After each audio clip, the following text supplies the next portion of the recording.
All right. We are live on YouTube. Good morning, ladies and gentlemen. It gives me great pleasure to welcome you to SECA Africa's final webinar in 2023.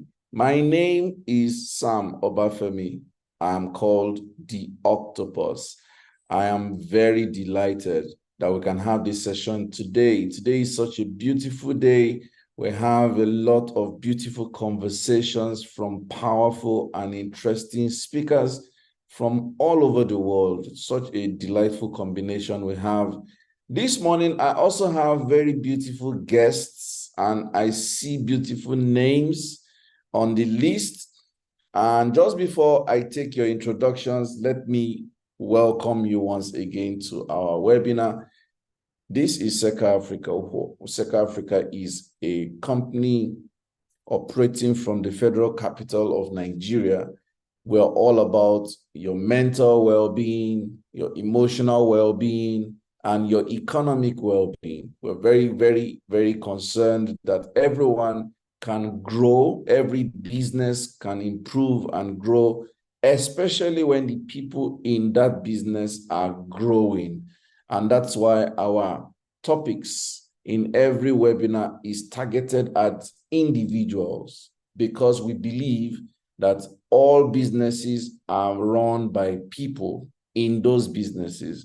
And if the people in businesses are doing well, the business will do well. So welcome to our webinar. These webinars hold an average of once every 2 months. And every time we host these webinars, we bring very interesting speakers who come give us contexts and perspectives that can improve your mental health, your emotional health, and your economic power. We believe in freedom. Economic freedom is the belief that we share at SECA Africa, and we're always close to you. Just about now, I want you to now tell me some things about yourself. Tell me your name. Tell me where you're live streaming from. And if you want, also tell me what you're expecting from today's speakers. You'll be generous to use the chat room, and I'll be waiting to read you in the chat room. Tell me your name, where you're live streaming from, and what you'd love to get or take away from today's conversation from our delightful speakers. So let's go. Let me see. I'll be reading some introductions that we have until 8:15 West African time, when our first speaker will start the session. I have posted the agenda for today in the chat room, and I'll be reposting and reposting and reposting. I want you to tell someone to join this session. So if you don't mind, please post the link for this session in your Zoom, in your WhatsApp, on your WhatsApp status, on Facebook, on X or Twitter.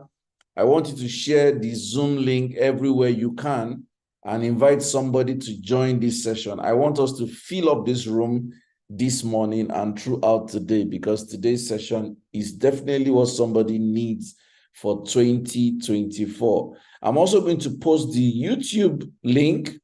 Just peradventure somebody somewhere says, oh, the Zoom is full and I can't join. I want you to tell them it's not a problem. You can join on YouTube, and we got you covered. So I'm going to also paste the link on YouTube so that you can invite somebody to join us on YouTube. So I'm waiting for your introductions. What's your name? Where are you joining us from? And what are you expecting from our speakers? I hope you can hear me, because I haven't read any comment in the chat room. I'm waiting for your introductions. Talk to me, people.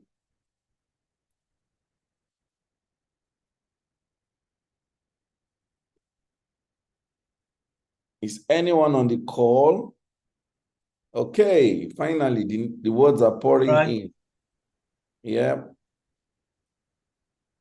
All right. Can I go ahead? Yes, please, you may. We wanted you to use the All right. chat room though, but it's fine. You can proceed. John Alabi, please go on.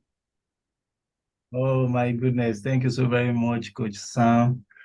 Uh, my name is John Alabi. At the moment, I'm in Abakaliki in Ebonyi State. Uh, no resident in Abuja, but I have some work to do here in Abakaliki. So, Nice. uh, I love talking about wisdom, and I've met with Coach Sam, and it has been a blessing. Thank you so very much. Thank you, John Alabi. You're a blessing too. And all the best at Abakaliki, and keep safe. Thank you.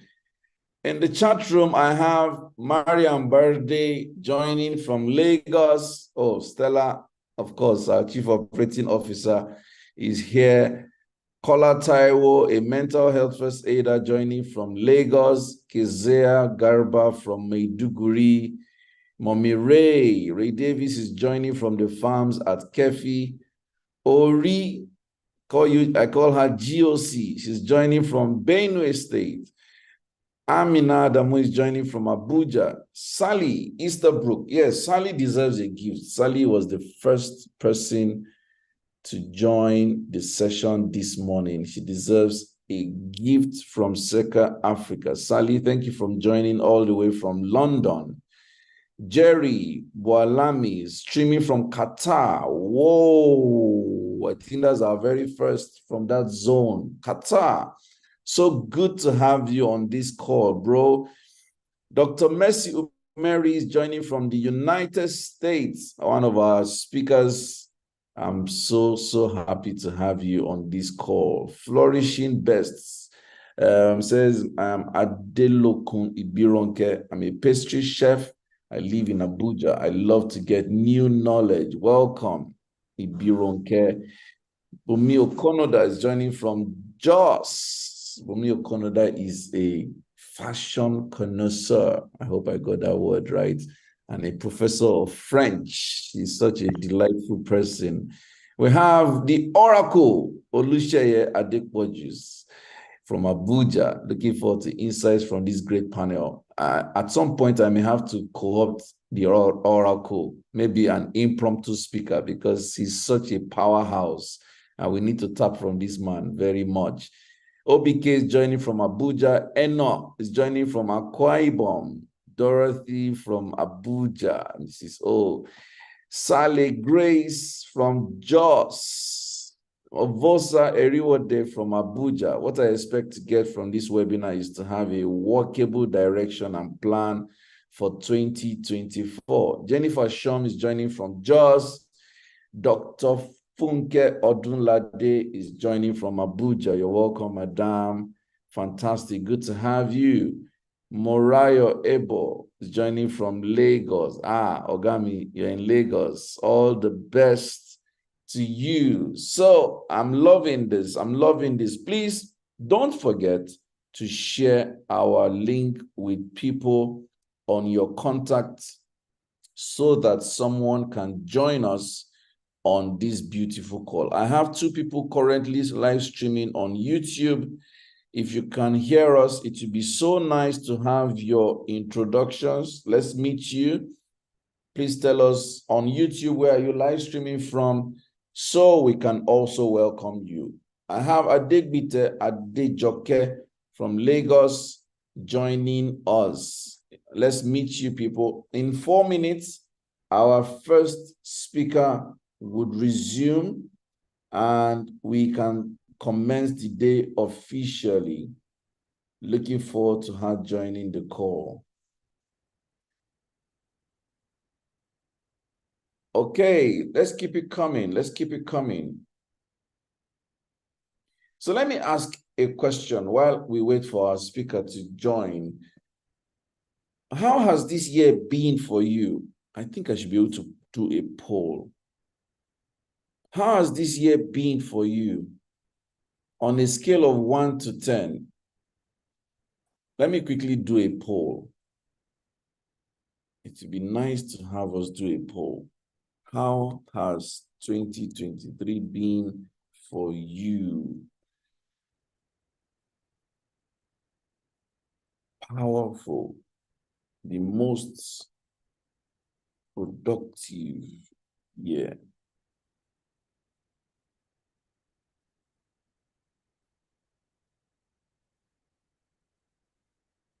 Okay.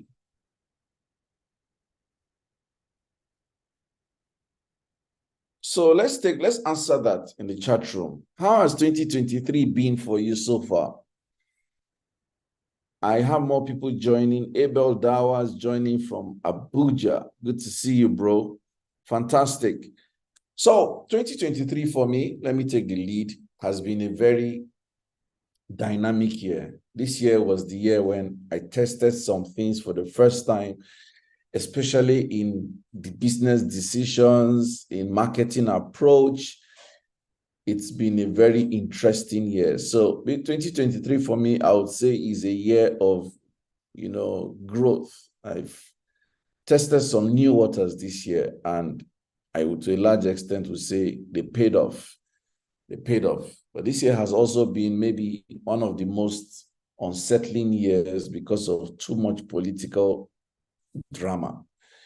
But in all good, in all ways, I think the year has been very beautiful. So tell me about your year. Tell me about your 2023. How has 2023 been for you so far? So our first speaker is supposed to be Simone. I'm just looking out for her. I'm not sure I've seen her online yet. I'll waiting for her while we do this. Mariam says 2023 has been challenging, especially financially, but I'm pulling through. Yes, yes. We have no option other than forward option. We have no other option than to pull through. So we keep moving. We keep moving. Who else wants to talk about their 2023? I'm interested. I'm interested. What's your 2023 been like? What has it been like? Talk to me.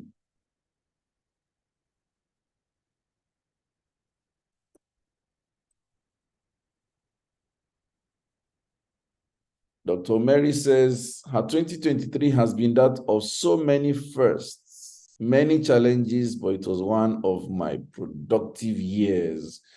So let's do this. Maybe we should answer this question in terms of options.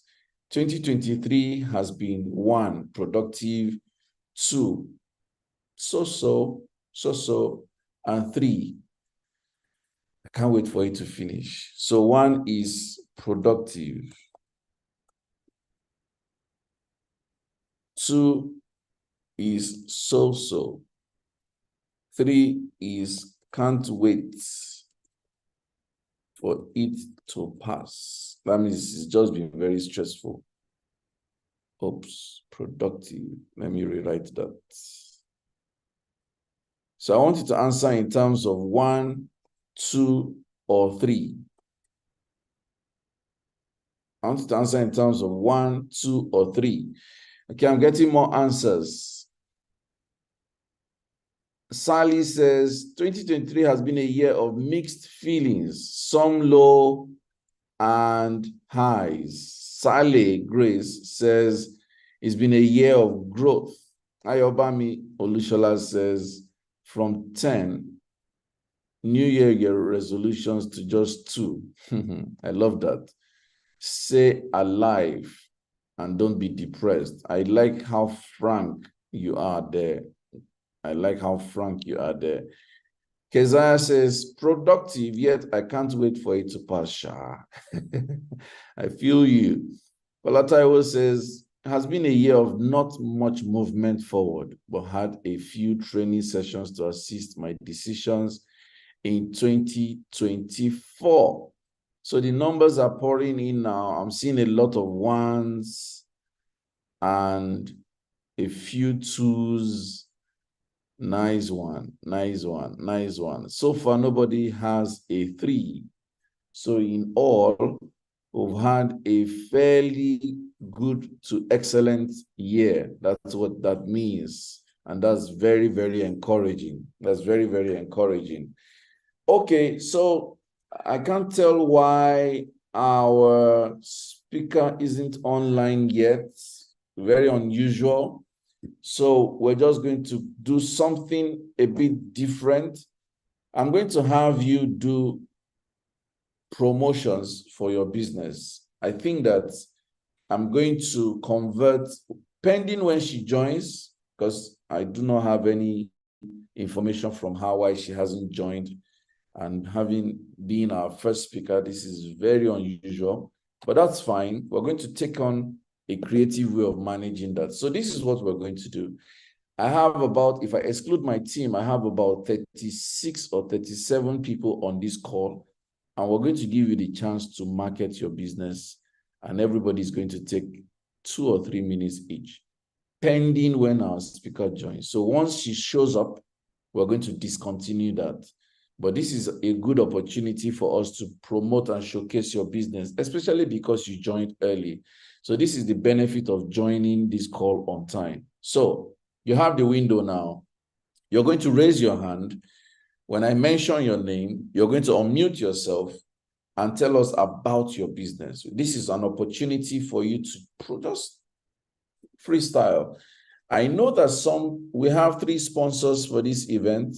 They are going to have time to show slides and discuss their business and showcase it. But you're going to have the opportunity to also promote yourself as a privilege that our speaker hasn't shown up yet. And once she does, we're going to discontinue that. So who wants to go first? Who wants to share about their business? Who wants to talk briefly? So Ayobami, you have the floor. You have 2 minutes. Please keep to the time. Let's go. Good morning, everyone. Can you hear me, Coach? Good morning. I can hear you. So I'll take 30 seconds. It's just short. I'm a writer and I have a book that I'm about to publish. It's a collection of short stories about people's love stories in Abuja. The title is "This is not a place to find love." Thank you very much. I love that. Thank you too. You're welcome. This is not the place to find love. Short stories collected about love stories of people in Abuja. Very interesting perspective. Sounds to me like some research dissertation there. I like that topic. Interesting. On YouTube, I have a delightful person following on YouTube. Mary Ogbechi says she's joining from Abuja. She's one of the live streamers on YouTube. Don't forget to invite your friends to join this call so that we make progress. John Alabi, you have the floor. 2 minutes. Thank you very much, sir. Well, like I said, I am a wisdom coach, and I believe in direction, stability, leadership, profit, and motivation. This is the core value of what I have, Wisdom Today Media Limited. I've also written some couple of books and published some, among which are number 1, The Proper Wealth of Wisdom, 2, Understanding Time and Chance, because in life, we just need to understand the dynamics of life. And the latest one is Can One Be Wise and Be Poor? So majorly, I specialize on that. Thank you very much. Beautiful. Wisdom coach. I like that. Well done, John Alabi. Bumi Okonoda, let's hear from you. 2 minutes. You got 2 minutes. Okay. Good morning, Coach. Good morning, everyone. Good morning. My name is Bumi Okonoda. I'm a fashion stylist and entrepreneur. I help professional and business women improve their image and style so that they can attract a new level. We run a retail clothing outfit in Jos, and we are much more than we selling clothes to you. We deal with the science of clothes. What that means is that we run a fashion styling brand. And right now we have an outfit planner in production to help you plan your week and help you be more efficient. We also offer other professional services like helping you know your body type, personality, style, and the rest of it. Thank you. Awesome. Awesome. Awesome. Awesome. Guys, just if you check out Mrs. Okonoda, she always looks on point. Kai, power dresser. So she's actually walking her talk, guys. I can vouch for her. Tega, you have 2 minutes.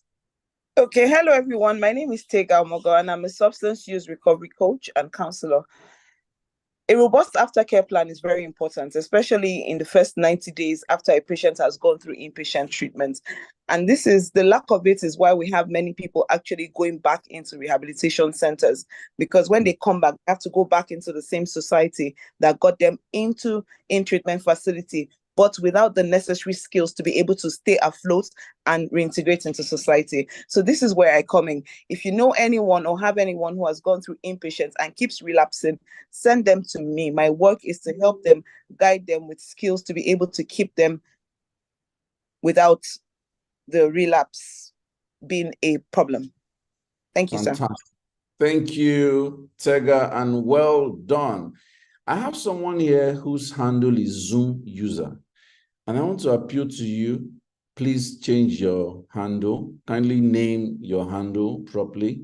I have this, it could be a pet peeve, could be OCD, I don't know what it is. I believe that when you're on a virtual call, a proper name is just a very good way to identify yourself. So please kindly rename your handle and let's know who you are. Organization. Sally is asking Tega, what's the name of your organization? So Tega, do you want to answer that in the chat room? That would be nice so that people can have that. I think yes, we can typing out. Okay, great. We can take this a step further. You can also type your contact details in the chat room. It would be nice. I love for our platform to be a place where people meet new people and expand their frontiers of business. That is a very good thing that would be good to have. So again, our speaker is not here, so I'm going to teach us something. I didn't plan to teach. I don't like to teach on our platforms. But this morning, I'm going to teach us something. So we're going to talk about building a competitive strategy for 2024. How to make sure that whatever you're planning for 2024 is going to work. Some very foundational pillars that can make your strategy for 2024 to work. So I'm going to quickly pull up one particular slide, and I'm going to use that to discuss a thought that can help you when our other speakers are talking about, their areas and when they're sharing their topics with us. I want you to, mirror it vis-a-vis these competitive strategies that I'm about to share with you. So I want you to open your jotter. Professor Messi, your screen is shared. Okay, thank you. Sorry about that. Okay. Sorry about that. It's okay. It's okay. All right. So we're going to do something. Let me talk about building a competitive strategy for 2024. So I want you to grab a pen and a notebook. If you have a pen and a notebook, I want you to write in the chat room 10. If you have a pen and a notebook, write 10 in the chat room. If you have a pen and a notebook, write 10 in the chat room. I'll be sharing this pending when our speaker will join us, if she gets to join us, because if she doesn't, I will most likely just co-opt the second speaker to join as soon as I'm done talking about building a competitive strategy for 2024. So guys, if you want your ideas to fly in 2024, then you need to be able to mirror it along the lines of these 3 pillars. There are 3 pillars that you must build if you want your ideas for 2024 to fly. 3 things must happen. And I want you to draw a triangle. I want you to draw a triangle.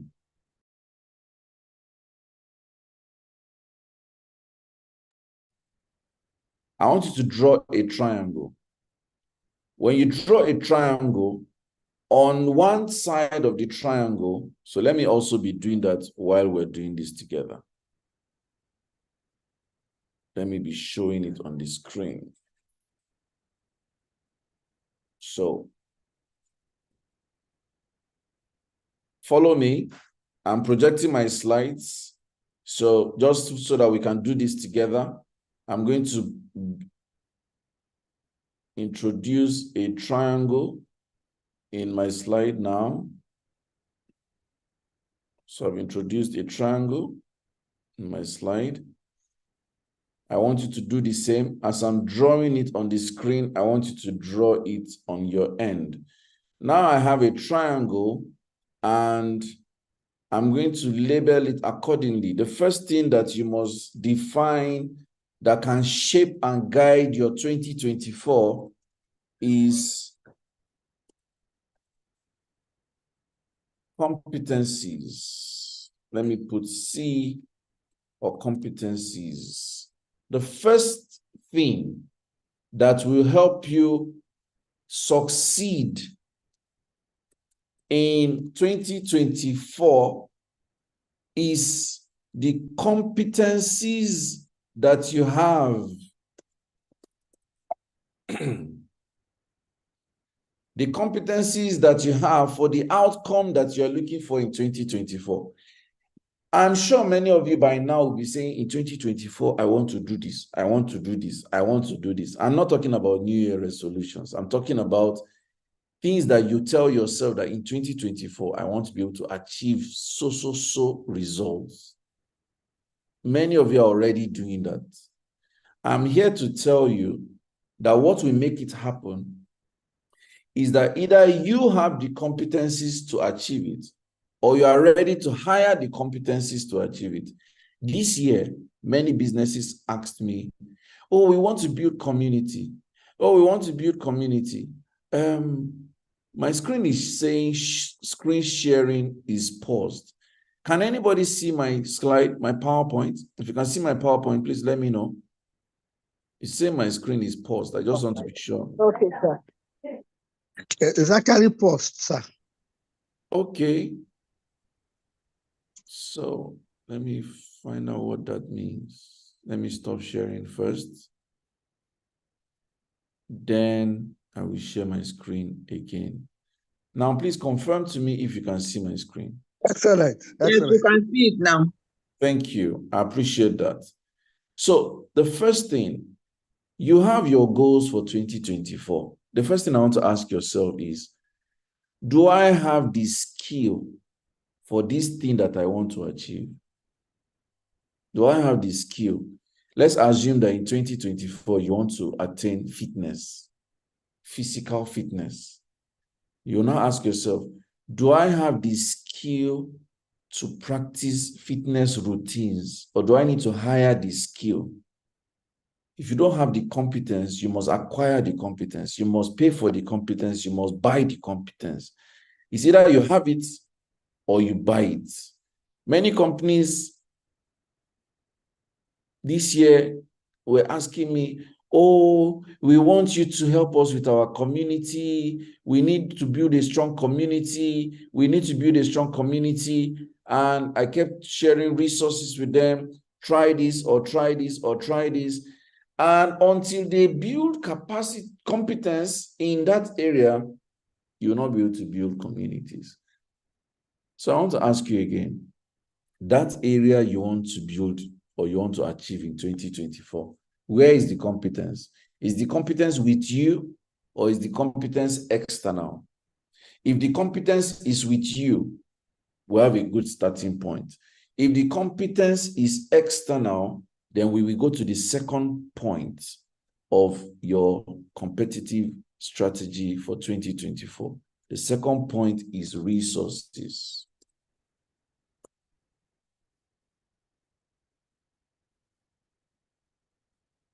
Resources. The second point that you must examine for you to have a powerful and a successful 2024 is to ask yourself, What resources do I have? So if you have the competence, the question you now ask yourself is, what are the resources available to me that I can apply these competencies on? What are the resources? If you don't have the competence, definitely one of the resources is buying the competence, which may imply financial resource in itself. The money to pay for the competence and the infrastructure to use the competence. So resources are the second most important factor in knowing whether the strategy for your goals, your outcomes in 2024 will work. The first is competence, the skill set.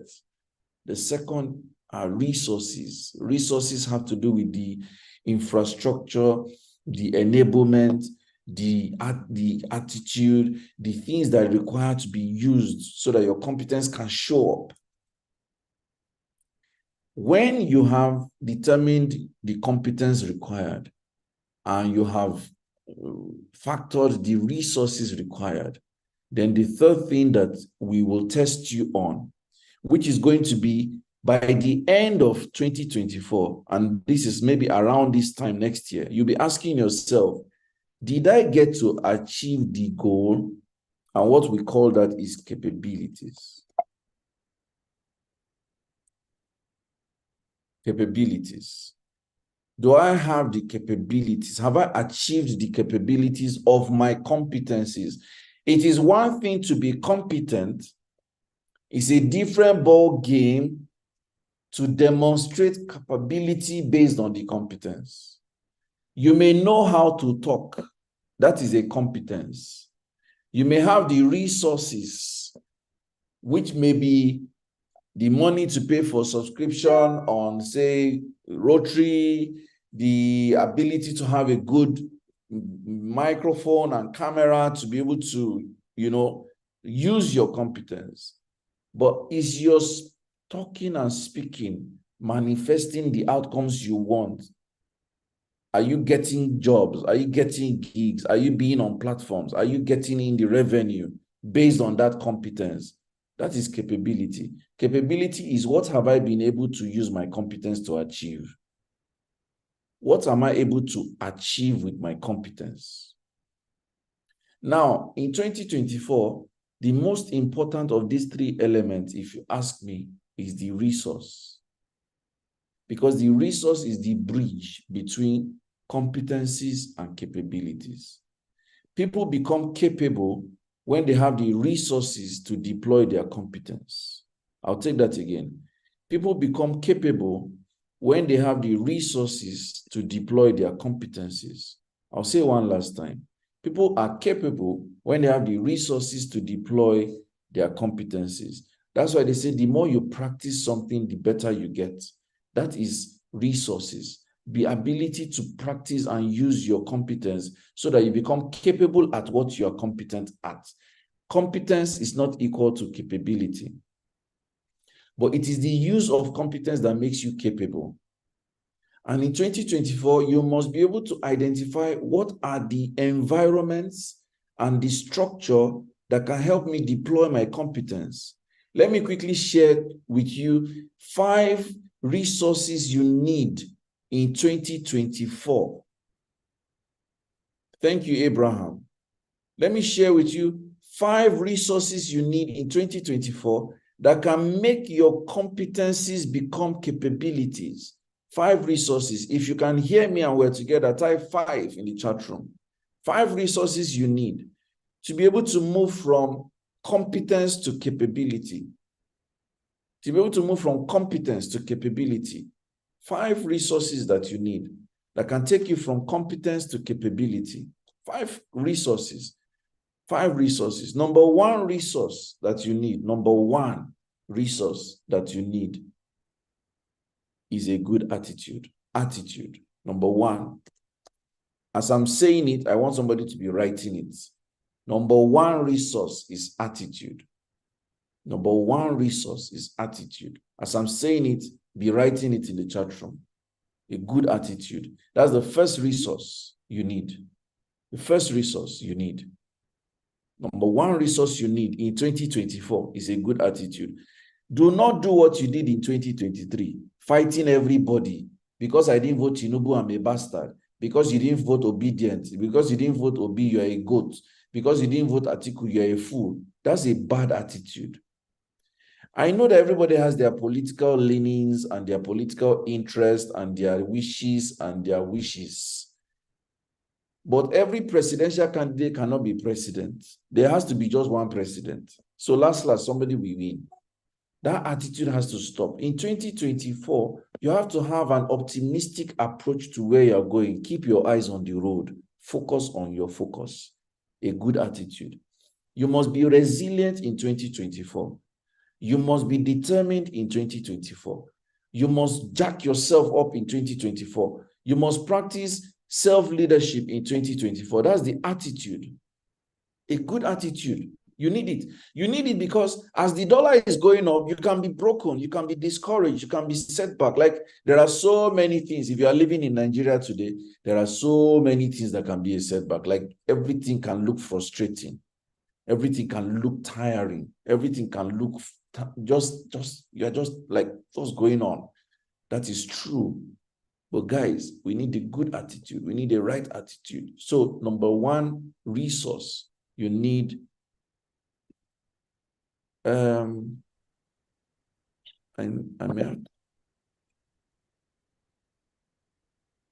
so that's the first thing, the right attitude in 2024. Number two resource you need in 2024 is strategic people. Strategic people. Number two resource you need in 2024. As I'm saying it, please be writing it. Strategic people. In 2024, you need strategic people. And why am I saying this? I'm saying this because this year, many of you have been floundering. Floundering. You're with everybody, you're not with yourself. You're with everybody just because we have come a long way. 5 drugs you shouldn't fuck with. Number one is marijuana. You to get bitches alone in a private place, plus muscles, so it make it easy for them to take it up the ass. Or cocaine. Cocaine will make it super. Okay. Thank you. Thank you for that. I think somebody helped me to remove him. I was trying to remove him. Grateful. So like I was saying, many of us this year just stayed with people because we have come a long way. How we did feel like. No, this one was one somebody Lewis. That's that. So in 2024, you must position yourself to be with strategic people that can advance your mission. Strategic people. Now, I am not of the school of thought of cut people off and do away with people that are not making you make progress. No, I'm not of that school of thought. I don't believe in cutting people off. I don't believe in, please, everybody kindly mute your microphone, please. Thank you. I'm not from the school of thought that says, some people are not useful to you and just remove them from your life, etc., etc. I'm not from that school of thought. However, I'm of the school of thought that there are people who are strategic to the place you are going. There are some people who are very strategic with respect to the direction you are going. You need them. It is you that knows them. Somebody cannot know a strategic person to you. Okay, I think we have a challenge. This guy keeps coming back with different names. So I may have to lock the room. I think that's what I'm going to do. I'm going to lock the Zoom meeting. Everybody should join on YouTube. So I've locked the room for now, because that intruder keeps coming up with different names and is trying to join. So, where was I? What's the first resource I talked about? Just for us to realign and recalibrate. That guy was distracting me a bit. What's the first resource? If you are with me, a good attitude. attitude. Good attitude. Fantastic. What's the second resource? Please, let's use the chat room. Okay. What's the second resource? Strategic people. Fantastic. So the first resource you need in 2024, attitude. They say your altitude is determined by your attitude. How far you go is determined by your perspective to life. If we define attitude, attitude simply means my response to what's going on. And your response to what's going on has to be something that is firing you to go on. That's how it's supposed to be. I'm not trivializing anybody's pain, and I'm not trivializing anybody's challenges. And I'm not saying that we cannot be overwhelmed with issues of life.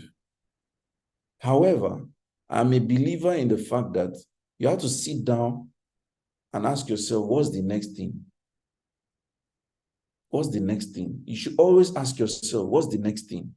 And the answer to that question should be something that fires you forward, something that propels you forward. It could even mean, right now, I don't have the strength. Let me just rest. That can be the answer. But not anything that derogates you or anything that diminishes you or anything that discourages you. No, you don't need that energy. What the energy you need is the energy that preserves you, that energizes you, that protects you, and that sustains you. That's the energy you need. That's the attitude we must go into 2024 with. It has to be that kind of attitude. If not, you will throw in the towel. So that's step number one, resource number one. Resource number two is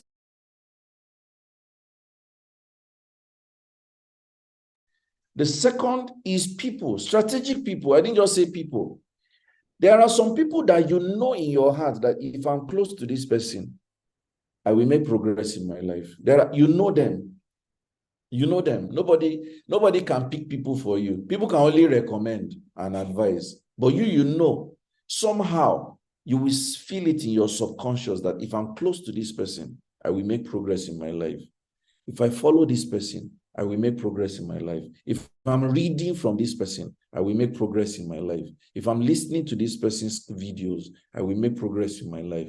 If I'm following this person's handle, I will make progress in my life. You have to choose the people you are following in 2024.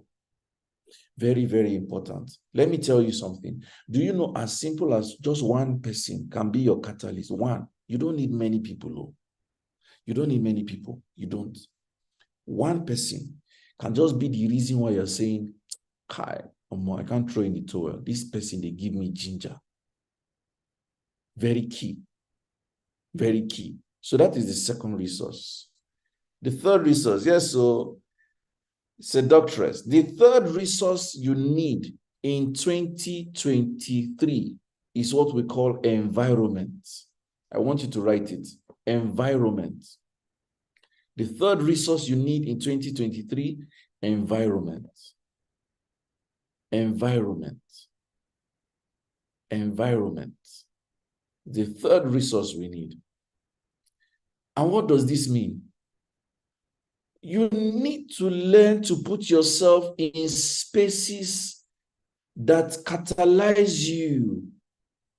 You need to put yourself in spaces that energize you. You need to put yourself in spaces that inspire you. Some of you wonder, in this hard economy, some people are still traveling abroad. Now they try. No, you don't get it. Some of us save, and travel. Once a year, twice a year. This year I've traveled just twice. Some years I like to travel more. Some years I don't travel. You don't know what those things do to us. We leave this country once in a while just to put in ourselves in spaces that makes us see things differently. I spend money once in a while to go to exotic places in Abuja. Sometimes you don't, I'm not now, this is so that you don't say, you have to leave this country. No, you don't have to leave this country. No. Even in the city you are living, there are spaces and places that just set you on fire. You're just thinking, this life, not be everybody they suffer. Do you know, I remember going to Hilton. My friend, Dr. America, can attest to this, because I was telling her to help me facilitate a very good deal. And I remember going to that place, and you go there and they say all the rooms are full. In Hilton, you tell yourself, say, not be human beings, they book room for you.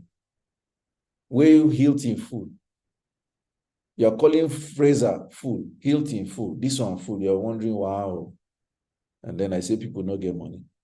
You just have to put yourself in places that makes you know that what you call a problem is actually not a problem. It's the way you're looking at it that is the problem. So once in a while, take yourself out. Eat in a place that you used to drink to eat. Go to a place where you just feel you can unleash yourself and just be free. Take yourself to environments where you don't feel shy, ashamed of anyone. You just breathe and like, this life, wow, at least this life can be beautiful this once. It does something to you. Environment. And let me say this, if you're working in a place where you are constantly being drained, let me take the risk to tell you to look for a new job. If you cannot change people, change people. That is what Farah Gray said. Let me type that. If you cannot change people, change people. Farah Gray. I don't know if any of you have heard of that guy. He came for Platform long time ago. How many of you have heard of the name Farah Gray before? He's an American, a Black American. Oh, Farah Gray. Sorry, I spelled his name wrongly. Farah Gray. Yes. Dr. Benga, the real Onia. Farah Gray. Long time ago, he came for Platform, Covenant, there used to be Covenant Church, Covenant Nation, Pastor Pojoye Pastor Pojoye Made. He said, if you cannot change people, change people. IB says, how can we change people if we cannot change people? So who can help me break down what that statement means? It's a very symbolic way to look at it. If you cannot change people, change people. Fatima, you want to say something? Yes, good morning. So from my understanding, it's if you can't change people, you change the people that you're around. I don't know. Bam. That's it. That's actually the answer. If I cannot influence you to change, I will stop being with you. Simple. Simple. Very correct, Fatima. If I cannot be an influence that can make you improve on how you do things, I don't need to be with you. And that's very key. So you need to put yourself in environments and energies, because everything about what our lives is energy. Energy. Somebody's energy can just take you downward spiral. You will not even understand what's going on. It's like an everyday problem. You're wondering what's going on. Why is my life happening like this? You don't know it's energy. Energy is just looking at you and saying, when I'm done with you, you will have sense. Meanwhile, you are with some people and they are constantly triggering you to move, like you are challenged, you're constantly inspired. Like, even you will see your life trajectory just going up, just because you are around places, environments, people. Just like the point I was buttressing, if you're working in an office or an organization and you feel you're constantly being drained and you don't feel you can do something about it that can help you, please, in 2024, don't excuse it and say, there's no work anywhere. I don't know where to go. If you are telling people you don't know where to go and there's no work, guess what's happening? Competence. Do you remember our triangle? If you are here and I say triangle of competence, resources, and capabilities, if I've lost you, type yes.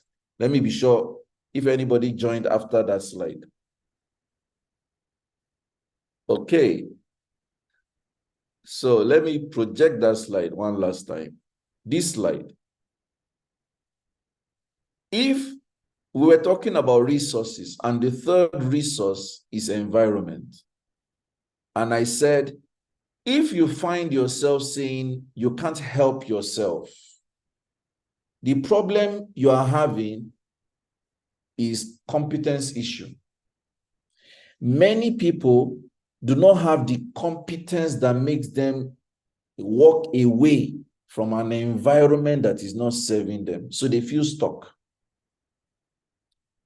If you're working in a job, if you're a member of any association, any religious body, any form of community, and you feel stuck in that community or in that environment or in that job, is more of a problem of lack of people or wrong attitude or a poor competence, because no environment can hold you down.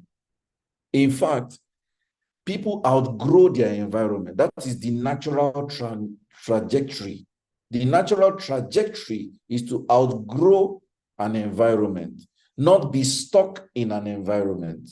So if you are not outgrowing an environment, something is fundamentally wrong with your competencies. That is where we can even start with. Because an environment is not supposed to tie you down. You're supposed to influence the environment. And you're supposed to be in new environments that challenge you to want to do more, because you're supposed to be outgrowing environments. That is the way it works. One of my friends called me and said, Sam, you need to leave Nigeria. Your competencies have outgrown Nigeria. And I said, I like what you're saying. I hear you. But I don't have to leave Nigeria. Now, my competencies that have outgrown Nigeria can also attract me to other places that I will go and come back. And we laughed about it. But I liked what he was saying. What that means is that I have built competencies that can be better applied in other places than here, from his perspective. So my challenge to you in 2024, are you outgrowing the place you are, the job you are in, the groups you belong to, the communities you belong to, the places you find yourself? Are you outgrowing them? Outgrowing, not a delusional perception of yourself, because some people feel very cocky and arrogant that, hey, I don't be personal. I'm not talking of that delusional perspective. I'm talking about that tangible, organic growth, that even you know that you need new challenges. You're already feeling that your attitude is stale because you are bored and you need a new challenge. That's what I'm talking about.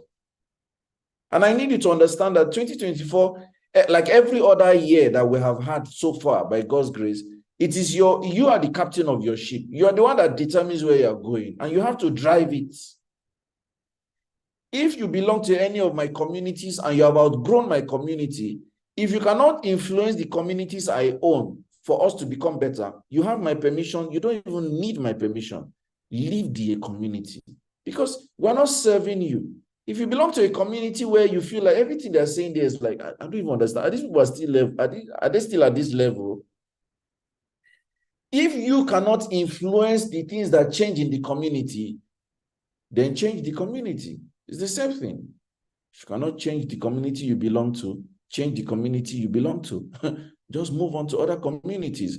That has to be the attitude for 2024. So the three resources we've talked about so far: number one, attitude; number two, strategic people. Right attitude, strategic people, and environment.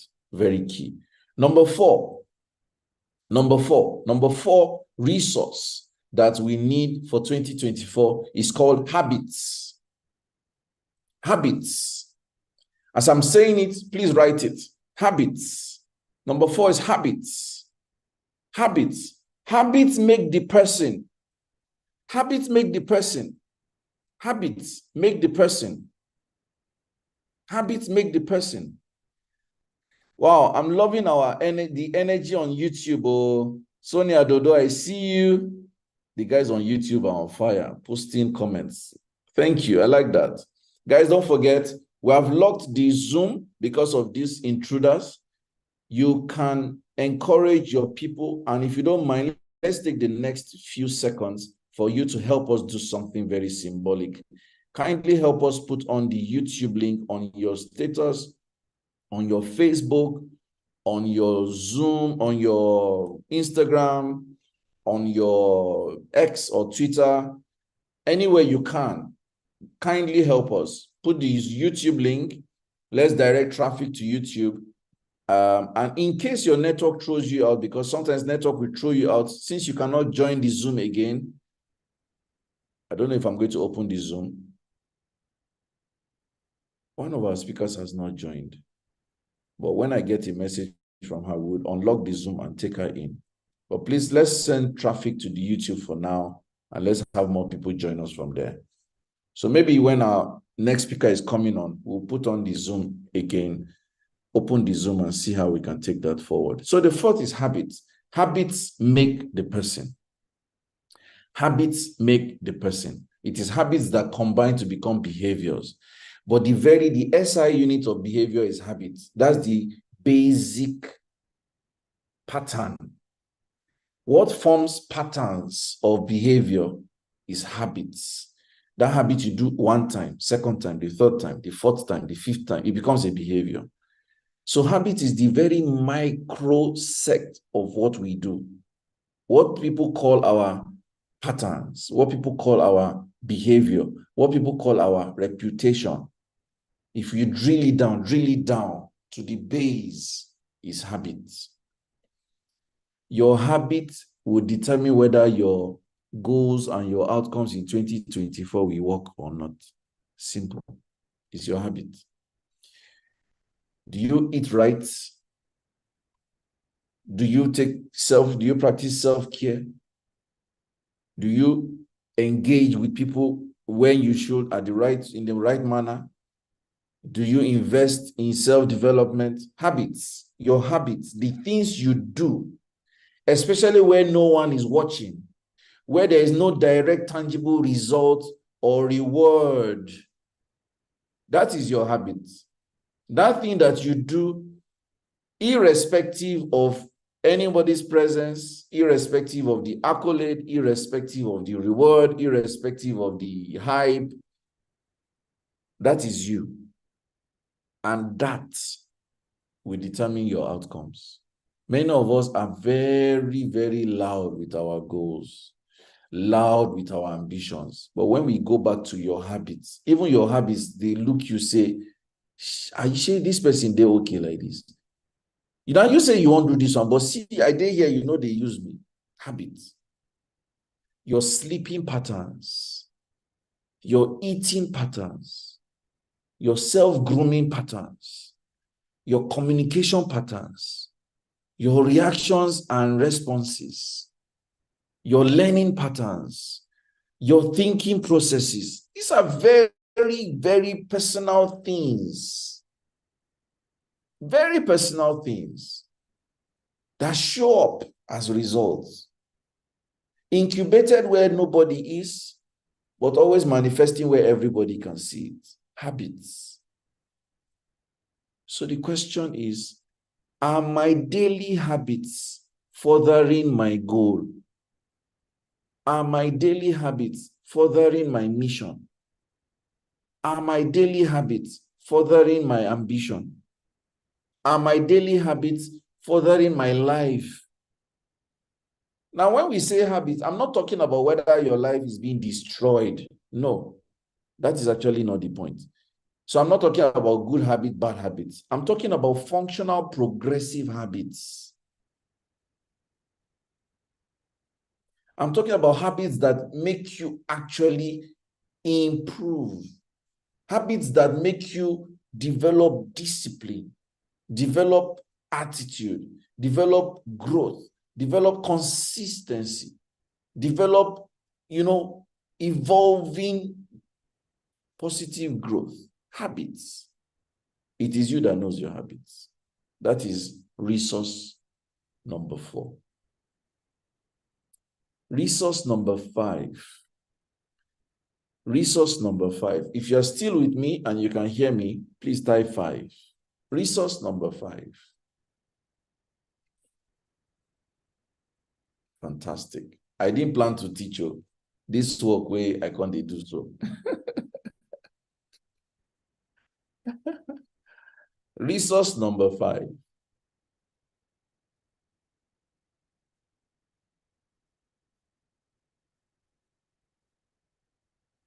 Resource number 5 is enterprise.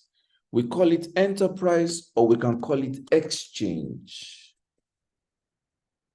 Resource number 5. Mariam, Abi. Resource number 5 is enterprise or exchange. Enterprise or exchange. Resource number 5 is called enterprise or exchange. And I'm going to explain that. See, you may have the right attitude. You may know strategic people. You may be in the right environment. You may have the right habits.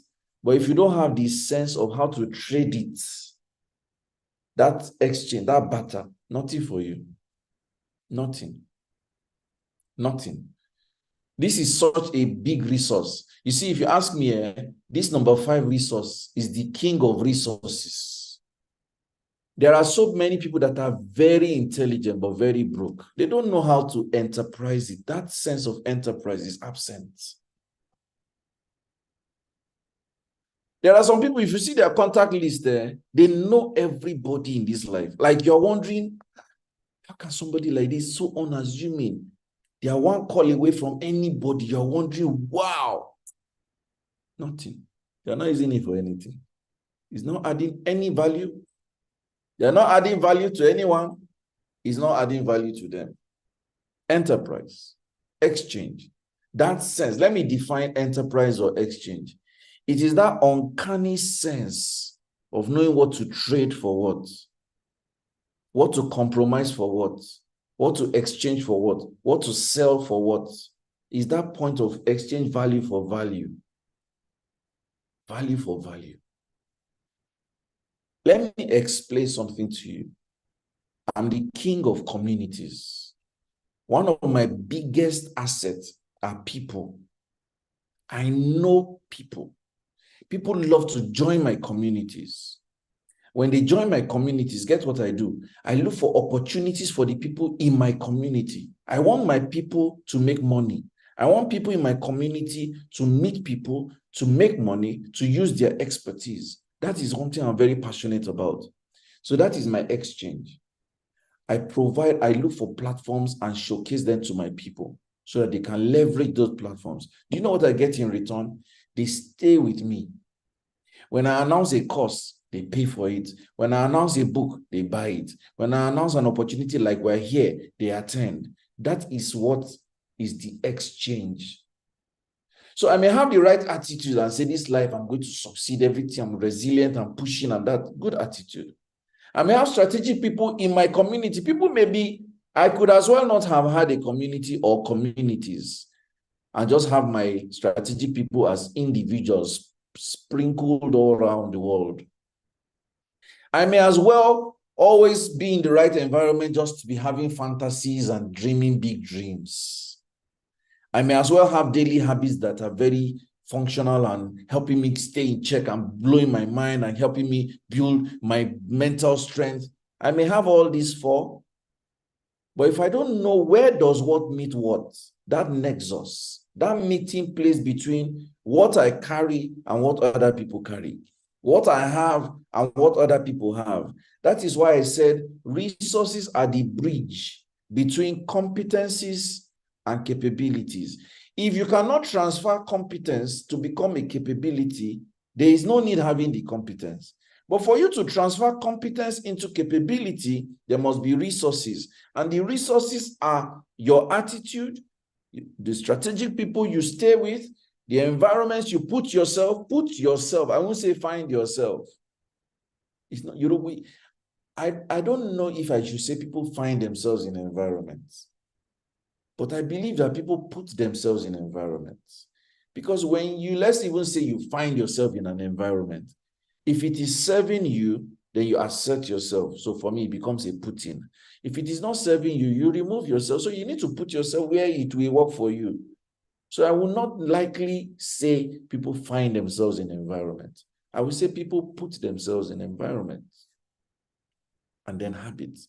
If these 4 resources do not translate to 5, if you do not utilize them, utilization, if you don't learn how to utilize your resources, nothing for you.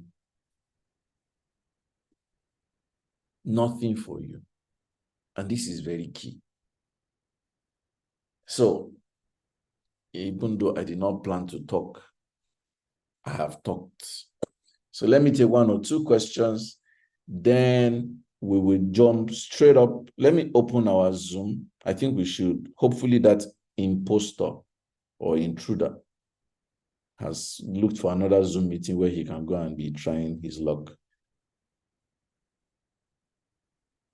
Okay, let me take 1 or 2 questions. Abraham, thank you. Sodium says, I'm not a tree, I can move. Benio. Yes? Any question for me? Thank you, Miriam. Yes, my big sis, Aisha, kindly speak. Good morning, Coach Sam. Good morning. Okay, so with all humility, I am somebody that has contacts and people. You'd be surprised. But I only remember that I have these contacts when it comes to other people's needs. I don't know how to leverage an enterprise on those contacts for myself. It just, whenever it comes to me to approach, I can take you to meet somebody. Yes. But for me to go in there and ask for something for me, I don't know. So Makes sense. I need help in that area. And I want to make it a priority in the coming year. No, because there's no point having this gold list address book and it just remains, how do I translate this to currency? Yes. Thank you. Very true.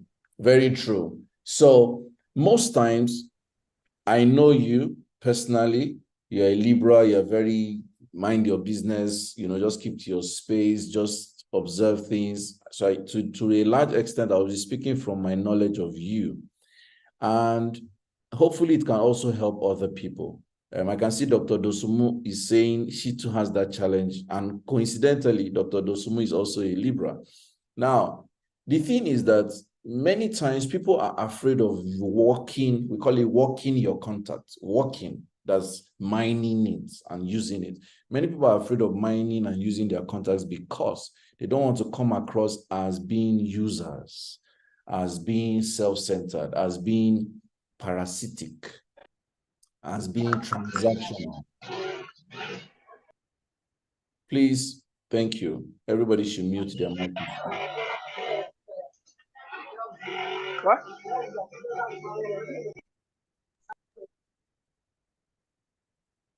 Okay.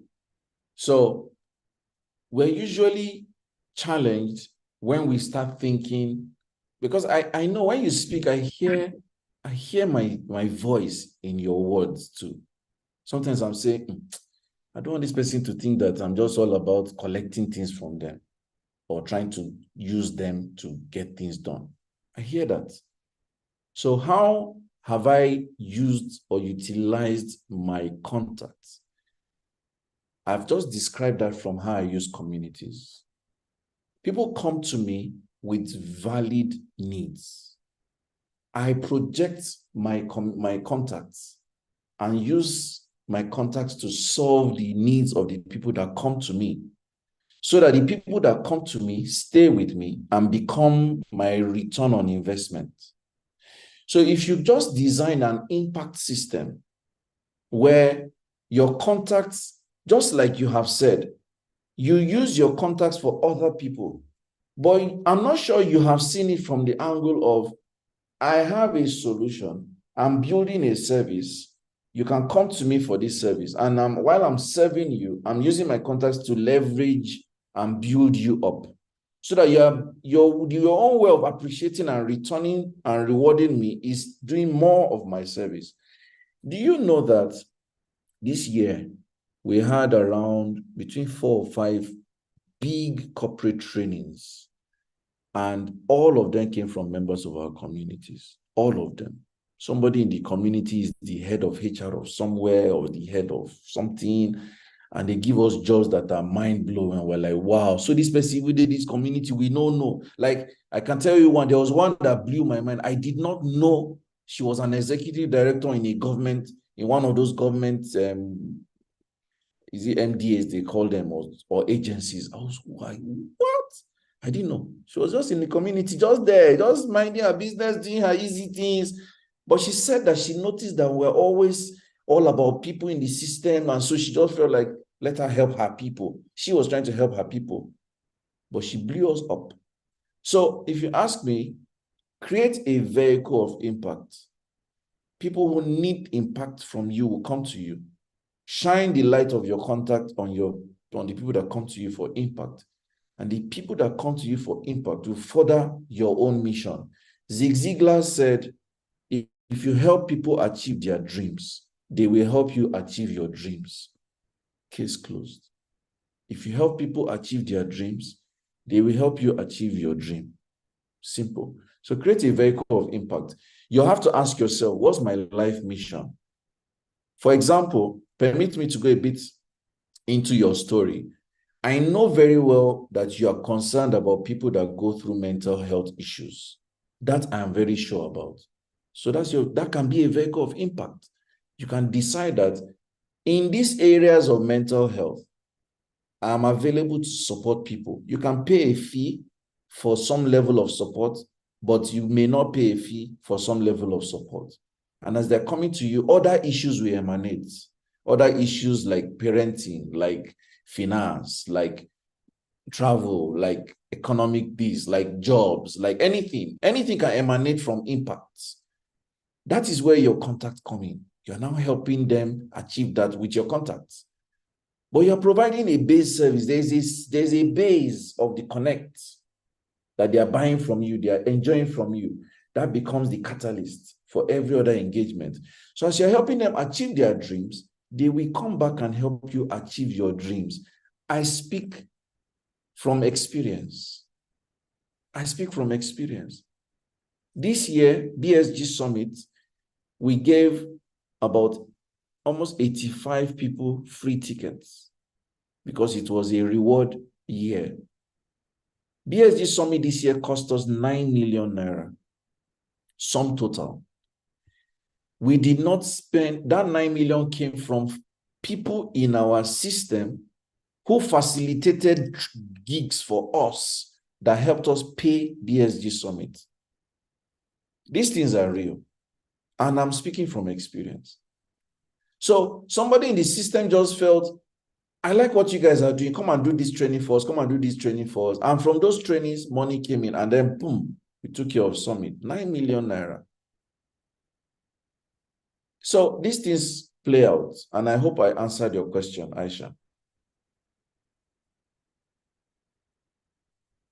Absolutely, Coach Sam. Thank you Awesome. so Thank very you. much for that.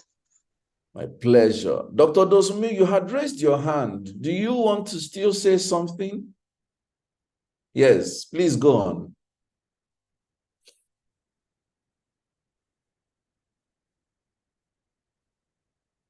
Dr. Dosumu, you have the floor.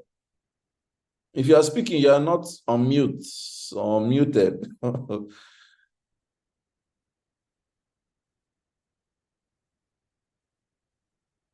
Oh, I've answered you. Okay. Thank you very much, boss. So I did not plan to talk.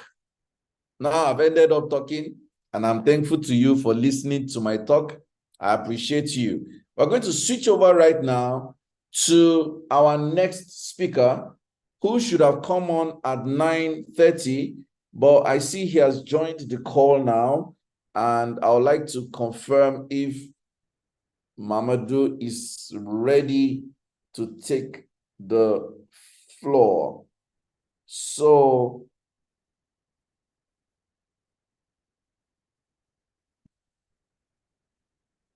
Hello, Coach Sam, the octopus. Hello, everyone. I'm ready. Good morning. Morning, Fantastic. So let me quickly introduce Mamadou as he takes the floor. Mamadou is someone I met on a business workshop, and he's such a very enterprising person. He's a primarily French-speaking professional who has decided to come camp in Lagos and do business in Nigeria, and he's a business strategist. Many times when I read his WhatsApp status, I wish I understand French because I know that he's saying a lot of powerful things, and he does those powerful videos in French, and I'm like, Kai, he's well. And guys, he's a member of the Octopus Speakers Pool. He's quite a very committed and devoted person. Mamadou does things with his heart. He's a love person. He's committed. He's a loving person. He's detailed, and he's quite exposed. He's traveled a lot, and he's doing a lot of things. So this morning, I'm very humbled and delighted that he's speaking on this webinar, and I'd like you to pay attention to him. Feel free to ask him any question. Feel free to reach out to Mamadou when he's done, but I just want you to take a lot from his time. So Mamadou, your floor is open. Thank you for accepting to speak on this platform. All right. I will start with this. If you have food on fire, just stop. The food will bring it here. Stop, otherwise your food will burn. Your food will burn. I was feeling for those who have food in the kitchen, who were cooking while Coach Sam was speaking. So if you have food again, bring it here. We have fire here. Your food will cook here. Awesome. And if you are still in bed, please wake up, stand up, take a chair, or go in your living room. Someone said something like this, and it kept marinating in my head, that we always see children that are afraid of the dark, but which is quite normal. But what is sad and pathetic is to see adults that are afraid of the light. Adults that are afraid of the light. And Coach Sam was just saying that in your community, you have to shine light on your people. And when I was speaking, listening to Coach Sam, I was like, he said everything. So even what I've prepared, what will I say? Then I remembered that we are humans, we are creative. There's a lot in us. But as he was saying, if you allow your attitude and your thoughts to overwhelm you, you will just be creating your own problems. Because your thoughts are actually the pregnancy. Thank God Coach Sam said I primarily speak French. So if there are words that you don't understand, just know that here I'm just here to take you on a journey to create 2024 to your taste. And how do you know your taste? Maybe you have a crash for French. So, je vais vous inviter à parler français aujourd'hui. Et on va parler bon français. So, those who speak French, welcome, you are home. Those who speak English, welcome, you are home as well, because I sabi English. Nice. So if I can share my screen, I think I have yes. Yes, you can. Great, wonderful.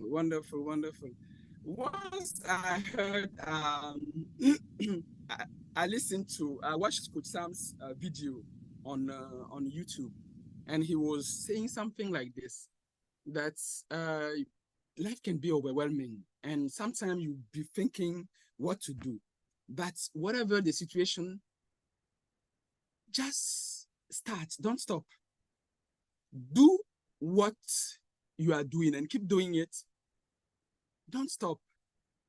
And Do it the way you understand it. And learn. And when you know better and do more. I said, wow. And this thing, I just wrote it down and I will repeat it to myself. Just do it the way you understand. Don't procrastinate. And there's a French a guy, his name is David Laroche. He says, actually, he's doing things. Nothing can stop him. Why? Because he does not know what is possible. And if you don't know what is possible, everything is possible. If you don't know what is possible, everything is possible, particularly in Africa. Mostly, we are actually good at speaking badly about our countries. And actually, we are recreating the situation. Like we say in French, on a tire sur une ambulance. You don't shoot on an ambulance. You know, and you think it's bad. And you're even making it worse by talking about it, because what you focus on grows. What you focus on grows. So what are you focusing on now? What are you talking about? What are you focusing on? Not only Nigeria, Africa, because it's been broadcasted across the world. In Africa, because I'm an African, so I feel comfortable to talk about African issues, African challenges. I don't want to say problems, because what your frame is really important. The word you use, because they drive your emotions, and your emotions drive your attitude, and that's drive your behavior, and then you have your results. So what are you thinking about your country, about your situation? Your country, again, not Nigeria, our countries. What are you thinking about Africa? If you think Africa is not the El Dorado, maybe I can't help you. Because people are seeing what you are not seeing. People are seeing what we are not seeing. And again, what you speak, what you say, and what you say about your country, about your situation is your reality. And you are actually, your reality will birth your words, your thoughts. So your head is actually pregnant of what you marinate. And that's exactly the same thing that will come out. It's a reality, it's not philosophy, it's a reality. So what are you thinking about, and what is your philosophy of your conditions, of our circumstances? And Coach Sam said it well. You don't find yourself in an environment. You put yourself in an environment, and you can actually be in an environment and see things completely differently, from a different angle, from a different perspective. And guess what? Last time I was in a country, we were having our conference, and our annual conference, and I interviewed a lady, and she was saying that, actually she started her business. It was there were 5 in the team, and during COVID, around 2020, 2021, the business have grown to 34 people, and they have to look for another office during COVID. And she said that's because of her environment, and that's how her environment made her realize that, and change her perspective, and see what people were not seeing, and feel what people were not feeling. People were still complaining around her, but she has grown more than, 200 or 500%. Just like that. And talking about creating 2024 to your taste, you should even ask yourself, what's your taste? What's your taste? And mind you that your taste is actually a function of your environment, of your mindset, and even of your knowledge, your awareness. There are things you wouldn't want because you don't know they exist, you don't know it's possible. Just because you don't put yourself in the right environment or in the right framework to see things. So if you don't see, you cannot have. That's why I will quote, I like to quote this African billionaire Dr. Srai Masiwa, what do you see? Now, what do you see? Because depending on what you see now, it's not your eyes, but your vision. What do you see? Are you seeing 2024 or looking forward to 2024 and say, these people, these politicians? And we complain about our politician, about leadership, and we don't realize that we also have to set the followers right. We have a followership challenge as well. Why? Our mindset. If you set your mind right, you will have the right mindset and be able to do things, see things, and have things that others will even not dream of because they don't know. You cannot want what you don't know. You cannot want what you don't know.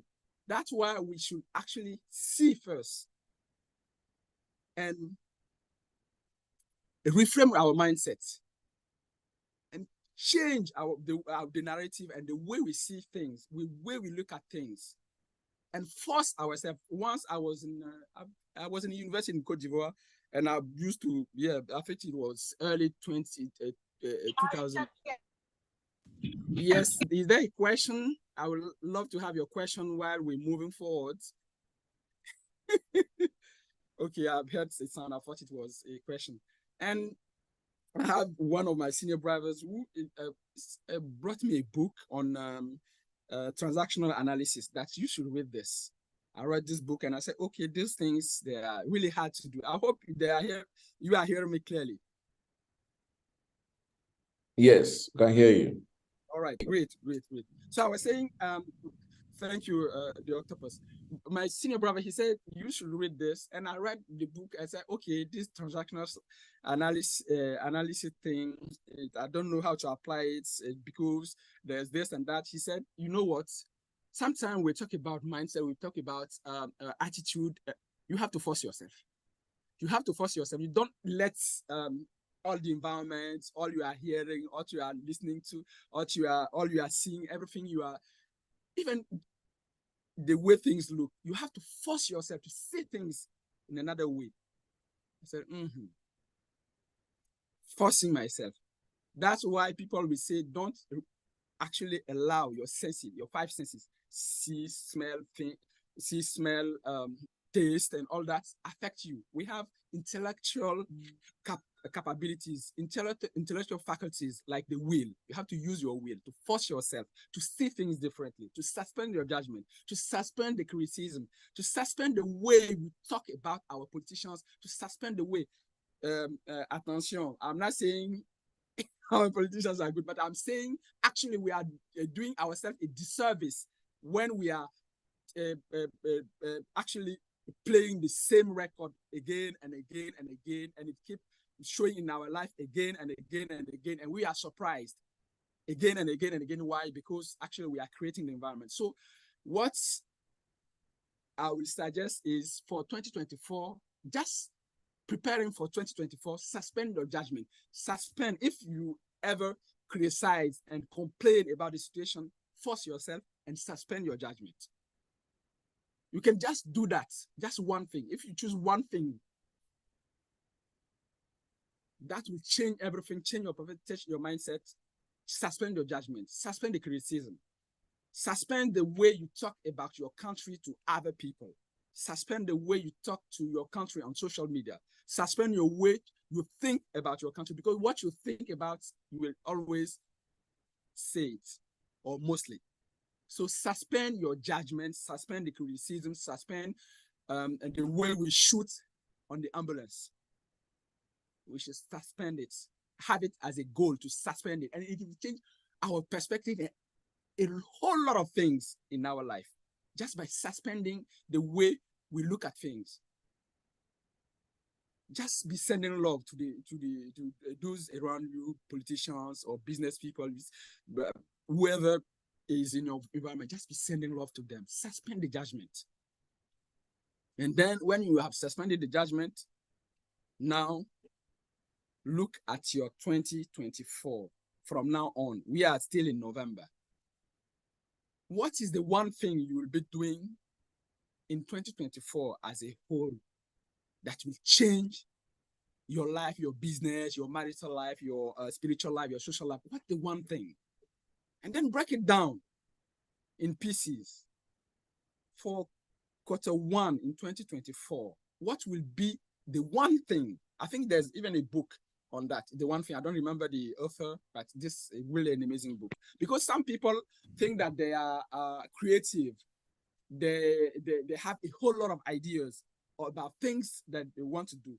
So you will meet them today. They will say, oh, they want to do logistics. Tomorrow they say, oh, they have an opportunity in IT. A week later, you will find them there. Oh, there's another opportunity in real estate. And then a month later, you will see, oh, they are on social media. They are an influencer. They want to do everything because they are creative, and they will be actually gingered, motivated by their creativity, but they are being scattered, confused. They are all over the place. Focus is the name of the game. So the one thing, anything, it can be business, it can be life, it can be whatever, but just one thing. What the one thing you will do that you are called the big move, your big move one? Obviously, there will be a whole lot of things that you will be doing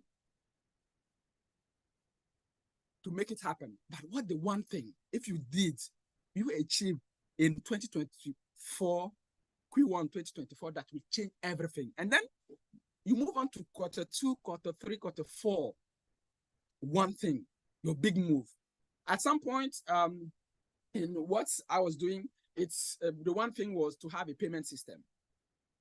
To have a payment system. Is payment system the only thing I'll be working on during that quarter? No, but this is the priority. And that at another point, just to reframe my my mindset, to think at another level, to vibrate at another level, and to speak into my life for the future. That can be my goal for Q2 2024. And Q3, Q4, what's the big move that each big move for each quarter that you will be making to make it a year to your taste? And then, obviously, if you make 2024 about 2024, you are missing the point. 2024 should be actually a piece in the system, a piece in the ecosystem. So you should be looking at the big picture. What's the big picture? What's your big move in the next 5 years? That's what 2024 will do for you to succeed, to achieve whatever you want to succeed in the next 5 years. Make it 10 years, make it 20 years. I listened to one of Singapore's former prime minister, where he was talking about Singapore that has a vision for 300 years. 300 years. When you have a vision like this, you don't actually stress for just small things. You know that they are part of the game, and they might be necessary for your growth. They might be necessary to make it happen. There's, I think Steve Siebel, who said that most of the time, and even always, we feel pain, moral pain, physical pain, psychological pain. And people will ask, why will I suffer? And as an African, you can feel it. Why will I suffer? Why? And those who keep on going are those who have a strong why. Because people will say why, but they are not talking about the same why. For some, the why is actually why me. For others, the achievers, the ambitious, for them, the why is the purpose. They know why they have to suffer. passionate about their purpose. And again, passion is not something you find and you will do and you don't suffer and you like it, you love it. No, passion originally is to suffer. So passion is to suffer for something you care about, to be ready to die for something you care about. That passion. So passion is something you force yourself to do because you're ready to die for it. You're ready to suffer for it. So if you don't have a big why, strong why, you'll be derailed. The situation will distract you and people will just be making it, and then you will be complaining and you think that they have the contacts. You can make your contacts. I saw some, I used to see some Obafemi on social media, and I said, man, this guy. And mostly he was with the King of the North as well. And at some point, what you think about you attract people. Some will say, it's not. Yeah, it's not philosophy; it's reality. I said, these guys, I might meet them. And then at some point they were holding a workshop in Lagos, beautiful sunny Lagos, like I used to say in my videos, beautiful sunny Lagos. If you visited Africa and you haven't been to Lagos yet, or to Nigeria, yes, you've actually been to 50% of the African country. You have to come to Nigeria to complete the other 50%. So, and they were holding a workshop in Lagos. I signed up for the workshop and I met them, and here we are. Sometimes people go to networking events, they take business cards, they take contact, and they will be sending WhatsApp, they will be calling those persons. I want you to mentor me, you inspire me. But you're coming with needs. You're coming with needs. What are the opportunities you have for them? And the opportunities is giving. You can see a training. And sometimes people will say, this training, I don't know. No, the training is not actually only what you learn. It's the people you meet, the mindset. And sometimes I go to trainings. The training is perfect. But the one thing I take for the training is maybe the thoughts, the questions, the contact, and the mindset. So a training is not just what you go and learn technically, practically. There's a whole lot of things there. So if the training responds to 20% of my need, I will just sign up because it will help me achieve one of my big moves. So what are your big moves? And what do you see? Again, what do you see? That's your vision. And that leads me to the 5 Ps, my 5 Ps for you this morning, for us this morning, to create a remarkable 2024 to your taste, to our taste. And the first thing I already told you is, what do you see? What do you see? That prophecy. I told you my 4 Ps. What do you see? And as they say, prophecy is the prediction of what will happen in the future. What do you see? You have to prophesy in your life. You have to speak into your life. You have to see things with your mind before you can start doing. I want someone to help me in to read this, having a clear vision, please.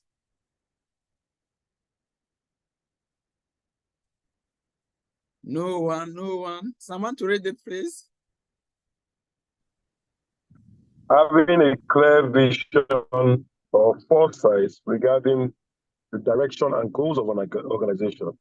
The only thing was than being blind is having sight killer.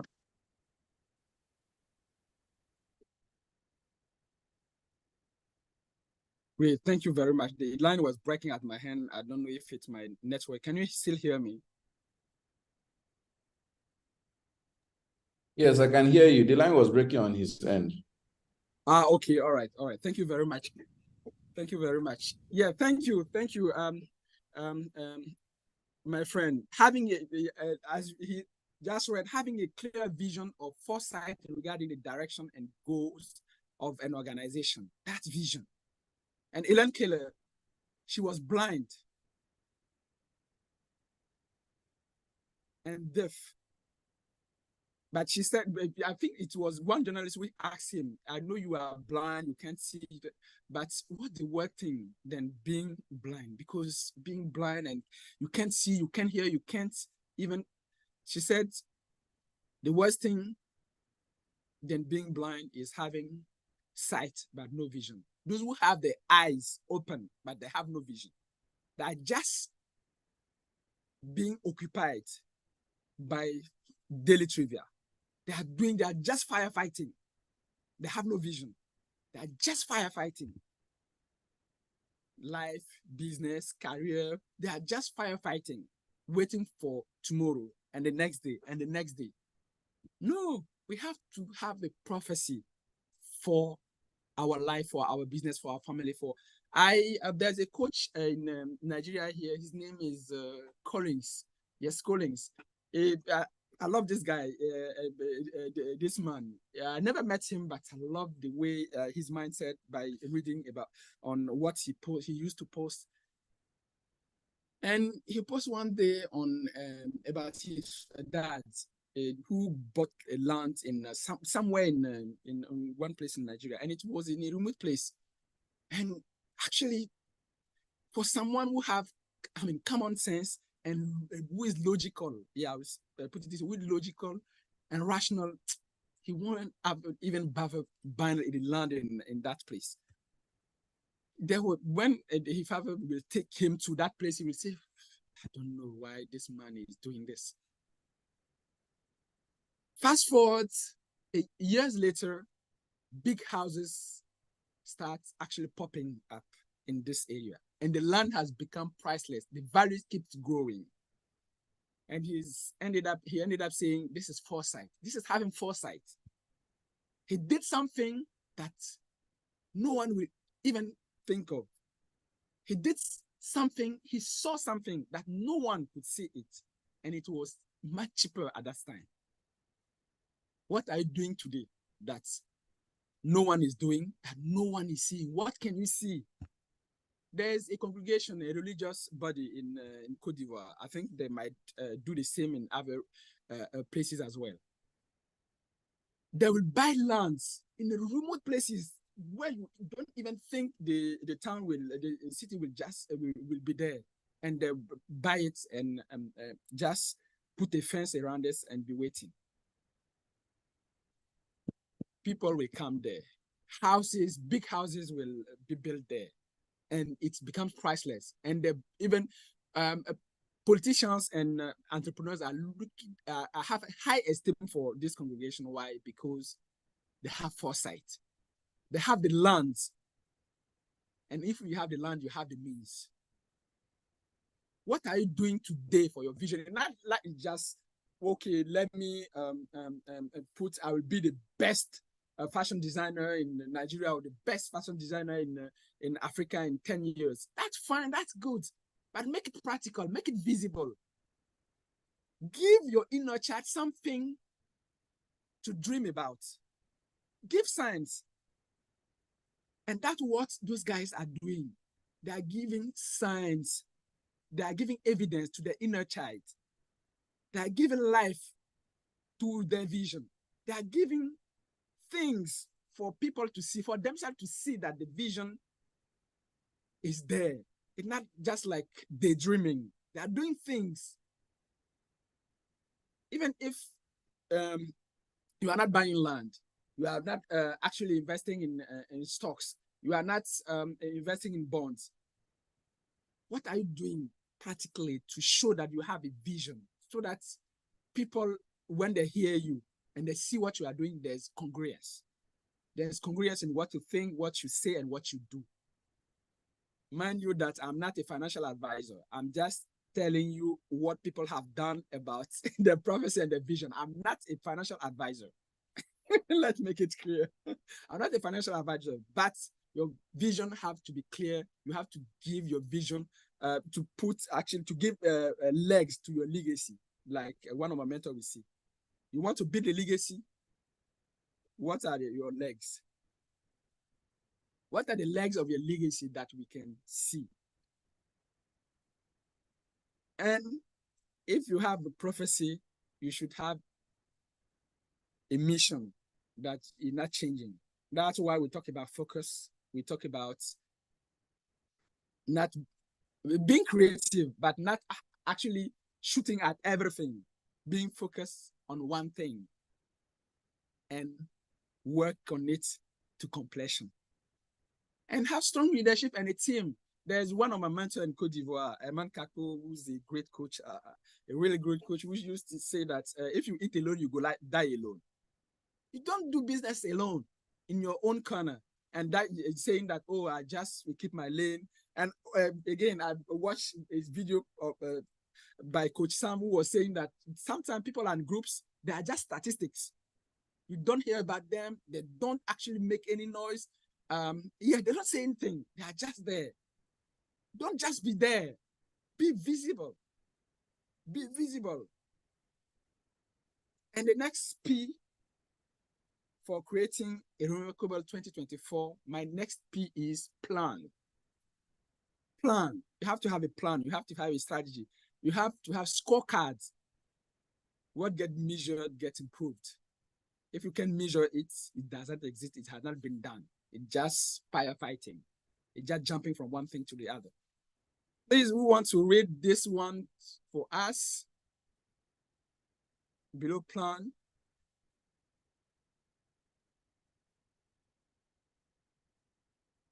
Hey, we are not moving here from here today if no one is reading this. Who's bold enough and want to speak to the 2024 and read this plan thing for us? I'll read. Okay. Oh, okay. So the plan. Steps. So the plan. Oh, okay. Plan detailed steps to achieve specific goals. Scorecard measures and tracks performance against strategic goals and key indicators. In reality, strategy is actually very straightforward. You pick a general direction and implement like hell. Jack Welch. Thank you. Thank you, ma'am. Thank you, ma'am. Thank you, ma'am. You see, you pick a general direction and you implement like hell.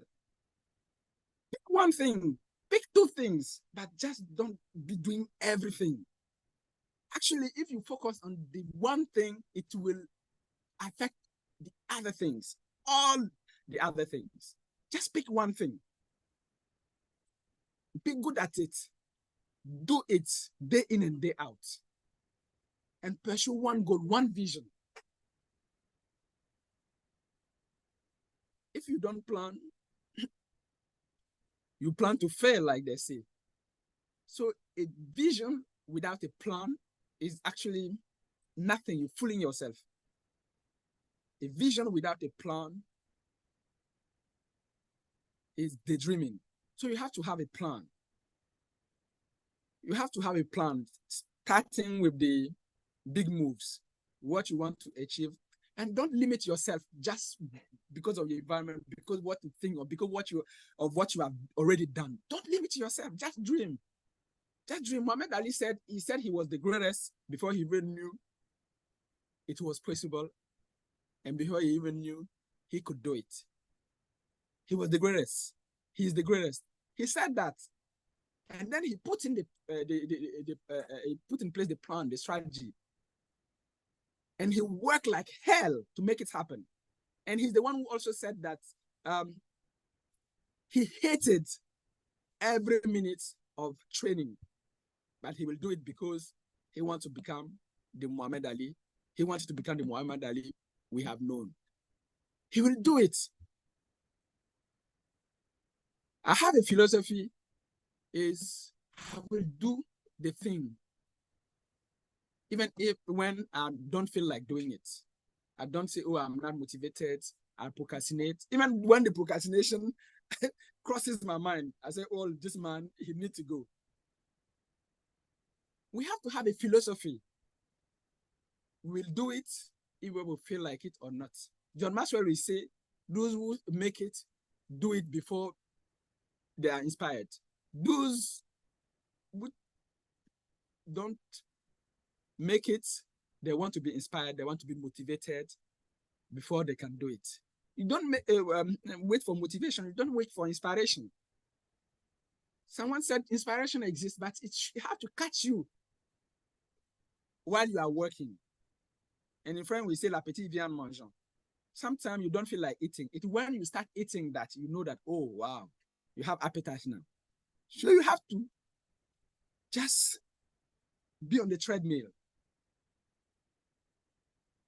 and be jumping and be doing the thing and having in place something to measure. What you don't measure does not exist and you can't improve.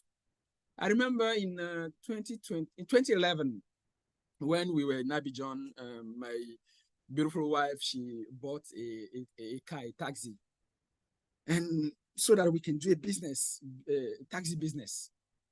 We started, it was fine, it was great because money kept coming in. And we kept dreaming. We thought we would have tens of taxis, even hundreds of taxis. We even told our driver that if he works well, he will be the manager of, at some point he wouldn't even be driving. He will just coordinating everything. And we have a how do you call this thing? A notepad. We didn't even bother having a spreadsheet or whatever. We have a notepad and we'll write the date, the amount that came in, the date, the amount that came in. We were living day after day. We didn't have a real plan or strategy to make it happen. Not even a plan. And yeah, we learned our lesson. At some point, the mechanic, the driver, like someone told me, actually they are living in, I'm not saying all mechanics and all drivers, taxi drivers, but our drivers and our mechanics, they were living in a whole, in another words than others, mentally. So they start stealing and doing it because business is not structured. We don't have a proper plan, and we sold the taxi. But I learned the lesson. And then fast forward in 2013, another business, a travel management business in Côte d'Ivoire again. The plan was there, a sort of structure was there. We put everything in place. I co-founded it with another a leader, a real leader there in Côte d'Ivoire, and by the way, my big brother. And the plan was there, but there was no real strategy. We don't have strategic goals. We have plans to do something tomorrow, to do something next month, but we don't have actually, me particularly, I didn't have foresight. I was living day after day. And then it didn't fail, but I had to leave because I didn't have a strong why. I have to leave and join an international organization and leave the country. That's why strategy and strategizing and planning is very, very, very important. This leads us to our third pillar. And again, we want someone to read this for us, please.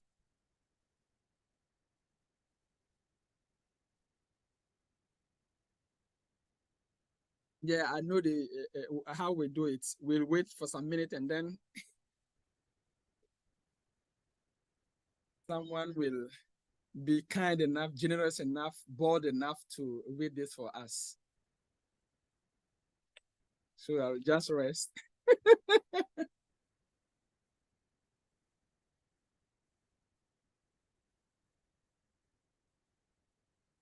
We want to read this for us.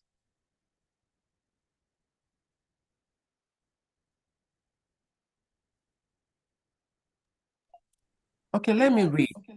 Oh, Go on and read. I read the last one.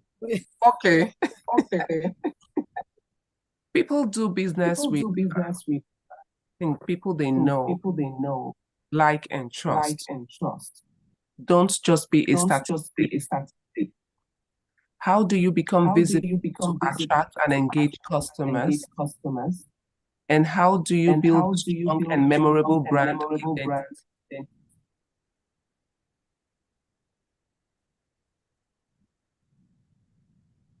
Thank you very much. Thank you very much. Thank you very much. Yeah. People do they know, like, and trust. Don't be a statistic. And this came from the it was in a video. He was talking about his how I'm hearing myself. Yes. Is there a second device in the room? No. Let me just I don't have a second device here. Maybe some mics are open. So I watched a video by the Octopus where he was talking about marketing without a budget. That's one of his latest books as well, Marketing Without a Budget. And he was actually encouraging people to be seen, to be visible. Recently, I think it was just on Monday, right? Yeah. This week, I went to Iran Computer Village here in Lagos because I needed a battery for the car. And instead of calling the mechanic as usual to deliver, I just went there. And while they were just replacing the battery, I asked something actually came to my mind. I said, okay, let me ask this man, the businessman. I said, what would be your best advice? Because everywhere I'm going, just business.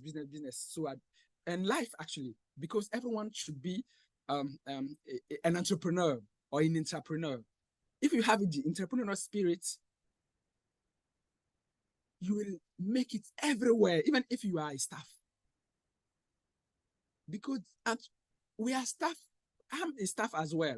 But the entrepreneur's mindset is, how do you improve your skills? How do you improve your skills? How do can you be visible? And how can you achieve? Because you are selling your skills to your employer. You are selling your skills to your employer. So if something is not going right, something is not right, it's you. It depends on you. It's up to you to make it right. Because you are selling your service, you are selling your product to your employer, or as a businessman or woman, you are selling your services to the market. So going back to my story, at a computer village, while they were changing the battery, I asked the businessman what would be his advice for to succeed in business. One, if he said, look for a good location, be visible. Look for a good location and be visible. What are you doing to be visible? Because as you can see, people do business with those they know. I don't know why I missed this thing. It shows that, yes, I really speak French. They do business with those they know, like, and trust. They do business with those they know, like, and trust. How can you be visible? What's your strategy? We just saw it. What's your plan to be visible? For people to know you, to like you, and trust you. That's why I was saying you don't go to a function or to an event or to a training, to somewhere you find someone and then you just keep selling them sweet. Yeah, that can happen. But how do you nurture that opportunity? How do you nurture that relationship? How can you be visible? Be known and trusted. And today, sometimes people are complaining about our time, hard time, tough times. Again, they are creating their own environment by their fault, by the narrative. There have never been a better time as today. Today, the time we are living in. There was a time, just even early in the year 2000, we have to, when I was in Abidjan, we have to go to the TV station. There was just two TV stations at that time, and also to the radio. There were a couple of radio stations for them to broadcast our advert on, because I am in the airline industry, in the aviation industry. But now, even a small business somewhere in I don't know, in Onikbanu, in Ilupeju, in Zara, or in Maiduguri, they can have their own TV station. But the grace, I wanted to say, of God, yes, bringing to us technology, social media, Facebook, LinkedIn. We are actually now currently on YouTube, on Zoom. You have, wow, the power we have now. Can't imagine. Every single person can have a TV station on their own just by the because of social media. How can you not be visible? Everything is there. And again, as I said in the beginning, you have to force yourself. You don't like social media, you don't like those things. It's not about you like it or not. Is it good for the business? Do what's good for your business, not what you are passionate about or what you like or what you love to do. Do what's good for your business, for your life, for your whatever. Do what's good. Be visible. You can be shy.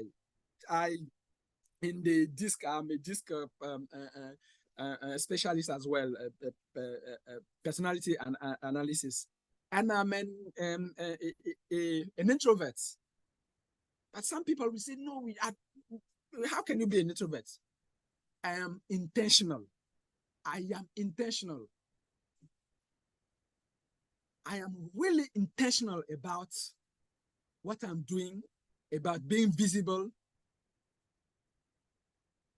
and about sharing. But sometimes we don't think, and we think that what we are sharing, it's like boasting. I will share this thing. People will say, if you live because of people think, you are in a bad situation. People will think, like one of our mentors will say, before asking people what they think, or even wondering what people will think, just ask yourself if they even think in the first place. Ask yourself if they even think in the first place. No, we have to be highly intentional. What do you want and what do you see? You have your vision, you have your mission.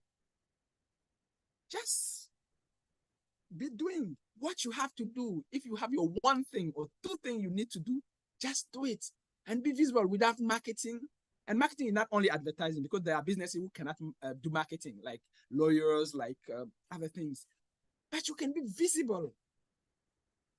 You can be visible. You can belong to clubs, like Coach Sam said in his video. I belong, I don't know in how many clubs. I joined in my early age. So now actually I'm there because I love it. I love the vision. I love the mission. I love what we are doing in our communities. That's Rotary. What we are doing in our community, we are changing lives, bringing people together, professionals to change lives. But guess what? We are changing lives and we are working with people. And people do business with those they know, like, and trust. You cannot keep your own lane. You cannot just be in your own corner and think that people will find you. Be visible. Be visible. And the second thing is sales. The second thing is sales. If you are visible, people know you, they like you, they trust you, then close the sale. Some will say, I don't want to say, I don't like selling. Actually, if you have a good business, you have a good product, and you are not selling, you are being selfish. It's your ego. You are not sharing, it's your ego. Because if you have beautiful dresses and you are not marketing, because of your egos, a lady, a bride, that's what they say, right? La mariée. A lady will not dress well just because they don't know you. You have a good restaurant, you make food, good food. You haven't even started the business, or you started the business and you are not marketing. Because of you, someone somewhere will not eat a good food just because you are not visible. You see, it's even a matter of helping people. You are not selling to take something from people. You are helping. You are bringing value to the world. If you have a school, you are not marketing, or you have a vision or a mission to start a school, and you don't start this school, because of you, there are children who will not go to a better school. Why? Because you haven't started your business. You haven't started your school business. Just because you don't want to be visible, or you don't want to just be seen, or you might not say you don't want to be seen, but you don't want to boast. People will say, yes, why is she or is he doing this? Who cares? And next thing is operations. Operations is the weight that carries your business. Without operations, you don't have a business. You do marketing, you might close the sale, but the service is really bad. And your customers, they will not return, they will not come back. And they will be just giving bad reviews. And the worst thing is those who give bad reviews, not online, to their friends, to their relatives, in wherever they are going, they'll talk about you. You will be in their agenda. When your name pops up, they'll say, this guy, this lady, try, you will see. It means that your operations is bad. Your product has to be so good. Fall in love with it.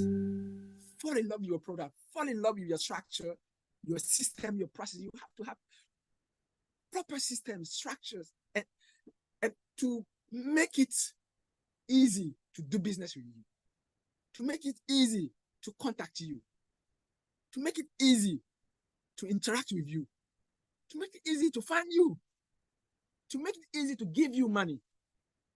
And that's where finance comes in. There are people that don't love technology. They said, this technology thing. So they are always cash. In this world, you are cash. You sell cash only. That means you don't want business. We have to adapt. Force yourself to adapt to the situation, to adapt to the condition of your environment. I was talking about one of our big moves was to have a payment system, because you have to have a payment system so that someone can just click and buy. They can be in Papua New Guinea, in Australia, in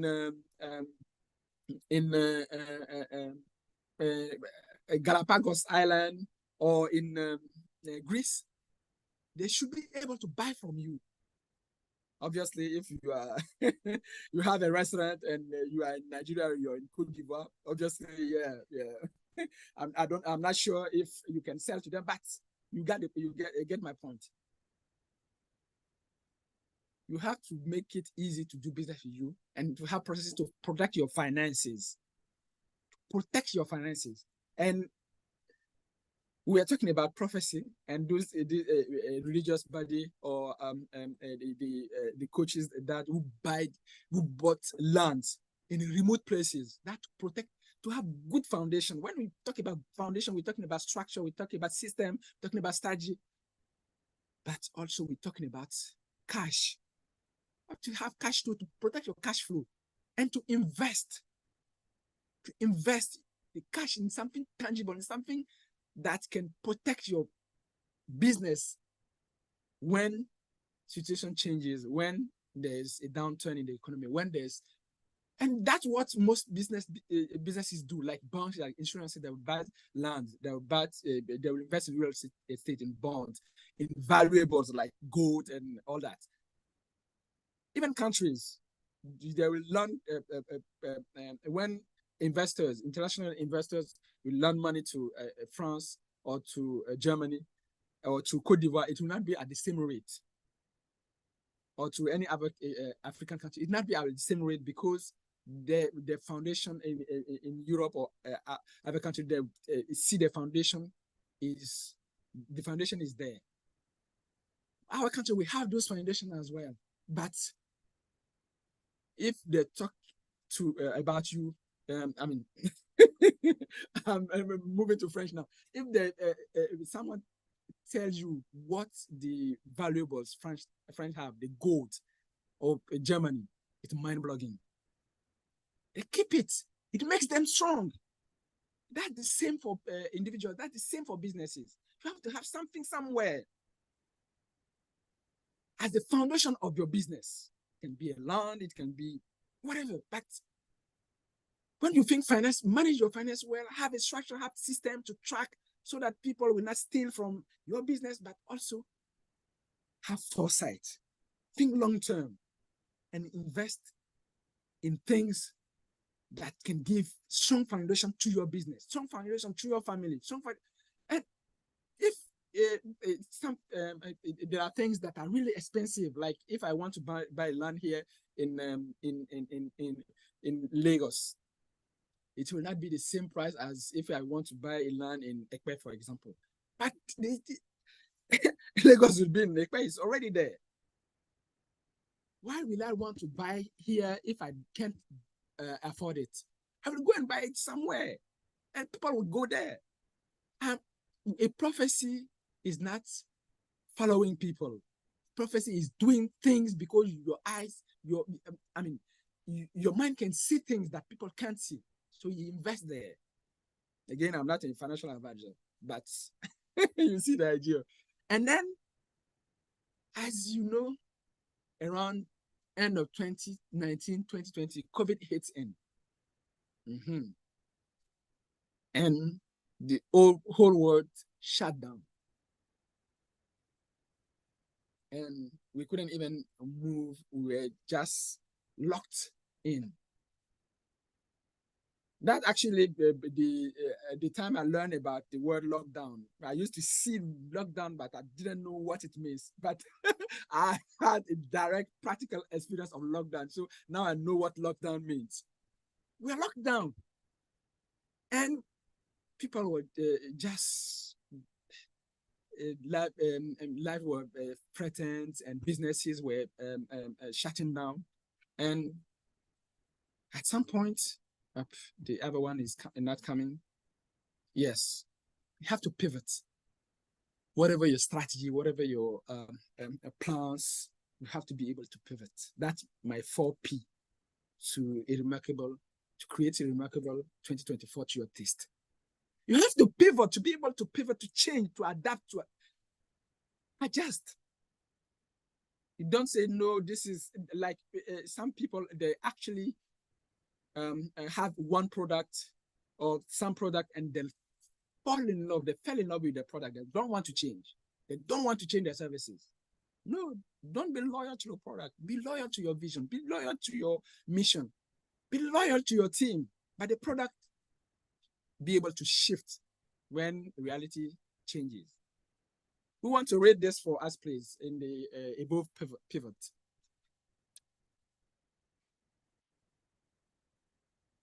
I hope I'm still in time. I haven't thought I will just go. You have just around 4 minutes left. Great, we'll end here. Thank you very much, Coach Sam. Someone to read this for us, please. What is great with French is when you probably speak French, is you can say anything in English and have excuses. The capacity to adjust operations, products, and strategies in responses to shifting dynamics, allows businesses to meet evolving customer expectations. A proactive approach to mitigate risks, especially in the face of unforeseen challenges, such as economic downturns or global disruptions. Pivot, change, adapt, adjust. Thank you. Thank you, ma'am. Thank you very much. You see, you have to be able to adapt. You either prepare or you repair, like John Maxwell will say. But always be ready to do both. Because realities are changing, things are changing, and you have to be able to pivot. You see Kodak, that's a big photograph, or how do I call it? They were loyal to their product. When digital came in, they just, when digital kicked in, they were kicked out. Why? Because they were loyal to only to the product, and they were not able to see. They didn't have foresight. They couldn't pivot. They couldn't adjust. They disappeared. And when COVID hit, aviation, the travel industry, hospitality were some of the industry that were heavily impacted. I mean, aviation, and I tell you, heavily impacted. You will see it was like a cemetery of aircraft just parking. They can't move because passengers were not traveling. Countries have locked down. Only cargo flights could operate. Cargo flight, because they have to fly livelihood, and airlines that have been able to make profit. Some actually at least did well. They have to pivot to become cargo airlines. They haven't removed the chairs, but they adjusted, and they were using the cargo aircraft to carry loads, to carry goods from one place to the other. They were loyal to the mission, and they have to pivot, adjust, and adapt. Either you are in business, or you are a professional, you work, you are an employee. It does not matter. You have to be able to pivot, to change, to adapt. You have to be able to do that. If you are able to do that, nothing can beat you. You will adapt, you will change, you will shift, and you will be prepared for any situation. And adaptability fosters resilience. It empowered businesses to respond effectively to situations. So what can you see? What can you see now? What can you see? Maybe you're thinking about the situation. Actually, it's everywhere. And some who lived in the 30s or 40s, they will tell you there were economic situations, black, I don't remember the word again, but there was a crisis. And then in 1939, World War II kicked in. And then there were pandemics and all that. They had their own struggles, but those who were able to thrive are those who prepare and are able to pivot, and they scale up. They build, they grow.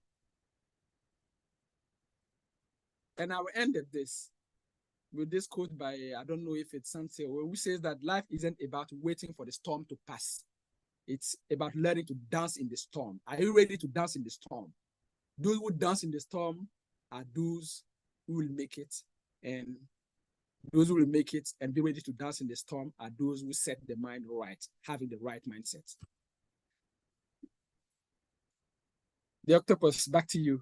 Thank you very much.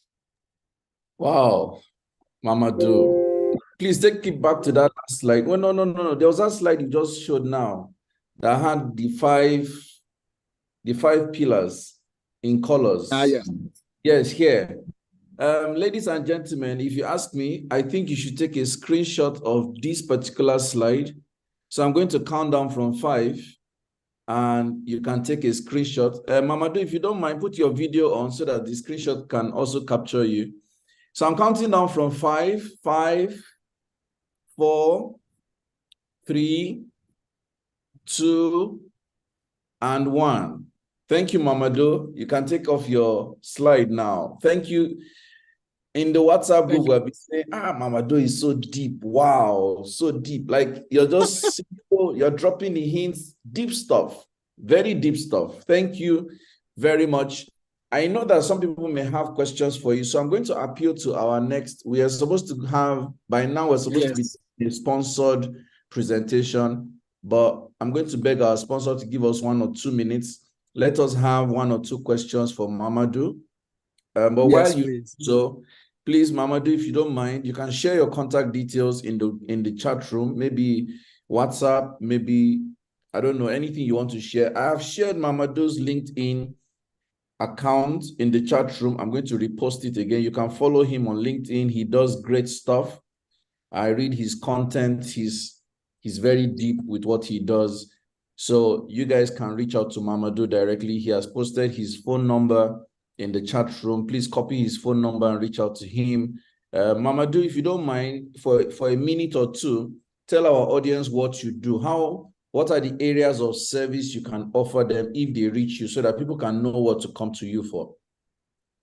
Thank you very much, Kusam. Yes, and I'm primarily in the aviation industry. And what I used to say is airlines have 2 wings. Aircraft, they have 2 wings. So who am I to not have 2 wings as well? So I'm in the aviation industry, and I'm in coaching to build myself first, because my biggest project is me. The biggest thing, the most important thing I have to work on is me. So I'm building myself, and then I help people to also maximize the potential in terms of structure, in terms of strategy, in terms of systems.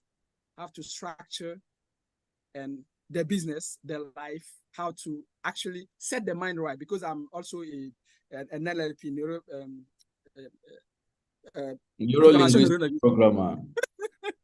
Yeah, exactly. Help people actually create a life of their own, create their own economy, actually have the type of information they want to have on demand. Like you see something on the catalog, we can do that. Our mind can do that. That's what I do, and I help people do.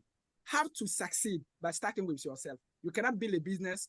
An entrepreneur said in Cote d'Ivoire, create the entrepreneur before the enterprise. Build the entrepreneur before the enterprise. Wow. Build the business woman before the business. Wow.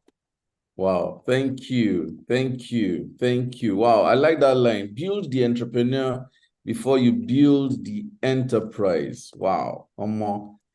Big stuff today. Oh. Guys, I hope you are following. So guys, as we round up Mamadou's session, let me reintroduce him. He's a business coach.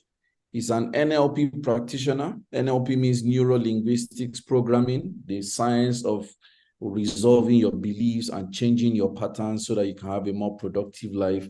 He's a John Maxwell coach. He's an aviation expert, and he's also a French-speaking professional. Of course, you can tell that he's done well with his English speaking too, so he has double advantage, not like somebody like us who are struggling with our French. If I'm me, I'm not even struggling with French. I'm completely bankrupt with French. So Mamadou is a double language speaker, and I really, really do envy his capacity. So guys, reach out to Mamadou, and he's going to be very, very useful to your business, to your personal lives, and to your enterprise. And perhaps you have business, you're looking at going into the French market. I think he can provide some strategies in that area also. Mamadou, thank you very much for spending the time with us today. And thank you for sharing, and thank you for everything. Merci beaucoup. Merci beaucoup, Coach Sam, for being a blessing to the world. You've fantastic. A lot. Yeah, thanks so much. Thank you, sir. Thank you. Awesome. Fantastic. So we go to the next item on our agenda. Once again, apologies to our sponsor for the little shift in time, but we're going to catch up really pretty soon. I have some quick feedback for everyone. So Mamadou was asking us to read the screen. And I noticed that it was the people I consider my leaders that are reading. I want to say these are opportunities for you to show yourself. Very key. Let me give you a very simple strategy. Imagine that when Mamadou said, who can read number 4 for us? Who can read number 2? You came up and said, my name is Sam Obafemi. I am called the Octopus. I am a master of sales. Let me read. Number 4, this, that. This session we are having now is on YouTube. It's going to be on YouTube permanently. Do you realize that if you just show up on this session by putting on your camera and saying something for 1 minute, somebody may stumble on that video on YouTube. And that may just be all. They may write a comment and say, I like the lady or I like the guy that said he's a something. How can I reach him? I'm very happy to look for you and give them your contact. And that can open an opportunity for you. YouTube is a global platform. It's not a Nigerian platform. I need you guys to always see the big picture. So when you're called on to read something, don't be shy and say, make I not unmute myself now. Make I not go embarrass my lineage. Make I go embarrass my family. More self-leadership, please. I just thought I should give that feedback. On YouTube, we have about 11 people currently live streaming. There's a question on YouTube. Somebody was asking, can there be a training where we learn how to enterprise? If you remember, we talked about the 5 resources, and the 5th one was enterprise and exchange. So somebody's asking if there will be a training to learn how to enterprise. So my direct response to that is this. I'm not promising, but I know that in 2024, these webinars we're having now, we plan to make it a monthly event, strictly hosting members of OSP. So in 2024, for example, we are not taking anyone into OSP from 1st of January 2024. OSP means Octopus Speakers Pool. It is a platform where we relate as professional speakers, preparing ourselves for platforms and podiums and opportunities for training and speaking. From 1st of January 2024, we're closing the door. We're not taking anyone. Our plan in 2024 is these webinars will be hosted every month, but only OSP members will be speaking. So we're going to make sure we plan 12 months of sessions and have multiple speakers in every month so that they are going to have an opportunity to be visible, especially on YouTube, because we're constantly running sponsored ads to the YouTube account. I'm saying this because if you're an OSP member, I consider you very fortunate. If you're not an OSP member, you have between today and 31st of December to join OSP. I would love to say more, but I will hold on until I'm done with our next presentation. Our next presentation is a sponsored paid slot by someone that is very dear to me, someone I have been privileged to consult for and work with and relate with for about a decade now. She is one of the most innovative people I know, and I don't mince words. If there's someone I know who pays premium on her personal development, is this woman. She's constantly learning something, constantly paying to learn something new. She has traversed several parts of the globe. She's currently in New York, and she's such a mind-blowing person. I am talking about Okpashi, PMP. And she's going to spend the next 10 minutes introducing herself to us and telling us how she can add value to you. If you don't get anything from today, this is one of the areas you should not miss. So once again, sorry for keeping you waiting for the last 11 minutes. We've taken 11 minutes of your original schedule, but you still have your 10 minutes and your time starts now. Thank you. Good morning. Good morning. Good morning, everyone. Can I get the what do you call it? Authority to share the screen, please? Yes, please. Okay. Let me make you co-host. Co-host. Good Yes. morning. Good morning, boss. I know it's like 4 a.m. your time or 3 a.m. or something. Yeah, so the apology is not even a problem. I got to sleep a few extra minutes. So that's really fun. Good morning. You may go ahead, boss. Thank you so much. Good morning, dear OSPians and guests. It's a pleasure to be here. And I have a very brief presentation. Just share a little bit about what I do and an upcoming program that I have, okay? I have a timer. I have about 10 minutes to speak. So I have a timer ringing every 4 minutes. It's great to be here. I'm seeing some of our names. I wish I was there in person to give us big hugs. All right. So I'm just going to be sharing a little bit for the next 10 minutes or so, or 8 minutes, how to help you become an authority in your brand. And that's one of the things, if I can to summarize what it is that I do or what I aim to do with as many of us as possible. Yeah. So most of the things here you have it. I would probably, if need be, I could share the presentation later. So this is just a bit of a summary. This is what I look like when I have extra hair in my head. And summary, I help individuals and organizations become profitable knowledge entrepreneurs. And so my experience has spanned across the whole education ecosystem, and it's still expanding. Thank you so much, Mamadou. I love some of the things you said. I love that word pivot is like one of my favorite words, and I think with this presentation, hopefully we get to see some of these things from there. So that's a brief introduction. And I'm just taking you along a very short journey. As a thought leader, for many of us, we're thought leaders. We're all doing the same thing. Many of us in OSP, for example, or BSG or Surikar, all the ones, we actually do similar things. We're doing the same thing, and one of my callings is to help you find ways to, find those unique ways you can package your skills and really distinguish yourself. What are the ways that you can stand out? If we're 20,000 coaches in the same place, we're all doing the same thing. Okay, like I was so surprised, intrigued to hear that Mamadou is actually in the aviation industry. Like aviation, I had no idea. We just exchange French banter on the group most times. So that's really interesting. So he's in aviation. Maybe there are other people there, or even if you're not, and you're trying to find ways that you want to come out a bit more. Okay, so how can we distinguish yourself? I have clients once in a while too who are like, oh my God, more people are doing what it is that I'm doing. There's someone else has started the same thing, or someone called me yesterday and said, can you imagine this lady that works with me? She's started a side business similar to what it is that I do, and she didn't tell me, and she's been running that for like 1 year, parallel to what it is that she does. Okay. And so this is something that I know that happens with entrepreneurs a lot. We're like, ugh, more people are doing this, they get angry. The lady was actually going to fight the lady.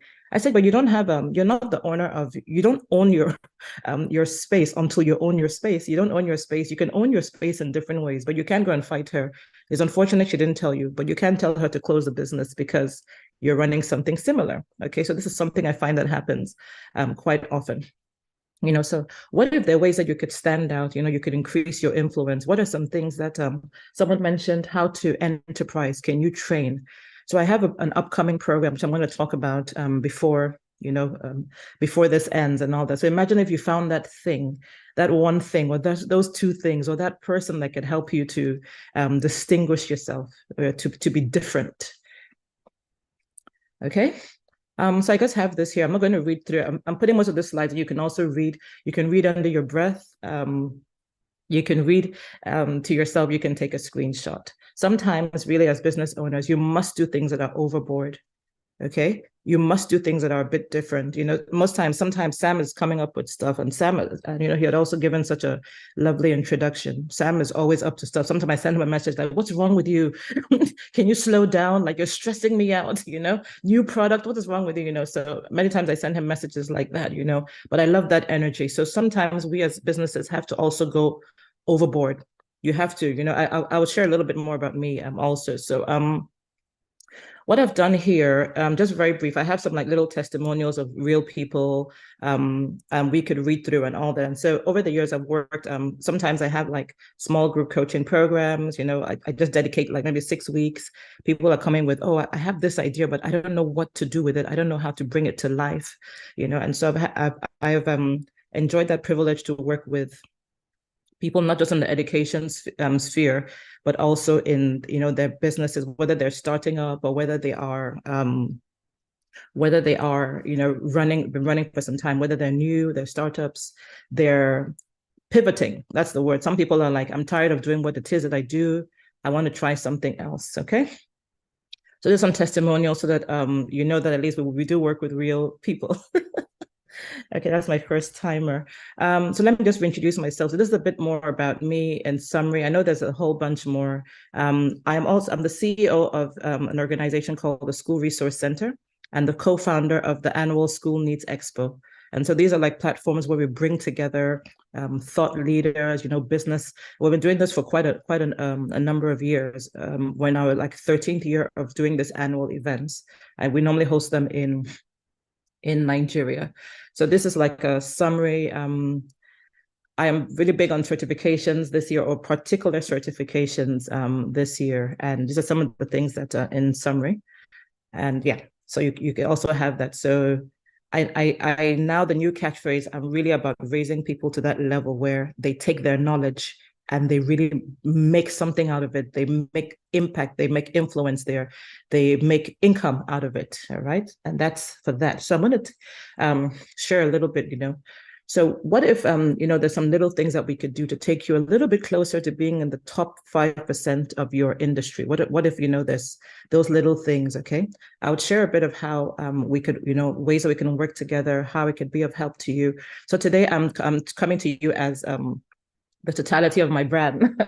I have my corporate brand. I'm just coming to you as MM Opashi, and so whichever angle that you're able to see yourself in.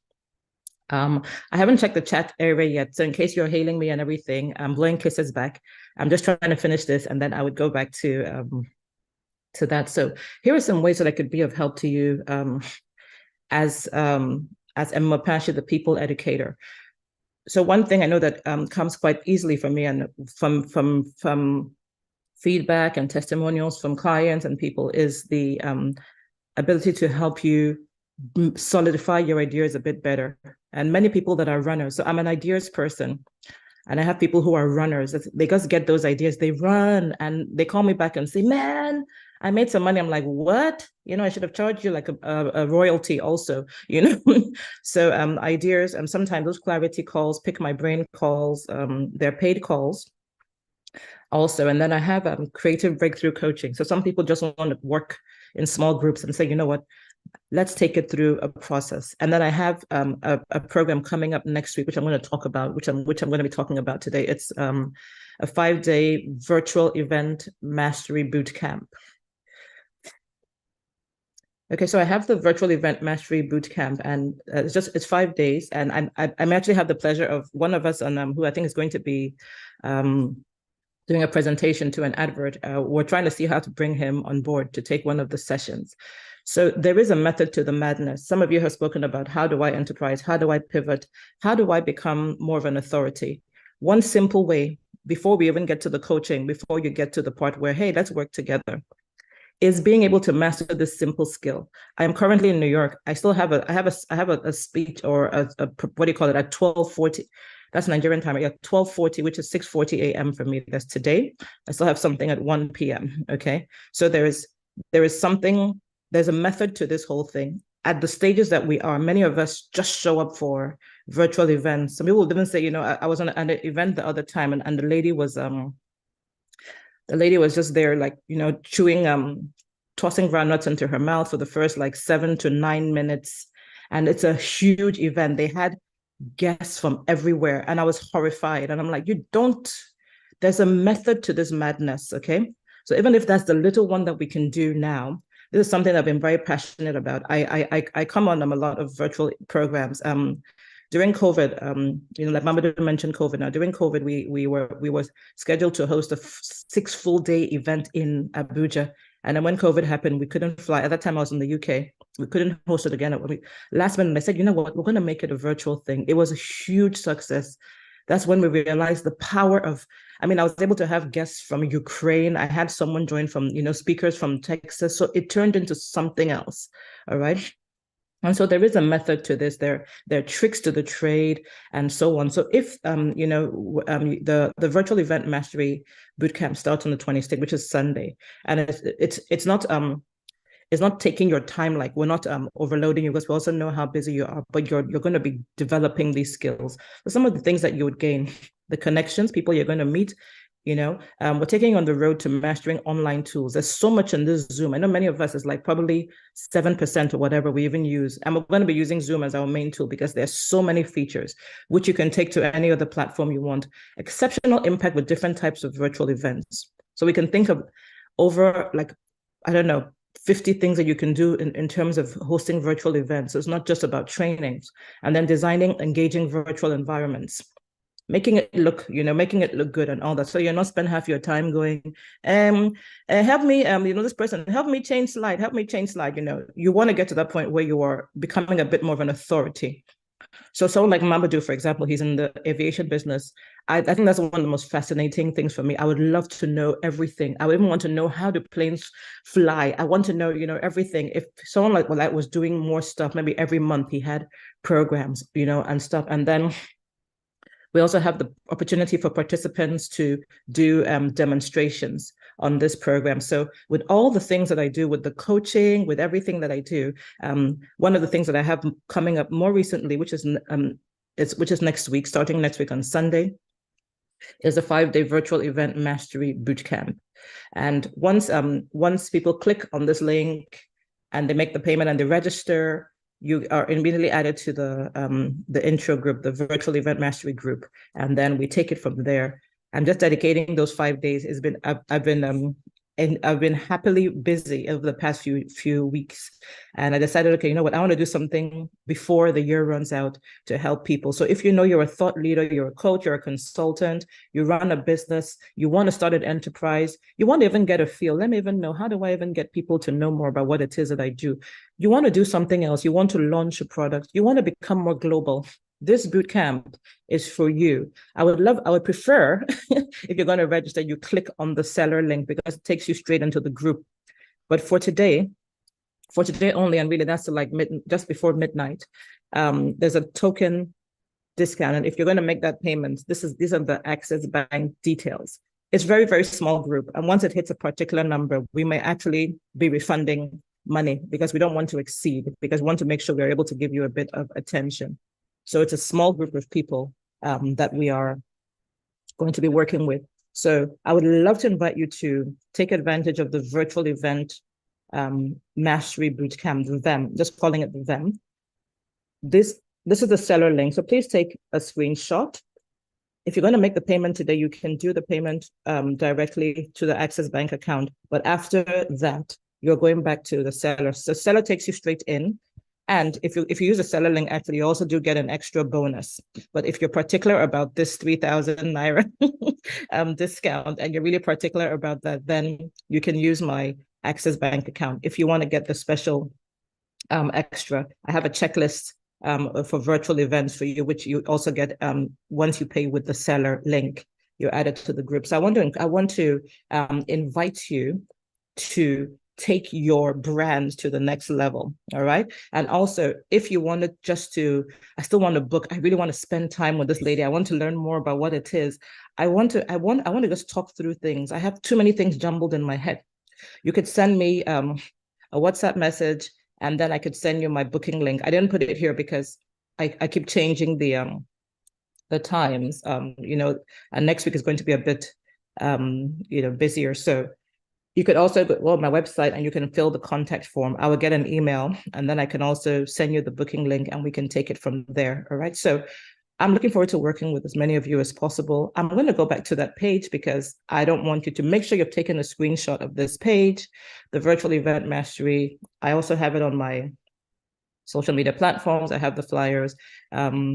a lady saw it on my status and was like, "Oh, send this to me." So it was really encouraging. So I also have, of course, the rent a Zoom package. So people also want once in a while to rent, instead of having those 40 minutes. Sorry, when it cuts off, you join back again. Like, God forbid anyone in OSP that does that or will personally flog you, okay, and beyond, right? So that's not even a given. If you've gotten a screenshot of this, make sure you do. Yes. A screenshot of that. This is, as I said, this is what we're going to be doing. You're learning how to do like proper, make it, there's so many things that we can put in.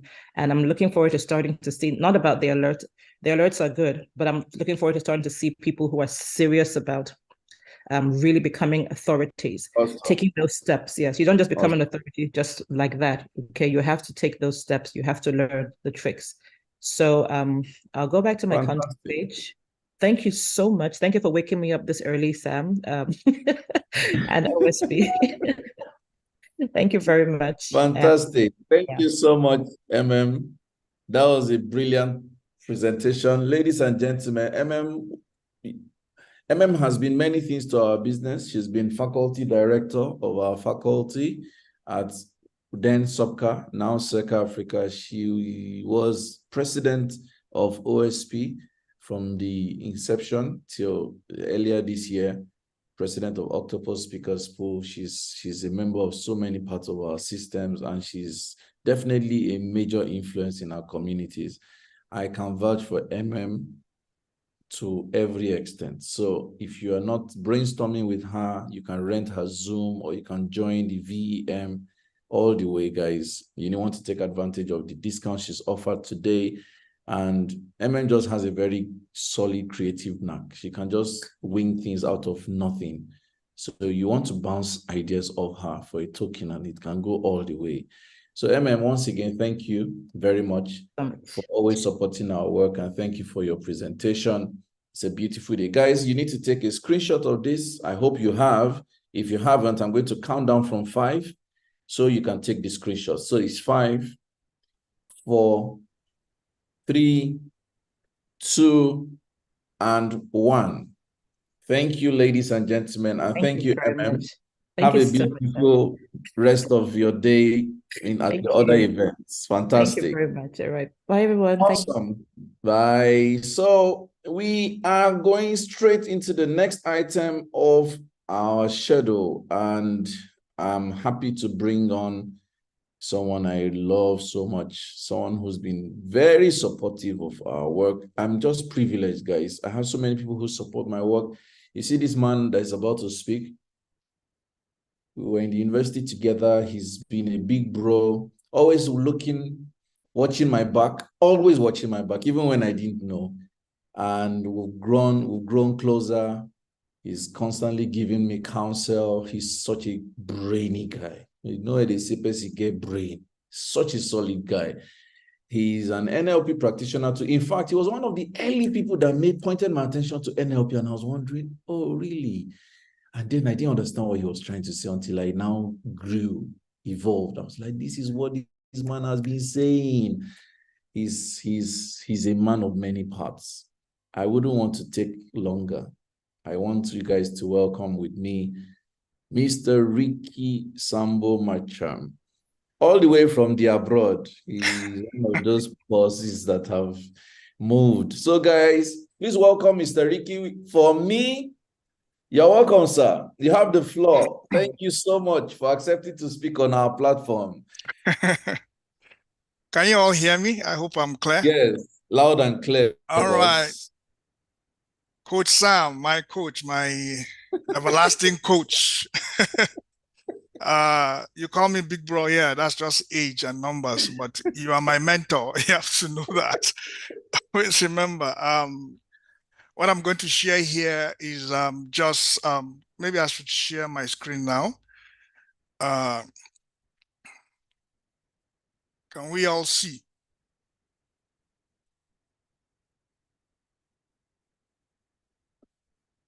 Is it clear? Coach Sam? You're muted. Yes, it is. Oh, your screen is clear. All right, cool. Awesome. All right, yeah. Yeah, like my Coach said, my name is Ricky Sambo Macham. Yeah, from Nigeria, but yeah, along the line, we moved around a bit. And so I don't know how to explain what I'm going to share with you guys.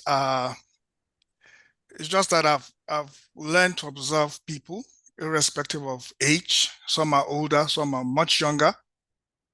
I study my children. I see the differences in them. I even study animals, just watching documentaries and see, okay, what makes this pack of wolves succeed in whatever they are doing? What makes the lions? Just to see what I can learn.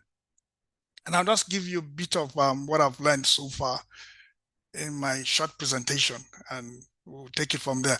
And if I'm going along and you have questions, please feel free to just ask. So we're talking about how to create 2024 to your taste.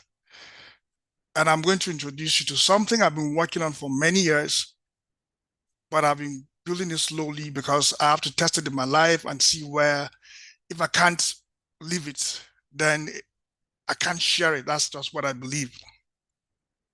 And I've been taking time to, put my thoughts together, and I'm now living part of what I've created. And this is a part I'm going to share with you, which is called SMART routines. Just being consistent in little things. So now these are the points I intend to cover. Race to the South Pole, reasons are made. It was a race. I will tell you the story when we go along, why somebody was successful and the other wasn't. Then I'm going to introduce you to what I call the outcome-based methodology. Then we'll take a deeper dive into SMART routines. So in 1911, there was a race to be the first human that reached the South Pole. Two people representing two different nations were involved in that race. One was called Roald Amundsen. He was from Norway. And the second one was called Robert Falcon Scott. He was from the United Kingdom. Now, at that time, the UK, as it was then, was the largest empire on earth. It was controlling over 25% of the world's population. From India, most of Africa, and several other countries in Asia. The Middle East, as we know it today, was divided between the French and the British. So they were a large empire. Norway just got independence from Sweden. It wasn't only African countries that were getting independence. Even the European countries, too, some of them were also dependent on other people. So Norway just gained independence from Sweden. So they were a very small country. And at that time, when they gained independence, they quickly tried to side with the British in how they were running their affairs. So one way they did that was they could also speak English. Today, if you travel to Scandinavia, most of them speak English. I was in Copenhagen, that's in Denmark, a few months ago for the summer. And on the train, everybody was speaking English. And I thought they were Americans coming on vacation until I saw them talking to their children. They were speaking a language I'd never heard before. So apparently in Scandinavia, because they are small countries, they don't subtitle their videos that they get from foreign, like America especially. They don't subtitle it, they don't dub over it. So they listen to it in American accent. And since most of the movies people tend to watch are from America, except if you're in Africa, then maybe you like Nollywood. Now, the average distance that they covered, because they were going to travel by road, there was no aeroplanes. That's 1911. There were no phones, no airplane, no internet, none of that. The average distance was about 3,000 kilometers if you convert it to our own, metric system. That is like the distance from Lagos to Maiduguri and back by road. Not as a crow flies, by road. All the roads you follow, go through Ibadan, all that. If you want to follow through Abuja, you could follow through Benue, whatever you follow, then maybe through Jos, and then up your way through, Bauchi, and, past some local governments, Yobe, down to Maiduguri, and then traveling back the same way. there were no cars that could go that way because no human was known to have gone there and lived to tell the tale. And it could be the same distance, total distance from Lagos by road to Guinea-Conakry, about that distance, or traveling by road.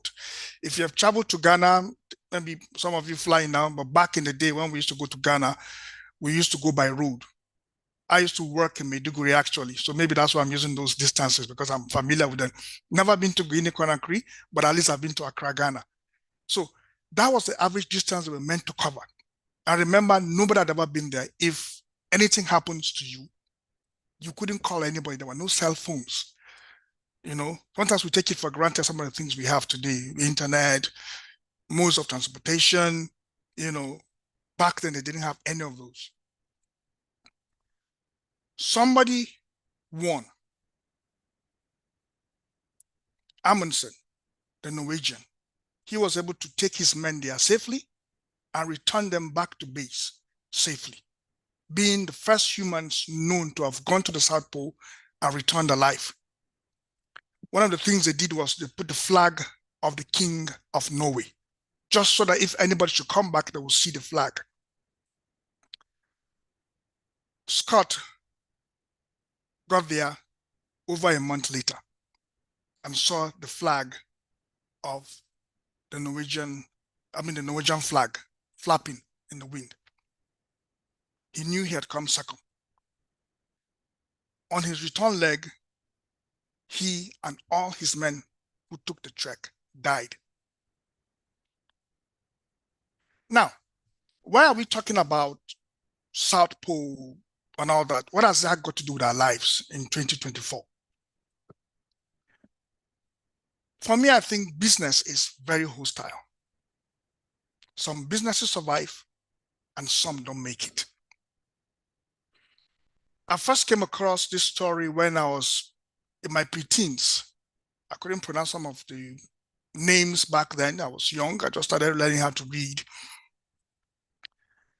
And the story is stuck about adventure. And I never forgot the story until maybe 5 years or 7 years ago, when I had to read the story again from a book called Great by Choice. And even on my last trip to Copenhagen, I met a Norwegian woman. And all I wanted to know more about was, what has a country done about Roald Amundsen? Because I was so obsessed by his trip. I've watched different documentaries on YouTube. Now that we have YouTube, I've read different books. In fact, I even have a copy of the diaries of what they wrote on their journey, both Amundsen and his men and Scott, the ones they have, and they were all published. Amundsen wasn't written in English, it was written in Norwegian, but somebody translated it, and I have access to the first English translation of what he wrote in his diary, with all the mistakes. I think I've corrected everything now. People were able to see what he meant. So, why was Amundsen successful? Now, if you are going to take that kind of trip and you're traveling down to the South Pole, the question is, what is the one thing that will make you successful?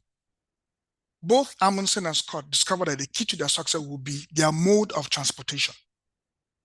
Because if they can cover enough ground, they'll be able to make it there on time. And then they can also return. But there were other things. That place was unknown. The weather could get so bad. So they had preparations. The smartest thing they did was they said, let them travel during the summer. That's the summer in the Southern Hemisphere. While we are, like now, this is, for us in the Northern Hemisphere, this is like winter. Even though if you're living in the tropics, you may not notice the difference. But this is when you start having longer nights and shorter days. Back in the Southern Hemisphere, they'll be having longer days and shorter nights. In fact, in the South Pole, the sun will just be going round. No sunset until it is winter again. So that was why they chose that, because they didn't have flashlights that could survive. Maybe they had flashlights, but I don't think they had very good batteries. So they needed natural light. So they had to go there during the summer. Now, there was something Mamado said, and I was like, oh, I had to check whether he was spearing through my notes. But I think something every thought leader knows, that you have to have focus. You don't have to spread your wings to start with one thing and concentrate. Know what you need so you can achieve it. So Amundsen concentrated on one method. He used dogs, sledges, and he also got skiers to support him because the men will be on skis. Let's give it to them. Scandinavians are good skiers. The British were not. And the British were colonizing the tropics. Probably that was what pushed Scott to bring 3 untested methods. Number 1, the dogs. He brought dogs, but we'll go further into what Amundsen did differently when he was bringing the dogs. He also brought motorized sledges. Now, the British was a very heavy, powerful empire. The first industrial revolution was spearheaded by the British Empire. And of course, it would have been easier for him to say, let me get these new motorized sledges that I've seen. Let's power it. That will make us drive faster because I can see them on the road driving very fast. But why I said they were untested was because nobody had used them in sub-zero, where the temperatures are going below 0. You know? And then he also brought ponies because probably in Afghanistan and some of these other places where the British went, India, Burma, close to Mount Everest, that place is very snowy also. He saw the people there using ponies, some kind of ponies. So he bought them and brought them, thinking at least if dogs don't work, the motorized sledges collapse, ponies, at least one of them will survive. Unfortunately for him, all the 3 methods he brought did not work. So at the end, he and his men were man-hauling their goods. And if you know anything, man is a terrible beast of burden compared to most of the animals we have. He will not fare very well. Now, Amundsen got the best skiers. One of the people he put to lead the team of skiers was a champion skier. That man was not even interested in polar explorations. But because he wanted the best, that's his strategic focus. He concentrated on what he wanted and insisted on getting the best. We should also know that any Norwegian back then would have beaten any British guy. If possible, the best British guy is skiing. But Amundsen wasn't taking chances. He didn't say, let me just get any skier. All of us can ski. He went for the best. He made sure that the leader was a Norwegian skiing champion. Those are the people who will be following the dogs. And he got enough dog trainers. And they had simulations over and over to be sure that they could manage the dogs before they set sail. He also got the best dogs for the job. When he went to countries like Greenland, he saw all the Eskimos there, how they lived, how they were using dogs for transportation. He had to find out the best breed that they had that could be used. He got them. He went there himself, looked for the healthiest, the best that money could buy at that time. He bought them and he came back with them and started to learn how to control them until he was sure he could work them out. Not him, he and his teammates.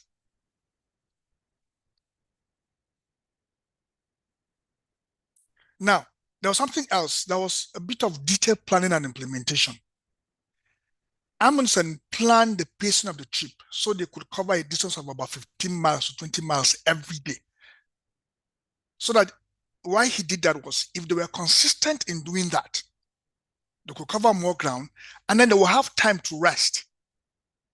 So that tomorrow again, because they don't know what will come tomorrow. So he planned these things to the T, to the letter. As soon as there was a time that they had only one day to reach the South Pole. And they didn't know where the other ones, the Brits were. What if they were there ahead of us? Because, it could have happened. As soon as they got to 20 miles or 19 miles, he said they have to rest. They were like, let us go. We can stretch. It's going to take us like 35 or 40 miles. And we're there. He said, no, we need our strength because we need to return.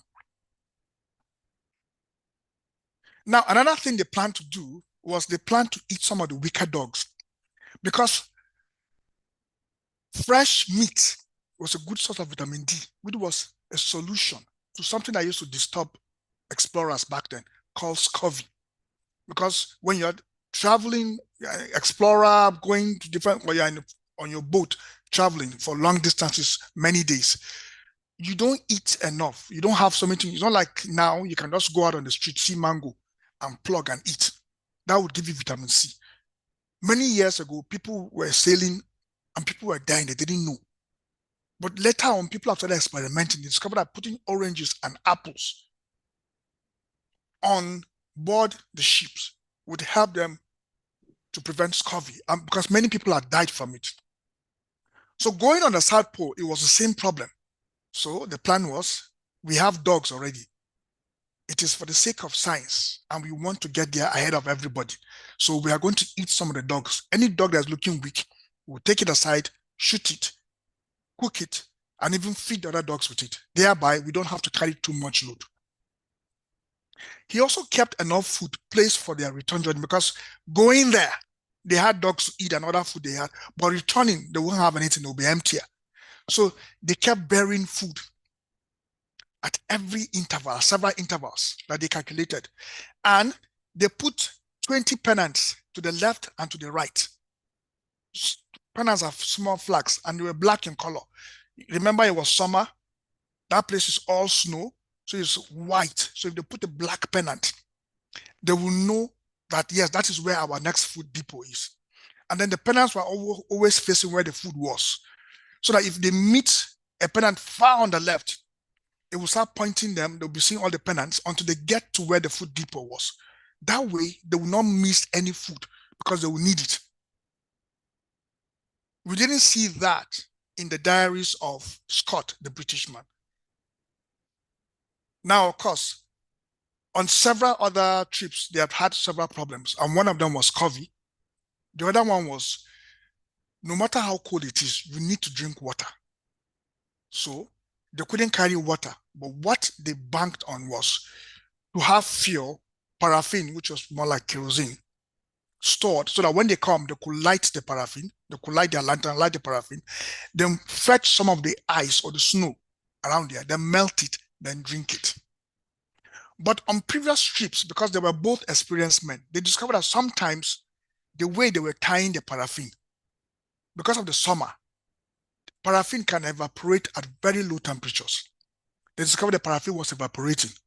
So what he did was he made sure that this trip that we were going to, they soldered everything. The story had it that when they were even returning, they added so much food because they had too much food.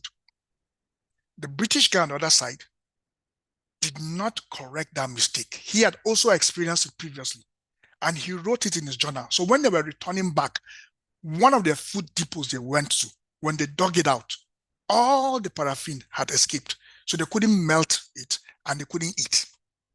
And because he didn't plan the way Amundsen planned, there was no food for them to eat in some of the depots. So they were trekking back days of hunger. There were several other things which I didn't mention, like the shoes they were using. The shoes were not good. Amundsen decided to use the shoes that Eskimos, you saw Eskimos using. And because they were using modern day shoes from Britain, from the best stores, cold water from the snow was soaking into their feet and their feet were getting cold. So finally, many of them had something called frostbite. It's a very terrible situation. You won't be able to move. It's very painful.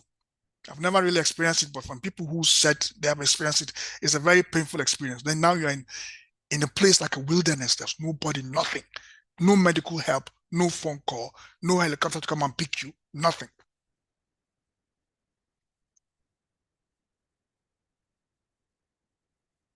Now, I want to introduce you to what I call the outcome-based methodology or the outcome-based framework. This is what, in studying different companies, different individuals, one of them being Coach Sam, another being my wife, and several other people which I've studied, people I know, people I've talked to. Recently, I met a South African woman who also emigrated to where I am. And her husband was telling me about how she rose through the ranks for them to even be posted to to Europe. And when I sit down to talk to such people, I see the same thing appear over and over. And this is what I've streamlined down into what I call the outcome-based methodology. One of it is being able to design your future, the outcomes you want to see in your future. And for me, I think it takes 4 pillars. One is contribution. What is one value that your work is going to provide, and who is it going to provide it for or to? We've had this discussion, and I think Mamadou will say something about it also. He talked about passion. I think when people tell you to follow your passion, I think they are deceiving you, because people have different passions. Maybe Coach Sam's passion was to help people. And so he went into mental health training, and he now became, a pro in what he's doing because he wanted to help people. So maybe that was his passion. And from people who knew him way back in school, yes, he used to talk about some of the things you could do. And this is one of them which he has so successfully done so far. But I've met people whose passion is to dance something like, is it salsa? There's nothing wrong with dancing salsa. But if you're living in Nigeria, in a very small town in Nigeria, chances are very high that you will not be an expert in salsa because you don't have experts that will show you some different techniques. Chances are very high nobody will know you in that small town that you're a good salsa dancer. So how can you survive on salsa? That's your passion. You've watched it on TV and you liked it. You can't travel to somewhere like Cuba or South America to learn it. So what do you do? I know there are some salsa dancers in Abuja who advertise once in a while, but how good are they? It's just like basketball. If you want to play good basketball, you have to move to somewhere like US.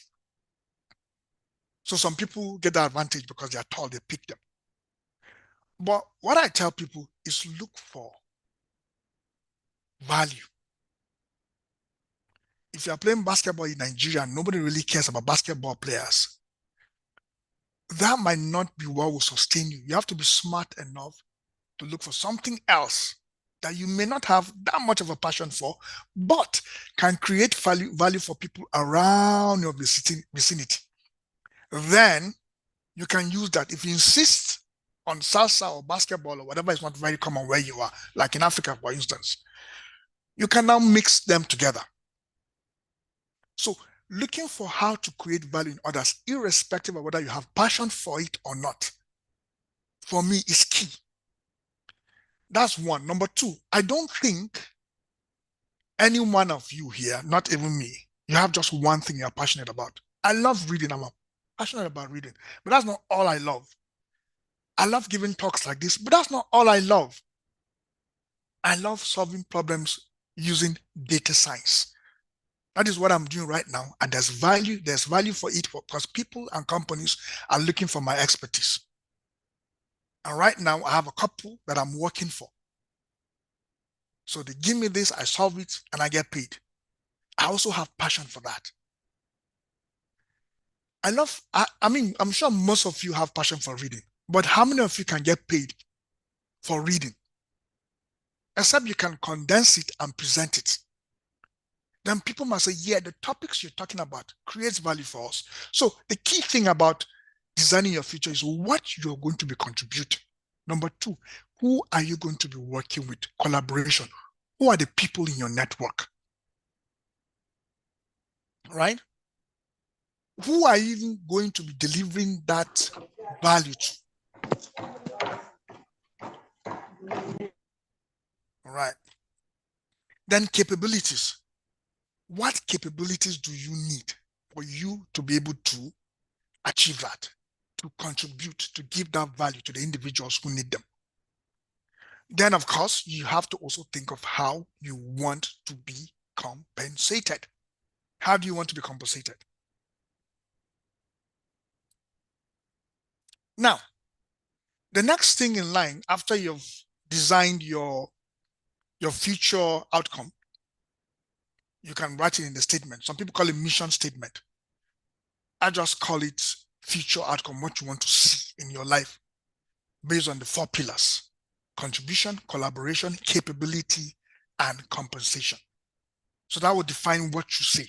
And that's how you want to spend the rest of your life, because this is what you want to deliver. You have to also understand something called the core behaviors. I call them staying on track. If you have defined where you're going, you stay on track. A simple example, we don't have to go too far, is Coach Sam. Coach Sam can tell you his stories. I don't have to be the one telling the stories. How he started by sending texts to numbers in the year 2000, early 2000, 2003, 2004, 2005. That was when GSM came. We didn't have WhatsApp. We didn't have to go. We didn't have Viber or Telegram. We didn't have any of this. He had his phone. Like he was working and he got money for the phone, and he could just send text. I think text was how much? 15 naira, I can't remember. Every number he saw, because people were beginning to put their phone numbers on their billboards. He would copy some of the phone numbers and sending them text. And some of the billboards, just an individual whose phone number, he put there. And then in the morning, Coach Sam would have sent them a text about something that he chose that day. And quite a number of people responded to him and said, yeah, thank you for sending this. Sometimes when he forgets to send it, people will remind him, we're not heard from you, sir. That means people needed some of the content he was sharing. And I don't know the year he started, but you can imagine from 2000, this is like how many years now? Probably reaching 15, 20 years probably. He will tell you the story himself. He knows more than I do. But those are the things that when we sit down and I want to pick his brains, those are the things I get. I was like, wow, this guy has been so consistent. So you need to define your core values, how you want to stay on track. What do you want to do to keep you on track? You need to measure what you shouldn't exceed so that you don't get exhausted.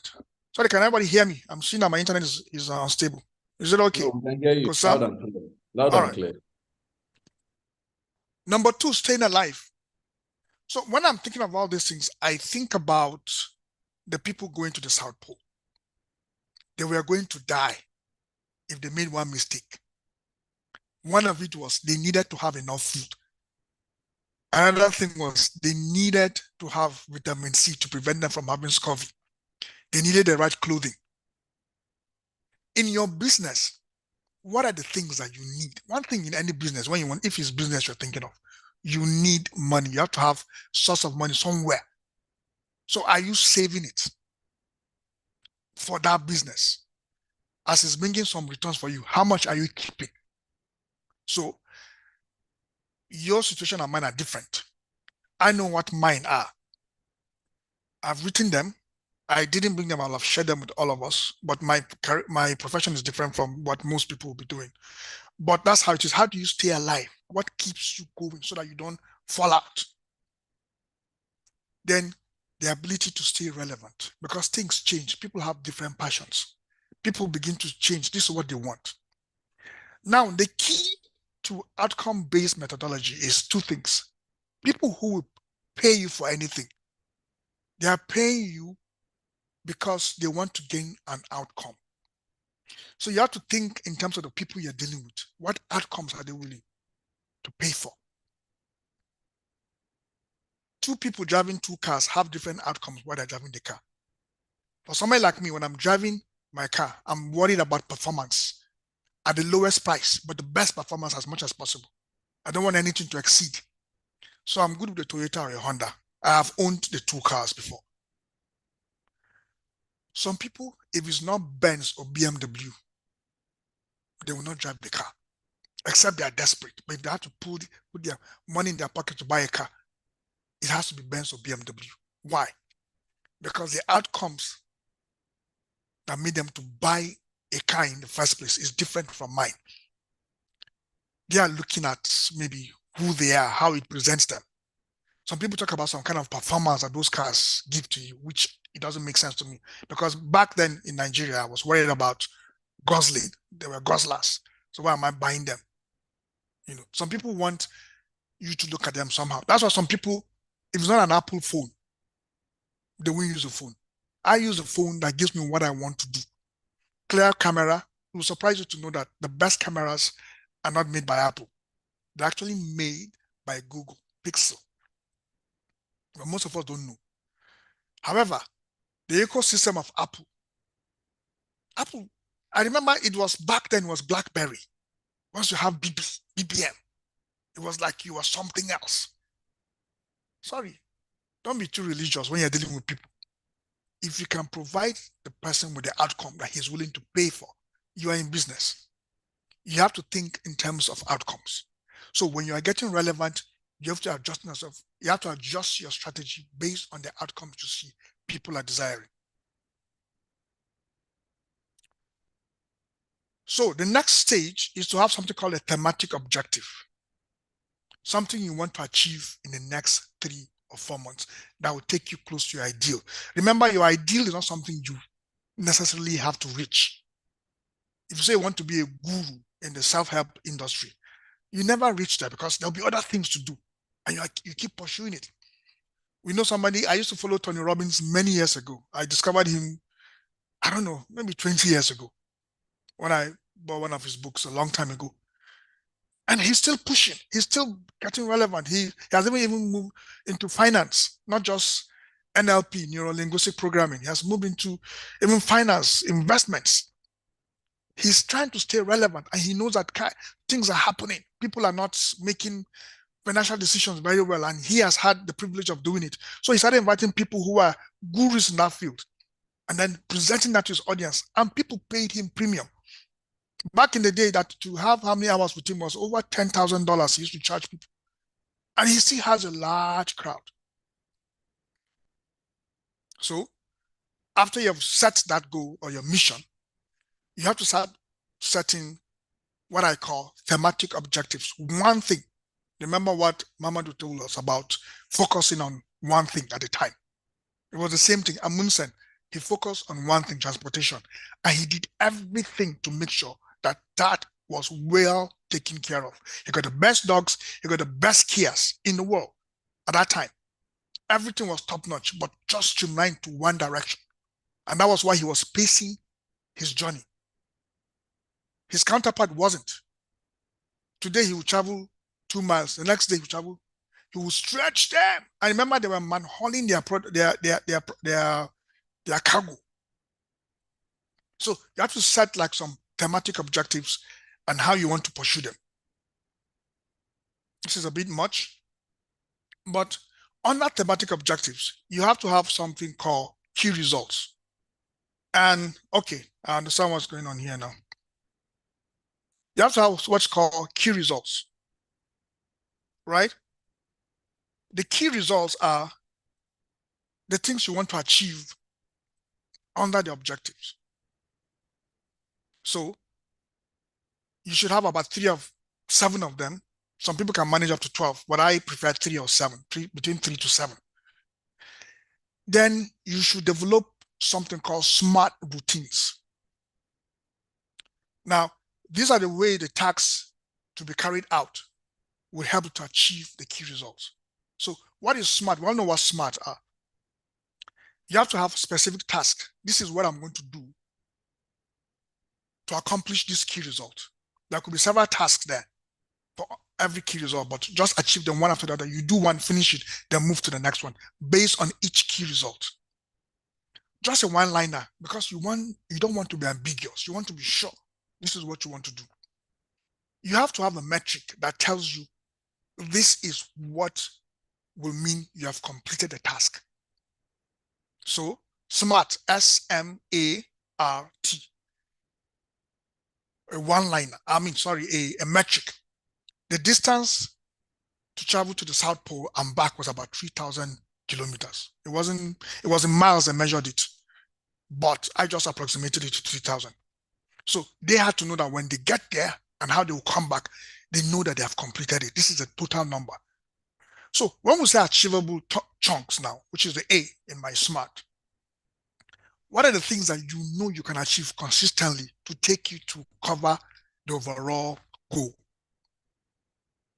Right? So here I gave example. Amundsen broke it down into 20. He called it, some people, historians started calling it 20-mile march, because he made sure that was that give or take, plus or minus 20 miles. He will cover it every day. Remember what I told you? That was a day he covered 19. And they said, let's go. He said, no, let's rest. Let's do other things. Let's play. Let's relax. Let's write in our diaries, like letters. In case we die and they find our bodies, they'll be able to take the letters and give our loved ones. These are all the things that we're planning. Let's rest. But they had achievable chunks from his experience. Remember, he was very experienced. He knew that that was the best way to do it. Divided into chunks that you can do. And then they are all expert skiers. They knew they could do that. So in whatever you plan for next, maybe you want to be a PhD holder. What can you achieve? Ask people who have done PhD. If you want to start, what was the achievable metric they had and how are they achieving it? If you have done masters, then maybe you have an idea of how to do it. Anyway, especially if your masters was by research. So you understand, you can now pace yourself. This is what I'm going to do so that at least in 3 years, I have something. If possible, you have done your dissertation and your defense and you are finished. Just, you have to find a way of pacing yourself. Then realistic, you have to know the resources you have. There's nothing about, let's do it by faith. I mean, sorry, I'm not trying to go against maybe some of our Christian upbringing or whatever upbringing we have that has to do with faith and all that. You need to know what you can do. You cannot hope, not just hope for the best. If there's an opportunity to get everything right, do it to get it right. That was why Amunus and God only dogs for transportation, and he practiced how to use them. Rumor has that they had over 100 dogs. I don't know which one, different places. I've seen 97, I've seen 160, but very few came back because some just died because they were tired. It was a long walk, it was a long trek. And some were killed for food when they were looking weak. They ate it, they fed them to the dogs. They even, like I said, they even added weight on their return leg. Meanwhile, his counterpart were famished. They were dehydrated because they were not drinking water. Their paraffin evaporated in one instance. So, and they died not so many meters away from their next large food depot, but they couldn't see it because they didn't have enough markings to prevent anything from there. To prevent them from seeing it. These guys were also experienced. That wasn't their first time, and they knew they had those problems in previous instances, but they still didn't correct them. So you need to know the things that could kill your journey and how you're going to mitigate against them. So that's why when you're doing the tasks that breaks down all your stuff, how you plan your next year, you try and think realistically, can I do this? If I can't do it, who can do it for me? When Amazon started, they discovered that the key deal for them to be successful was one word: fulfillment. If A from across the country orders for something online, getting it to his doorsteps, that was the only way. They didn't have the capability. Now they do, but back then they didn't. They had to look for a company they could trust and they could afford. When they found a company, Jeff Bezos made the decision to move the headquarters of his own company, Amazon, to where that company was, so that he could have access to them in case something happened. Fulfillment, that was realistic. They knew that they couldn't do it, but these people have a track record of achieving it. And once the deal was struck and they agreed, they decided to move close by. So they will work hand in glove. They will do it together. Then on timeliness. Why I talk about timeliness is you have to know when you do certain things. If you are studying for a PhD, maybe you are more of a morning person. Don't read in the night. Don't read in the afternoon. You have to find a time where there will be no distraction. So that's why I talk about timeliness. Maybe you want to work, maybe it's work days, maybe it's weekends that your business works better. Then check the task that you're doing. When you're forming your routine, your smart routines of how to execute your tasks, you have to see the best time that you can do that and do it very well. Now, I'm going to give you an example from one of the tasks I undertook we were authoring a paper, and I was one of the contributors. And it was in a language that I speak, but I'm not so fluent. I wish I could borrow Coach Sam's ability to speak Hausa. I grew up in Jos, and if you know anything about the language, Jos people, the Hausa is, sorry if you're not Nigerian, but Nigerian will say you get K-leg. There's a way it sounds. But I really wanted to be part of this work, and they needed people anyway. So I was there, and I was an expert. Sorry, it's also called NLP, but it's not, I'm mixing the names now. That one is called natural language processes. So we're trying to teach computers to read and write in different languages. So Hausa is considered a low resource language. That means quite a number of, we don't have enough materials on it. If it's English, I just showed you extracts I got from, what's his name? Robert Scott's diaries. I picked some of this from his diaries, what was printed online. So there's been so much written in English. The English Constitution was written God knows how many thousand years ago, or hundreds of years ago, probably. I don't know how far back, but I've been writing like that. Even the King James Bible was printed probably in 1611. And before them, several things have been written by hand, or when the printing press came, they started printing them. So there have been centuries of writing in the English language. So there's so much. But in Hausa, or even some of our smaller languages, if you're lucky, you just have just the Bible or some tracks, nothing more, because all of us now either speak the major language around the area. If you're in the Southwest, probably you'll be speaking Yoruba.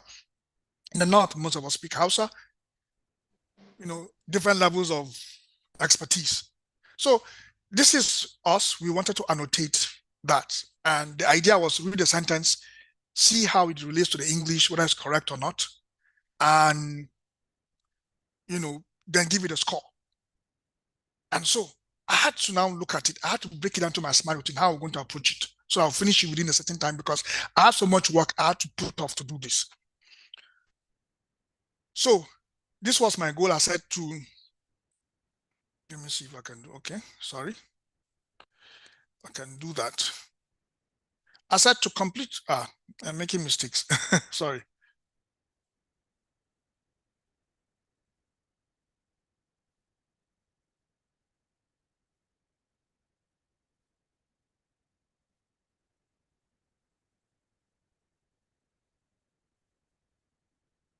So I wanted to underline some of my equipments.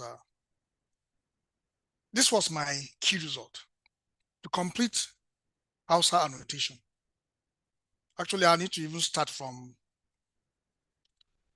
the thematic objective I had for the quarter ending this year, to establish myself as a data scientist with a portfolio to showcase. So one of the key results, I had several. One of them was to complete Hausa annotation. We're going to publish, the draft submission was made just this week, but we did all this like a few months ago. So I had to break into smart routines. So the first was a one-liner that tells me without ambiguity what I'm going to do. And this is what I wrote: perform annotations given to me. I just wrote that, just a one-liner. It doesn't have to be something very perfect, right? Then the metric I used was that to show that the task was done. I wrote to complete annotation for 500. Actually, there were 1,000 sentences. One for something we call adequacy, the other one for something we call fluency, what I was fluent Hausa. So I had to look at myself. We've tested it before, and I saw how much I could do. So that was why I told myself, okay, to break it into achievable chunks, I could do 20 to 35 sentences per day. It was really, really stressful. It gave me some bit of PTSD, not really in a psychological, but I just got tired of seeing those sentences, but I had to do it because I wanted to be published. Mamadou said something about, I hate what I'm doing, but I have to do it. Something like that. I'm paraphrasing what I heard him say. So I had to check, what resources do I have? Of course, I can speak Hausa, right? And then I have time too. So I have to create a time whereby I know that when I do it, I will have little distractions. So I have to, okay, yeah, this was it. I noted it here. I had to wake up at a certain time when my family was not up yet. Luckily for me, at that period, my kids were on break. One of the times, or the time they were going to school. So after they go to school, I'll come back and start working. So rise up by 7 a.m. to avoid distractions and family is yet to wake up. And I knew that that was when my brain was ready. I could just continue. Then the next one was timeliness. I had to give myself the time when I'll be doing it, which was the last one. This shouldn't take you more than 1 minute to know. Now, the key thing is sticking with this SMART routine. It's just one thing I wanted to do. It's just one of the objectives. I mean, just one of the key results for my major objective, my so-called thematic objective, just one. It was just one of it. But the little thing that will make me successful in that, I need to be consistent. So every morning, unfailingly, I woke up at this time. I had my alarms up and I was achieving everything I wrote here. Every morning, unfailingly. Until I was done with the 500 sentences. Until it was done. Then that task, that key result has been met. For me, that was 100%. There are some I've failed in doing them, but at least this one I shared it maybe because this was one of my major successes. And it has come out, and my name was there as a contributor, and it's going to be published. We've done something like prior to that. It wasn't as hectic as this. And when I check on Google, what do you call it? Google something, just escaping my mind now. The name is there, but there's a place where authors put their books. I can see put their works. I can see how many times, I think it's called Google Scholar, where researchers put up their work. We did one. And one of my professors saw it, was like, wow, Ricky, can you see how many citations this work has? So almost every day I get alerts that somebody is citing the work. So this one is even major because it had to do with something else. There was something else that was developed by a group of scientists, and then we were now trying to contribute to it. So it's going to get even far more citations because people are trying to see how they can get African languages online so that they don't die, because some of our languages are not being spoken anymore. Where I come from, I'm from a tribe in Plateau State called Birom, probably 2 million people. But I don't think 500,000 people can speak the language without mixing it with Hausa or English. I doubt it. And even the Hausa language too, quite a number of people can't write in it anyway. It's also shrinking, even though we have about 60 million speakers in Nigeria, apart from Ghana, Niger, Cameroon, and Chad.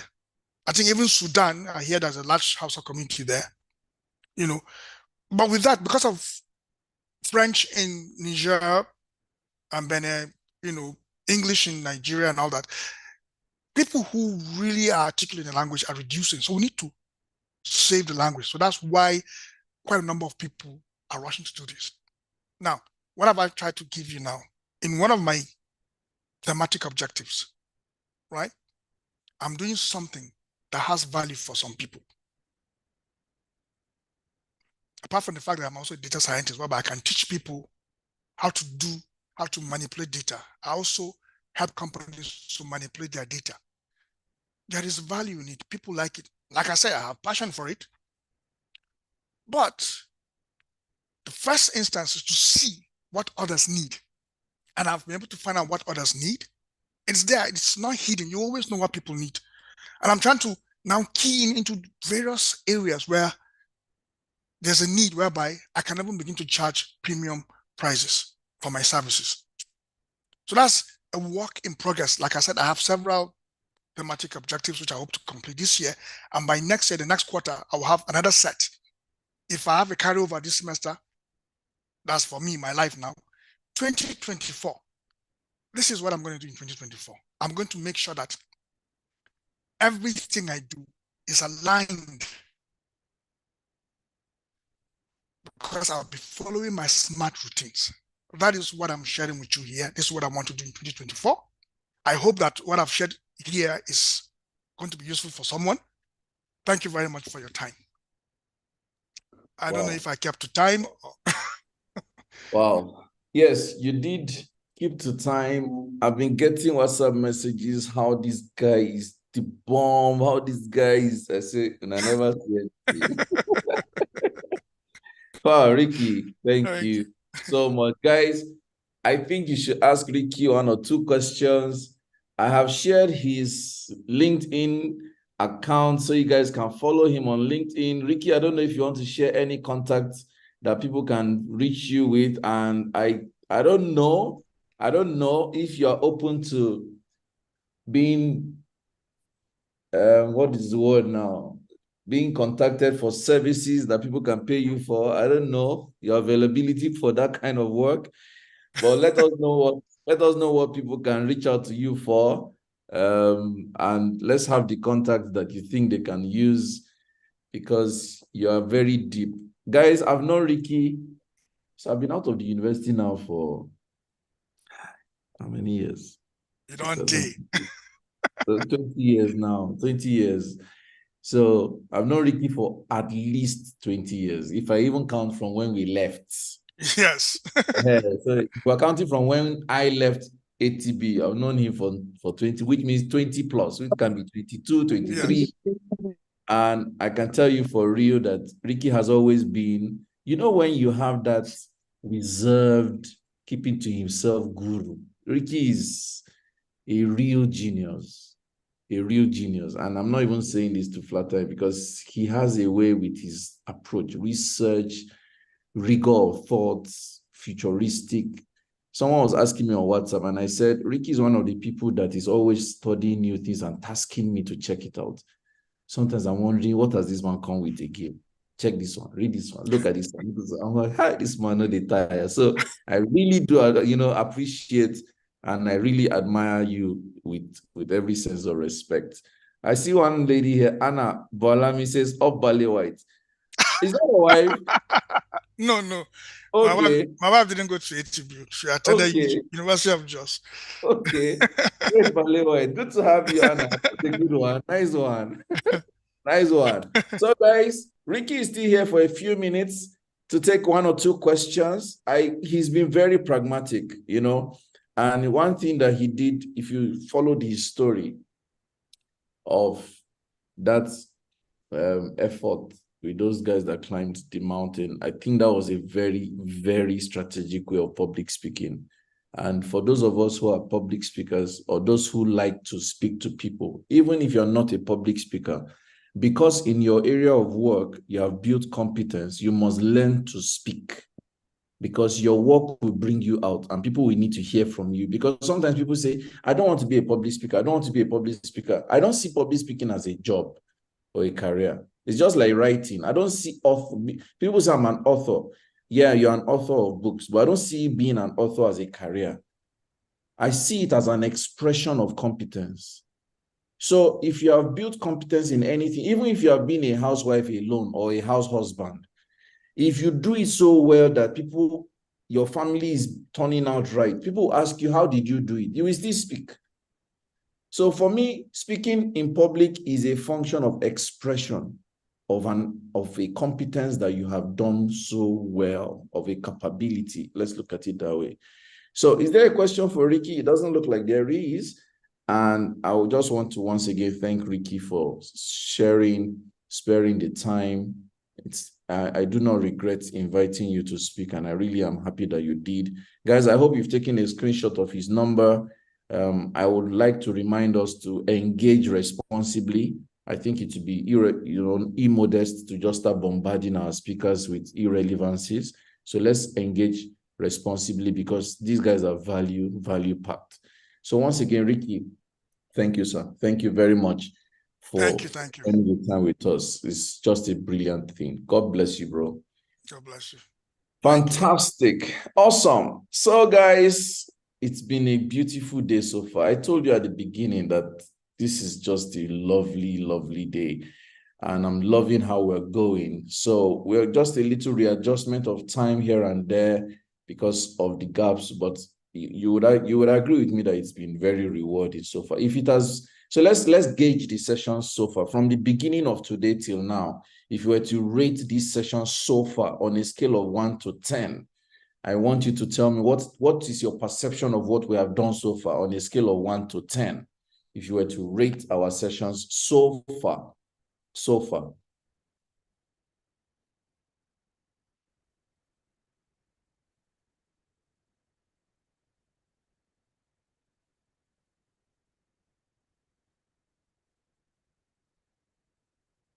Awesome. Wow.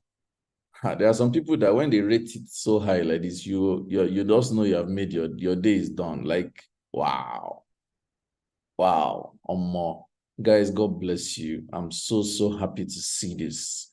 I'm so happy to see this. Let me say, so our next session, according to the schedule, is supposed to be a sponsored talk of one of our sponsors. Our session today has been sponsored by 3 brands. The first sponsor is Okpashi. The second sponsor is Acel and Eden, a learning and development company. They're supposed to be speaking right about now. I'm still waiting for him to come up. Our third sponsor today is Katzin Consults, run by Folake Agumbiade. She's going to come up a bit later to talk about what they do, and inviting you to some very special event that I'm also privileged to be speaking. These are our 3 sponsors today. To sponsor our events is very affordable. 5 minutes of talk time is 50K. 10 minutes of talk time is 90K. And then, of course, if you want to be co-branded, which means your logo is on our flyers, we mark that up. I think the last fee we put was 150K. I can't remember the amount now. So these prices range, they differ, it's not fixed. I say this because in 2024, we hope to have this event like we're having now every month. And you could jump on any of the episodes to sponsor, to come talk about your business. Like I told you, these sessions are permanently on YouTube. We're constantly running sponsored ads to try drive traffic to the YouTube. We're ramping up some good following and views. It's organic and growing also. So you don't lose because your content is permanently on our YouTube, which means anyone who stumbles on those videos. And if you've been following my post, I'm constantly writing and referring people, watch this on YouTube, watch this on my YouTube, which means for every new view, your business is seen. For every new view, your business is seen. It's just logical. So sometimes you guys need to see the value, the long-term value. The 50K may look plenty to you, or the 90K or the 150K or whatever K we put on it. It may look like plenty money, but when you look at the long term, 1 whole year of visibility on YouTube, 2 straight years, let's assume these videos on YouTube are there for the next 3 years. That's 3 years of whoever watches that video has access to your content. And I tell sponsors, when you sponsor our event, you can go to the same YouTube and extract your own talk. You can extract your own talk and use it for your own marketing purposes. Like, do your thing. Maximize the investment of your sponsorship. So I want to encourage companies and individuals who are here, always look at the context of advertising. Biggest companies advertise. Coca-Cola still advertises. Google advertises. Apple advertises. So don't be blindsided and short-sighted. When it comes to advertising, put your money where your vision is. It will pay off. It will pay off. This year, Seka Africa has spent, if we have not spent money at all, I can beat my chest, we'll spend 5 million on advertising this year. I'm very sure of that. Newspapers, sponsored ads, supporting platforms, sponsoring events. We've spent, at a point, I was spending my personal money on behalf of Seka Africa just to put our names out there. Guess what? 7 years of running SOPCA, what we have achieved with Seka Africa in the last 6 months has surpassed all that we did in 7 years of SOPCA in terms of visibility and reach. Why? Because we decided to put plenty of emphasis on advertising. So I can tell you from an experiential standpoint that advertising works because it grows your brand visibility and it generates traction. And I told you this year we've had some deals that we didn't see coming, even though they came from community. But anytime we went to these areas, people said, oh, you're the Seka people. Oh, you're the Coach Sam. Oh, so it means that our reach precedes our presence. Our reach precedes our presence. So please don't joke with advertising.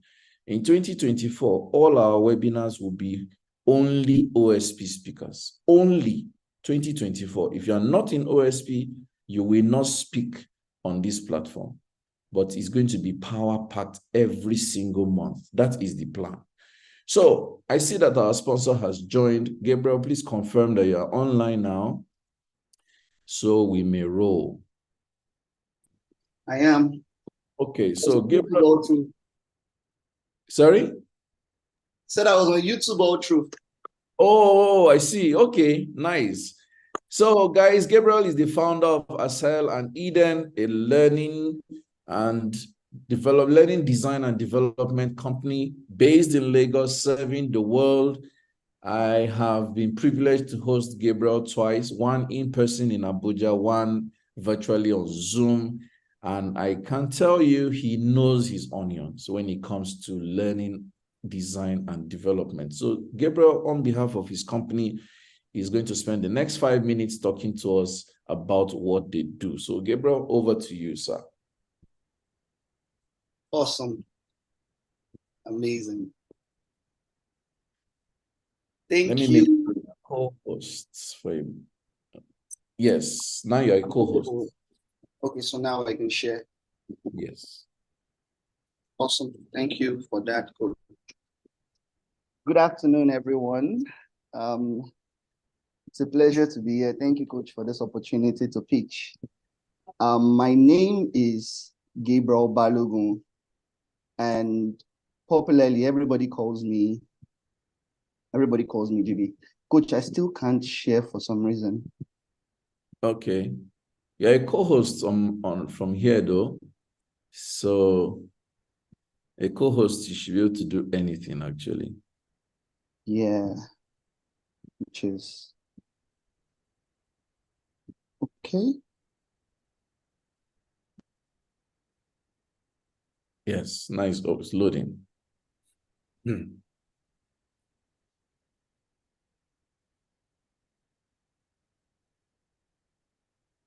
This is, let me, all right. I'm still audible, right? Yes. I know network has been very beautiful in our country. All right, let's begin. Once again, thank you, Coach, for this opportunity. My name is Gabriel Balogun. Everyone calls me GB for a reason best known to them because it's shorter.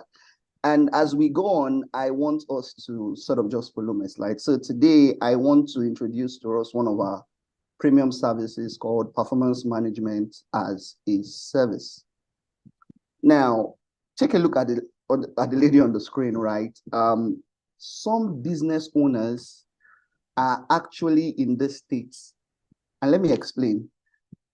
Have you ever invested in your staff's training and development, but you didn't get the intended results? Or for some of us, you spent money on the right tools just to help them improve their work.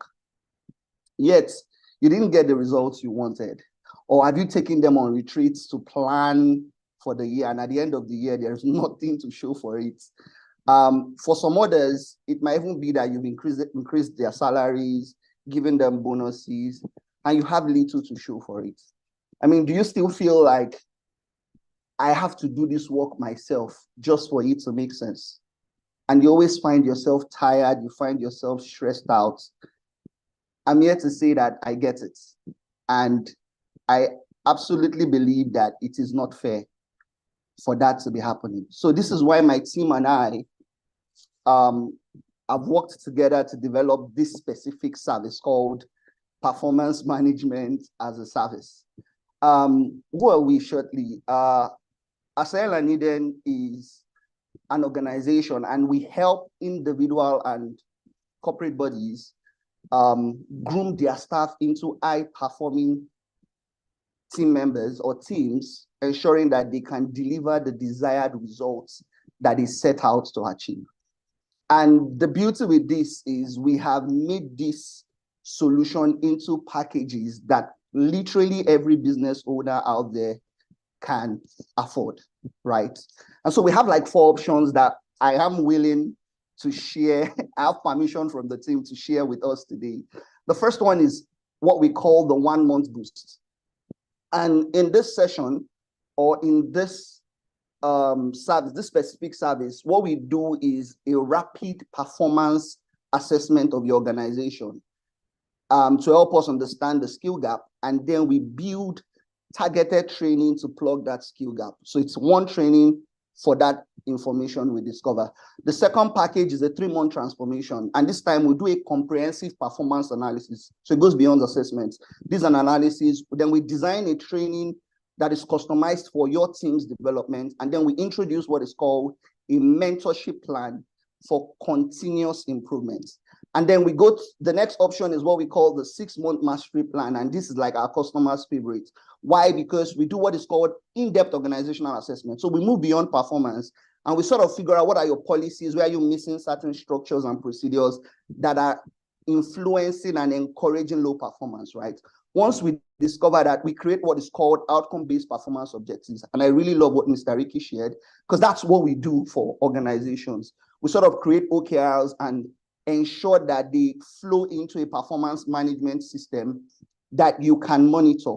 And then we introduce to your business regular performance reviews and monitoring based on the outcome-based objectives that we have set. This is why it's our customers' favorite.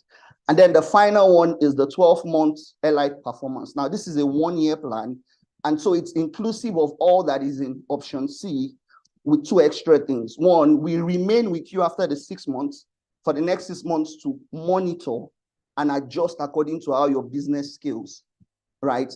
And then we also build in strategies, solutions, systems, basic things that can cultivate high performance culture, maybe rewards here and there, policies, just anything that can ensure that your organization is performing, right? And you attain the desired results that you want. I want to encourage us right now to choose any of this so that your 2024 can be a cash out year for you. You would have less stress and you have more reliefs to the plans that you have set out for. I assure you that if you go through with any of those plans, you would be really glad you made that decision.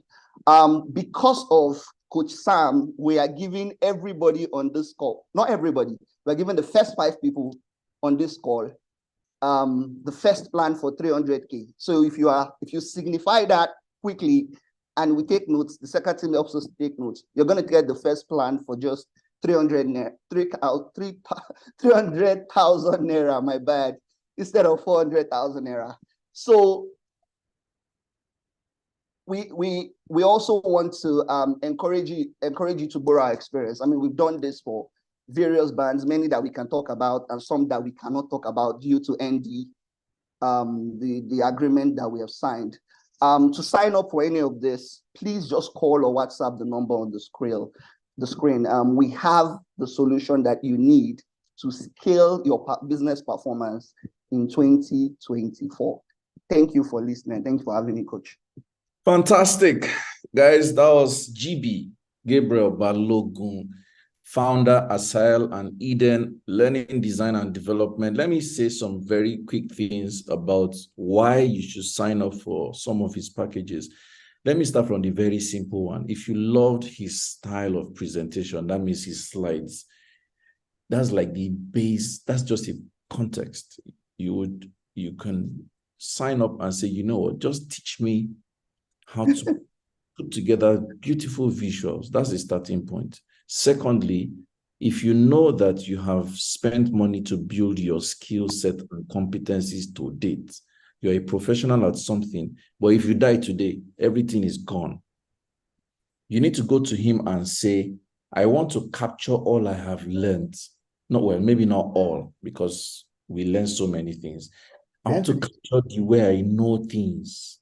I want it to be captured in a way that it can become a university of its own, a knowledge bank that people can pay for, because I don't want to lose this expertise and knowledge. You need Gabriel for that. That's number 2.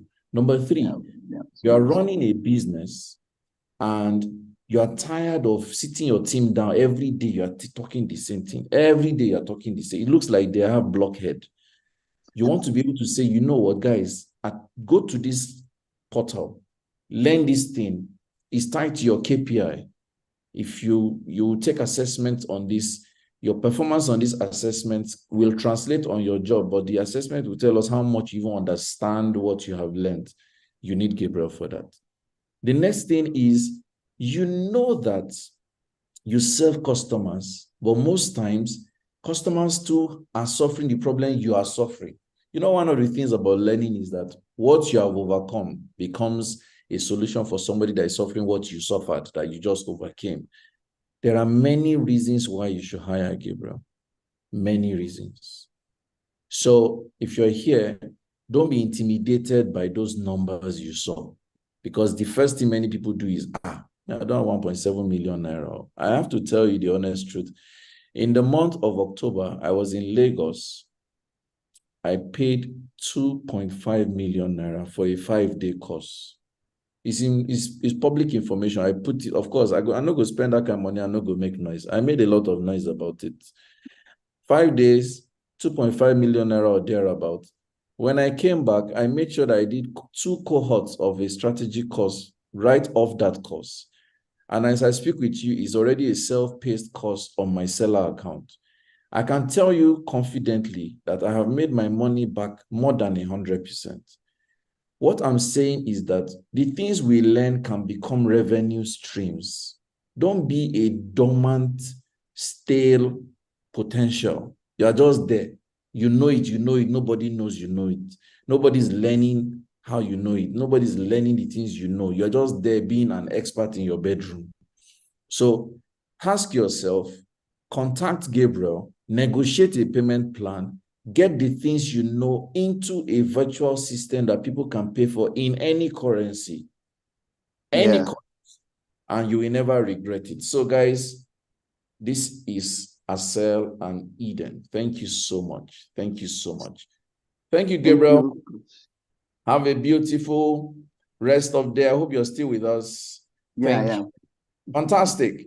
We're going to the next speaker right about now.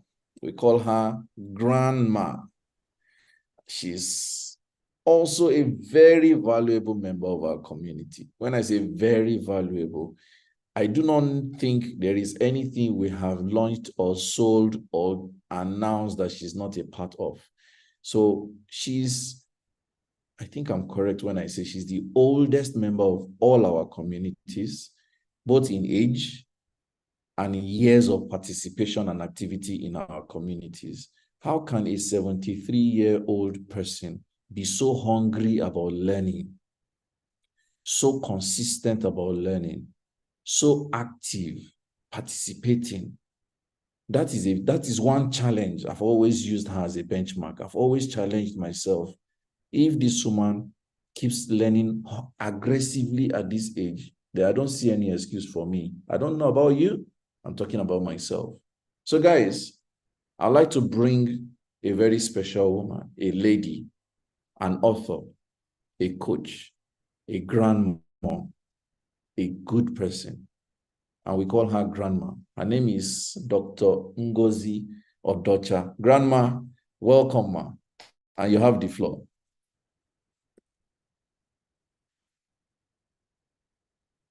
You are mute. We need to unmute you. Okay. Thank you very much, Coach Sam. My pleasure. Thank you for being privileged to be here. And I thank everybody who has stayed here since morning like me. Yes. I'm so happy that there are still many people that are here. Thank you, ma. Thank you very much.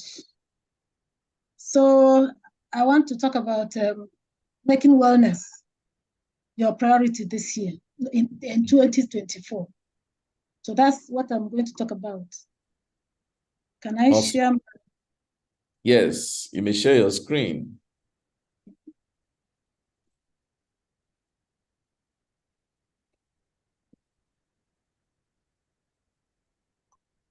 Now, before I start, I want to share something that a lot of people may not know. Why I got interested in wellness and why I realized that I can offer something there. I was a precocious child. That means I grew faster than my mates. By the time I was 10 years, I was like a full-blown woman.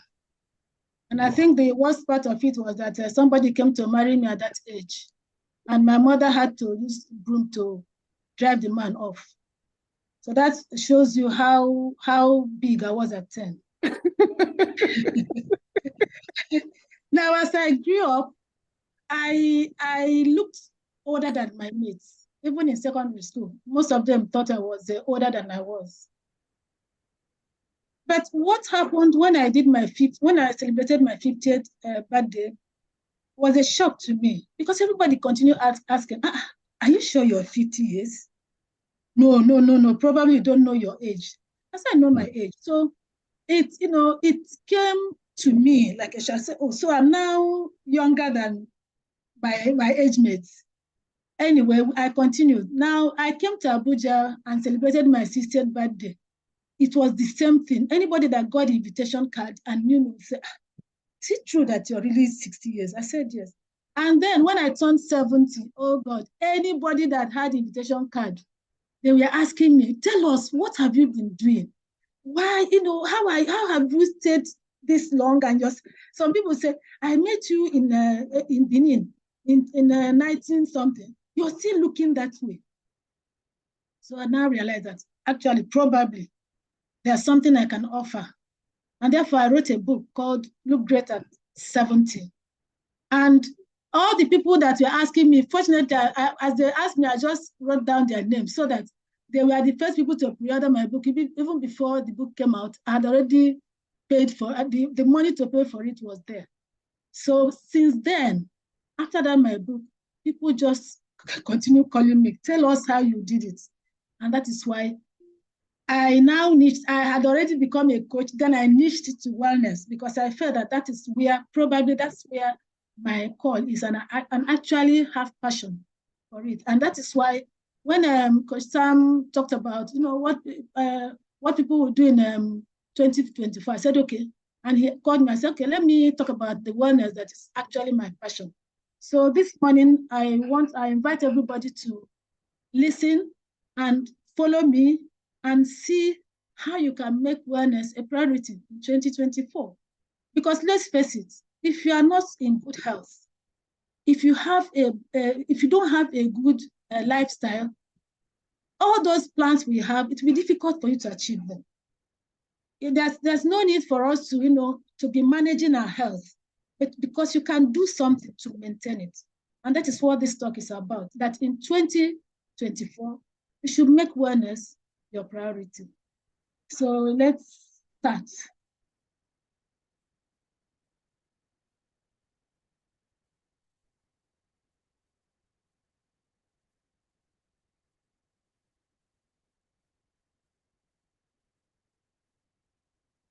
I don't know why it's not moving. Okay.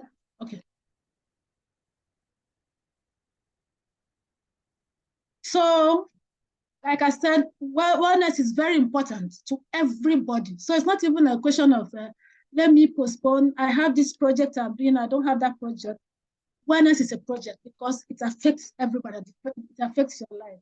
So it is important that, we are very conscious of our well-being, and we want, because we know we can do something to keep healthy.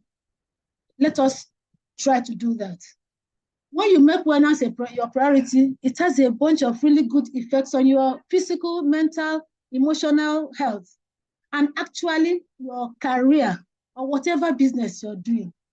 Everything, is affected by your health. Therefore, if you make wellness your priority in 2024, all these things we are talking about, you'll be able to achieve all the goals you're setting for this time. Now,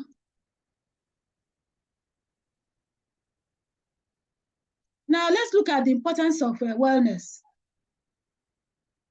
Wellness, you're talking about your physical health. By investing in your wellness, you will enhance your physical health and boost your immune system. Number two, you will improve your mental health, reducing stress and anxiety. And I know as business people, we face a lot of stress. You face a lot of stress. And if you don't do anything about it, it will affect your health generally. Therefore, you also need to know how to take care of your mental health. And that is what wellness is about. Your emotional well-being is also important, because most of us, we take care of other people. We don't take care of ourselves. So when you learn how to live a good lifestyle, which is part of wellness, you find out that you can take care of your emotional well-being, and through it, you learn how to manage you learn how to manage your stress and all the anxieties you face every day. You're able to manage it. Also, as you invest in wellness for next year, I want to let you know that during this period, you are supposed to invest in your social relationships. For example, some of we belong to a lot of platforms. We belong to a lot of associations. And you find out that, especially as we get older, by the way, my niche is elderly people, but I know that wellness is for everybody. Therefore, the connections you make as you're young now, you need them when you get older. Because let me tell you, if you don't do it well, old age can be lonely if you don't have those social connections. And then it also encourages you to have personal growth. Wellness encourages personal growth and self-improvement, fostering a sense of purpose and meaning in life. If you're not well, no matter what you plan, no matter how you plan it, no matter what structure you put, no matter whatever, if you're not well, you will not be able to achieve those things. So that is why I think wellness should be made a priority in 2024. Now, how do we create a wellness vision? I have this picture here. Okay, sorry. You can see that young lady, racing, and a lot of all the things that add to your wellness. First of all, here are some steps that you can take to prioritize wellness, and that's why we are here. I want to help us. I'm not just talking about it that you make wellness your priority, but I want to help you to do it well. Now, before we start, let me tell you, wellness requires a lot of things. You need, like I said, you need 3 Ds, 3 Cs, and 2 R. They are important. What are they? You need to be number one, you need to be disciplined. If you want to actually, do something about your wellness, you need to be disciplined. You need to be determined. So when people ask me, how are you doing this? I tell them, yes, I may have good genes, but I have siblings that have good genes, and still they are not as healthy as I am, although they are younger. So you need discipline, you need to be determined, and you need to be deliberate in whatever you do. Whatever routine you want to start for your wellness, you need to be deliberate about it. You also need to be the C's that you need to be committed. If you want to have a good lifestyle, you need to be committed, you need to be consistent, and you need to be ready to do it. Because sometimes we say, we don't have time, it is raining, there is this. That is, you need to be consistent when you want to be, to practice wellness. You also need to be resilient. It's not something you just do after a short time, you leave it and do something else. Both consistency and resilience, they are very important. So these are the things you need to have. If you don't have them, like we are talking, I enjoyed Coach Sam's first, the talk she said, he said he wasn't prepared, but he talked more than those of us who were prepared. He talked about competence and all those. So you have to acquire some of these skills. Even the habits he talked about, you need them. So these are the things that you need if you really want to make wellness your priority in 2027. You need to be disciplined, determined, deliberate, committed, consistent, ready, and resilient. Okay? So we start by setting our goals. Let us set clear goals. We have to start by defining what wellness means to you. Does it mean that every Saturday you go for work and you come back, you eat a bowl of eba? Is that what wellness means to you? Or does it mean that you follow people and dance and come back? You know, you must have a goal. You must define what wellness means to you. Is it physical health that you want to work on? Is it mental health? Is it emotional balance, or combination of all these? Setting clear goals helps you to know what you're working towards. So, like I said, the last things I talked about, discipline and all that, will help you to set clear goals for your wellness for next year, 2014. So first of all, set clear goal. You know what you're coming to do. Then, like we always say, after you have set the goal, you have to have a plan. Develop a comprehensive wellness plan that outlines specific actions. What are you going to do? Or you can consult a healthcare professional or wellness coach to create a personalized plan for you. So you must have a plan. You must have a goal. And those goals, you must have plans that will help you to achieve them. What are your goals? What are your plans? Those are things that you need to know, and you need to start before the new year. Now, let's look at how you can, the steps you can take to prioritize wellness. I've talked about your goals and your plans. Then let's see that, some of the plans may be to exercise regularly. Choose an exercise routine that you enjoy and can stick to. I take 30 minutes walk every Tuesday, every Thursday, every Saturday morning. For example, because I know I will not be able to go out this morning, I did that. I did yesterday. I did on Thursday and on Friday. So I must have 3 days of at least 30 minutes walk every day. So you must have a routine. And then you must eat balanced diet. Most of the problems we have is that people just eat anything. Like I said, you need discipline if you have to, prioritize your wellness for next year. You don't just eat anything. You must eat food that is balanced. When we talk of balanced diet, we're talking of the type of food that has enough vitamins, enough proteins, we are talking of lean protein. Food that has a lot of vegetables, balanced diet that can nourish you and nourish your body. So you need that. It's part of the discipline you have. Don't just concentrate on starch. Like some people I know, swallow every afternoon, swallow every night. It's not like that. You may have enough energy, but you are not helping your wellness. Another thing is one of the things you have to do is to know how to manage your stress.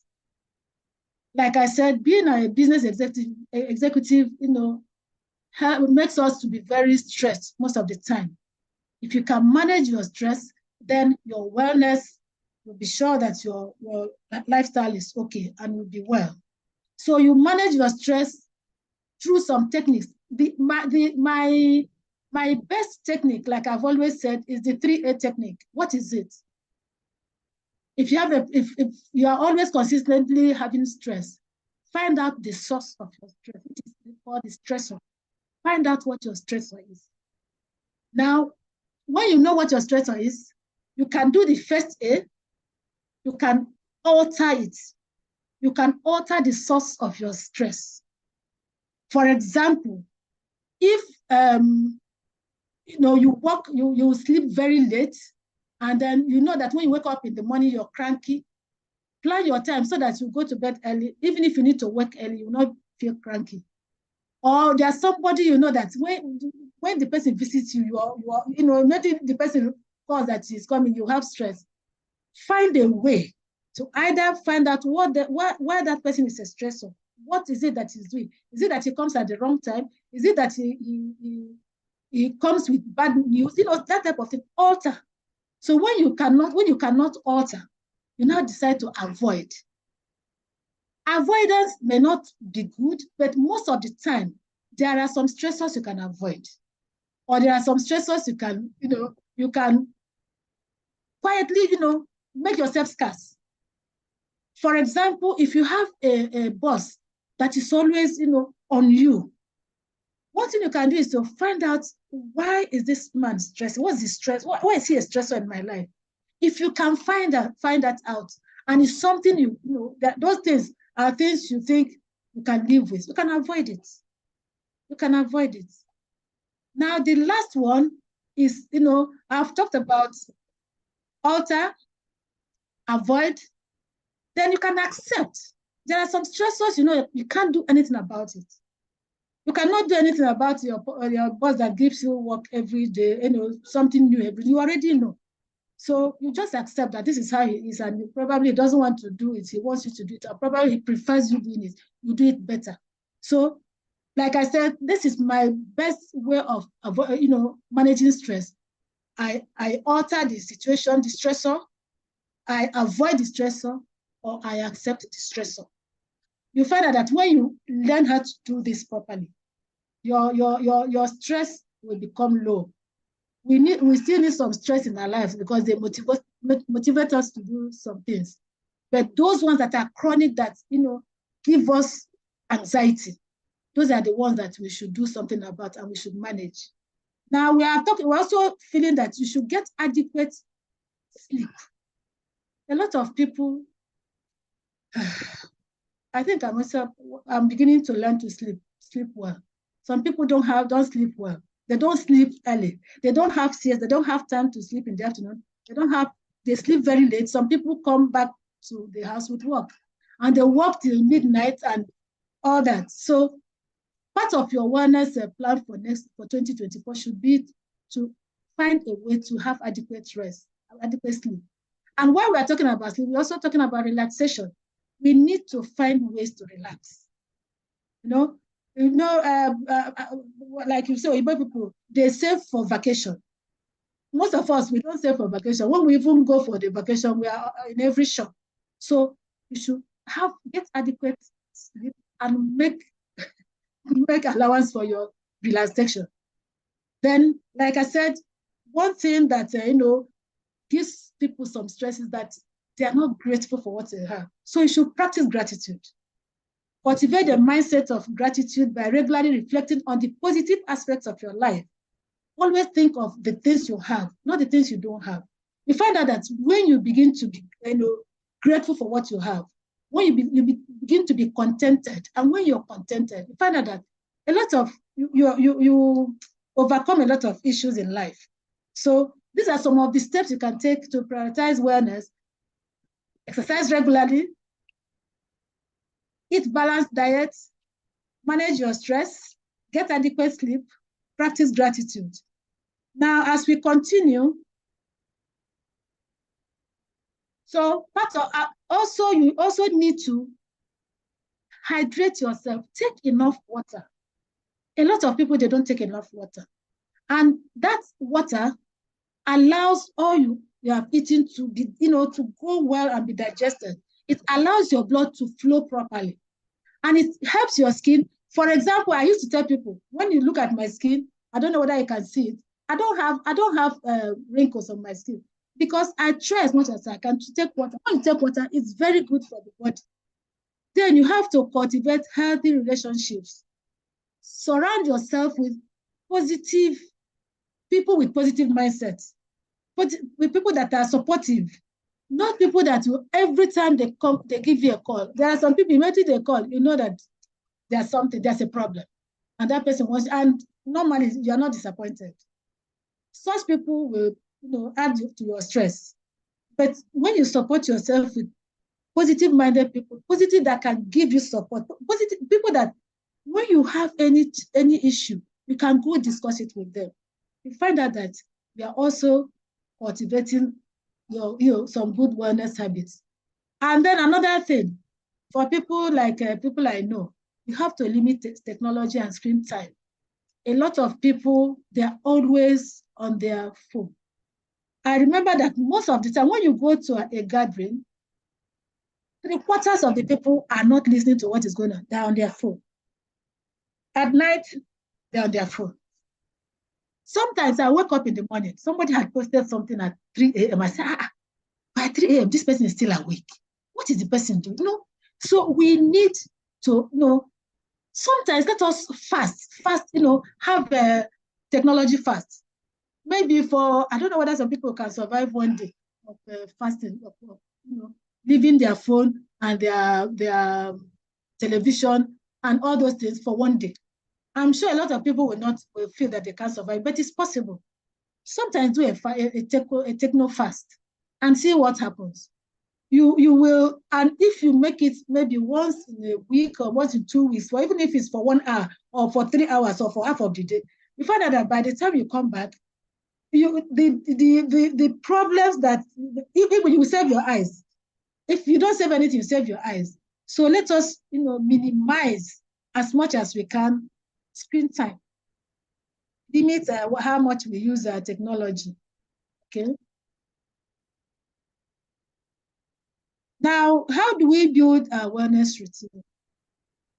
Like I said before, we have like I said, normally, for 3 days in the week, I walk. But I don't just walk, I walk briskly. I don't just walk as if I'm chatting with someone. Even if I'm chatting with someone, sometimes I move ahead of my husband. When he's getting slow, I move ahead of him. So you have to have daily exercise. So there must be a routine. You must have a routine. You can walk, you can run, you can dance, you can go to the gym some evenings. Even if you say, okay, 3 times a week, after work, I'll go to the gym. For people who can afford it. But for me, I left my things in the gym several times. So I decided that this is not for me. So I discovered what is good for what I enjoy doing. That is that brisk walk. So you can walk. And I discovered that what I do during the rainy season, when people are saying it rains every morning, I bought a music box in my room. I put it on. I will dance and dance. I'm not dancing for anybody to see me. I'll be exercising until I sweat. I won't stop. You can do that. And then you can do other activities. For example, some of us, especially women like me, some of us who have herbs, you sit down and you expect the herb to do everything.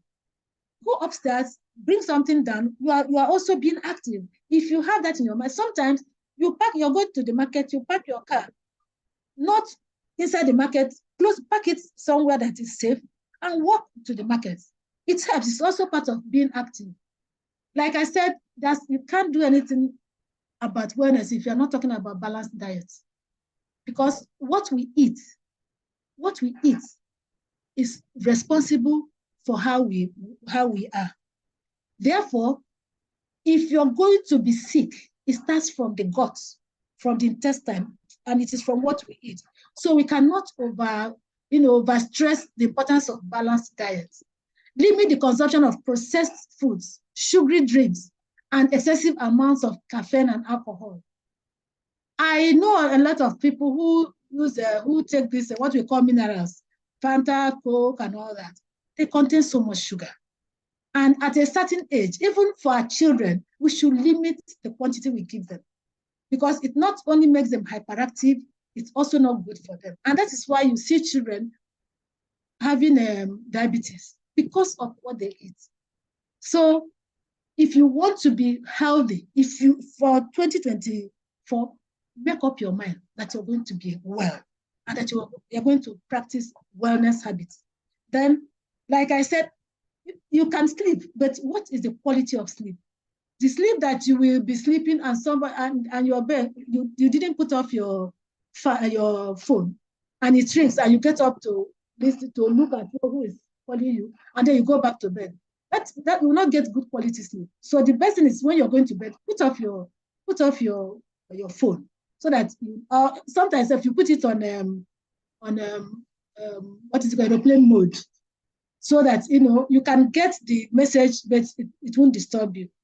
So if you need to be able to make wellness a priority next year, you also need to talk about your mindfulness and meditation. You have to meditate. See, we are a spiritual being, no matter how we look at it. We're a spiritual being.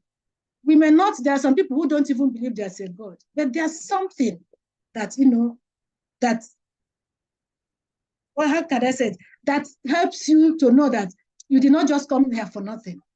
So you have to, also think about your spirituality.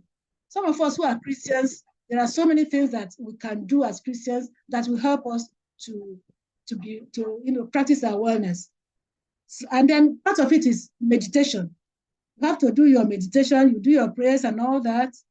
And then this is actually the best of them all. Please never miss your health checks.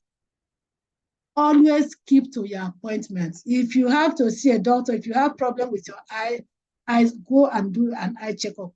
Sometimes you have routine things that are routine that, especially as we are getting older, there are things that you need to go for checkup. But sometimes there are things you need that you have to see a doctor. Self-medication is not good medication. So part of it is that you also have to go for both routine and general medical checks. Make sure you don't neglect it or you don't neglect them. Okay. Now, like I'm saying, I also enjoy sharing my wellness journey with friends and family. And this is to help me stay accountable. Sometimes, if there's nobody you're talking to about it, it's easy to give up. So you can join wellness communities. There are some platforms. If you go online, there are a lot of platforms that talk about wellness. There are a lot of support groups. And then a lot of coaches like us, we have a group that we work together. And then we provide guidance and motivation. So stay accountable. Make sure that you share your wellness journey. And then share when you are having some challenges. Don't wait. Like I said, don't do self-medication. Don't wait. Make sure that there's somebody, like we're talking about, somebody that supports you, somebody that you relate to, that you can talk with. Sometimes you have to go and see a professional to help you to know what is going on.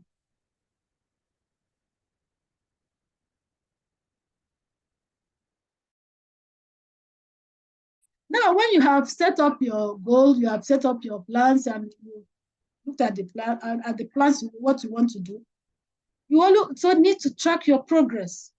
If you don't track it, you may not know how far you have gone, because you set a goal, or you set goals. Therefore, you need to track whether you're achieving those goals. So keep an awareness journal to monitor your progress. Sometimes some of us may have weight issues, and you decide that in 2024, I want to lose probably 15 or 10 kg of my weight. That is a goal that you have set for yourself. And then you begin to plan the steps you're going to take. And you're taking this, maybe after a month, you track and see how far, weigh yourself and see how far you have gone. Sometimes you'll be surprised that probably you're even weighing more. But even that, don't give up, because gradually, if you really continue to, if you're determined and you're diligent about what you're doing, you will get to achieve your goal. So always try to track your progress as you go. Because when you track them and you find out that when you track them and for example, your goal is to lose 20 kg, and probably by March, you have already lost 8 kg. Of course, you need to celebrate. Or even if it's 5 kg you have lost, you need to celebrate. You need to celebrate your small wins. Even if they are big wins, you need to be happy. So that's why it's good for you to monitor how you're going. And then as you celebrate your achievement, it will also motivate you to do more. Because sometimes when you weigh and you see that you have not even moved 1 pound, you'll be very upset. But keep on going, because if you're determined, you will get by the end of the year, you'll get to that goal you set for yourself. So always learn to celebrate your wins, whatever you've achieved. Now, what are the benefits of setting wellness as for a priority next in 2024? First, we have a healthy lifestyle. Wellness will help us through a healthy lifestyle, including the regular exercise, the balanced diet that can prevent chronic diseases like diabetes. We know, like I said, most of the health challenges we have, especially as we are getting older, is from our diet, it's from our lifestyle. If you have good lifestyle, if you say that by next session, if I'm having diabetes this year, by next year, I'll be able to manage it and it will leave. I will no longer be taking insulin. We can achieve it. So by setting up that wellness as a priority, you always have, all those lifestyle-related chronic problems will be reduced. Like I said, like diabetes, like heart disease, like certain types of cancer. I'm sure by now you know that there are some cancers that are caused by what we eat. And I think they have really proved that it happens. And then we know that also your wellness, prioritizing wellness will also help you, like I said about your meditation and mindfulness. You'll be present. Mindfulness means that you know what is happening.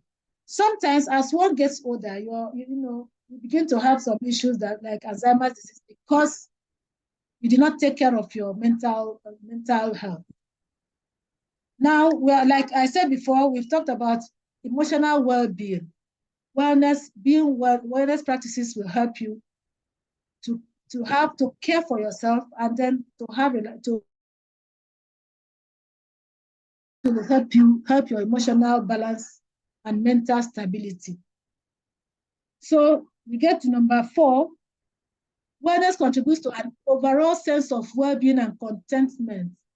I know that when you're healthy, when you're well, when you're doing things, you're succeeding, you're getting results. It gives you a sense of contentment.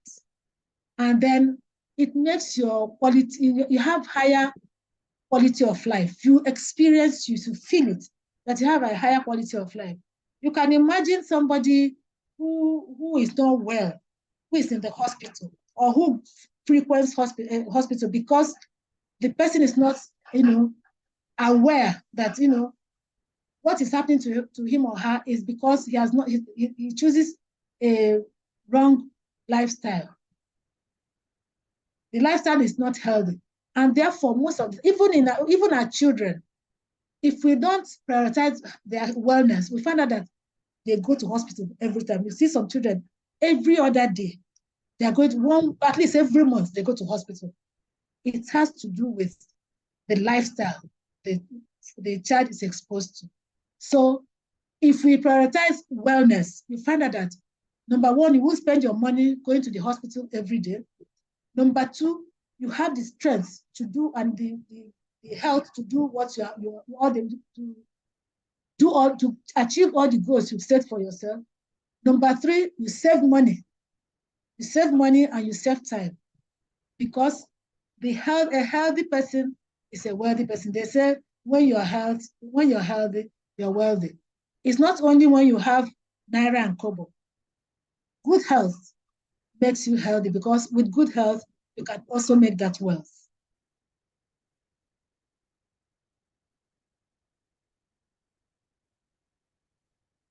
Okay.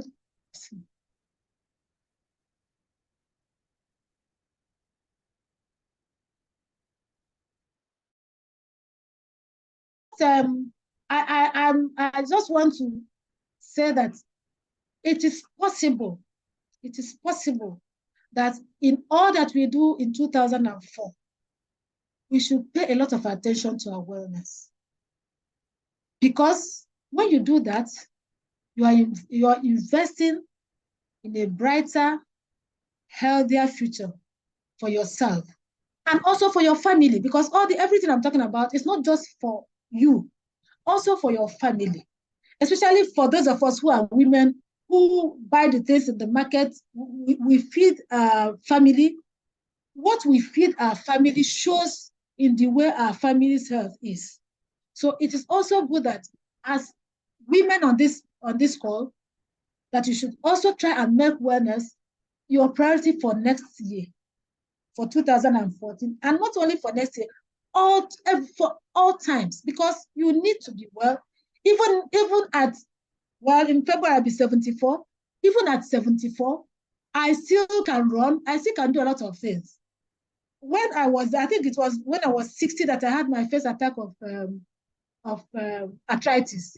That was when I knew that arthritis is a very painful thing. And with exercise and supplements, I was numb. So I don't even notice. When I go for my walk, I don't notice it. Because these are things that you can manage by managing your food and the habits you have, the routines you have for your body. So I feel that I agree that you prioritize some things, but I think the most important thing that you need to prioritize in 2024 and going on is your wellness. Like I said, it will give you a brighter future. It will give you a brighter and healthier future. When you're healthier, you can do everything you want to do. Remember that wellness is an ongoing journey, and it is never too late to start. With dedication and a positive mindset, you can achieve your wellness goals and experience the numerous benefits to this. So, but before then or after then, I want to say just a few things. Like I said earlier on when I was introducing why I decided to do wellness, why I decided to become a wellness coach. I said I wrote a book, Look Great at 70. That was the book that, was the first time I knew that, so I could make money from just talking about this and helping people. So if you want to live a healthy, happy, and wholesome life, this book is for you. By next week, by God's grace, it will go digital. I'll do the e-copy so that other people can get this. So, and also by reading, like I said, by reading, you make your brain, you are doing something about your brain, because your brain, you need to keep it active. It's part of your wellness routine. You must read, I heard somebody talking about some books, the story that the last speaker talked about. I read it some time ago. So when I was just remembering the book. So it's good for you to read. Because I was talking about my interest in everything, learning. I am a lifelong learner. I enjoy learning, not just to keep my brain active, but to know. Maybe when I was small, I used to be a notebook. I want to know everything. And I've realized that those things I learn, I may not need them at that particular time, but as I'm moving, as I'm growing, as I'm moving, they become useful. So you also need to keep your brain cells alive. You can get this book. It's available. Let's see. Okay. I'm sure the people who have not seen me. This is me. This picture was taken early part of this year. And my name is Ngozi Adam Odocha. I'm an education consultant and a wellness coach like you. What do? I help people age in good health and manage their health issues. I'm not a medical doctor. I'm an academic doctor, but I am into wellness, so I can help you manage some of those challenges that are results of poor lifestyle choices, like diabetes, like high blood pressure. I have the knowledge because I have a business. I have a business with Forever Living products. I use their supplements as the basis for helping my clients. And then my number, you can reach me on WhatsApp or on just mostly WhatsApp on this number, 2340. I think you can see it. here. So this is who I am. Thank you for listening. If you have any questions, I am ready to answer you. Thank you very much. Grandma, thank you so very much. That was very insightful, and you were basically speaking your life anyway. So it is natural for you, and we see results. Thank you so much. Ladies and gentlemen, Grandma's book is not a Google book. It's not a book she just Googled and gathered content and came to and wrote a book about.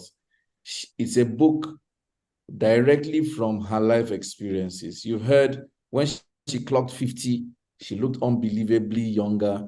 When she clocked 60, people were thinking, no, you are not telling us the truth about your age. When she clocked 70, people still said, no, that's not your age. And I tell you, at 73, she definitely does not look 73. You saw the picture she has on that book, and you've seen her on video today. So it's not Photoshop. So if there's anything, especially for those of us that have parents, for we who are younger, way younger, and aspiring to grow older and better, I recommend that we get Grandma's book. It's a direct handbook from someone that is walking her talk. So we strongly recommend it. You can reach out on WhatsApp to place an order from anywhere in the world. The book was published by Warrital, so you can also get it on Amazon and other sources. You can get this book as soon as you can. Grandma, thank you so much for taking the time. Grandma has been here since we started this morning, so she didn't just join to speak her own. She joined. She's always very punctual to our sessions. That's another thing I really need to give you credit for. You're always walking your talk. So Grandma, thank you so much for leading us. Thank you for being our grandma indeed, not grandma on paper or by age, but grandma in conduct, in example, leading by example, showing direction, showing leadership.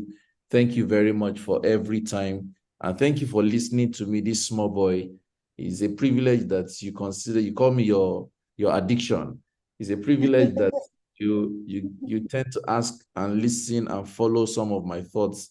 I find that quite humbling, and I don't take it for granted. So thank you so much, Grandma, for today. Thank you, thank you, thank you. Fantastic.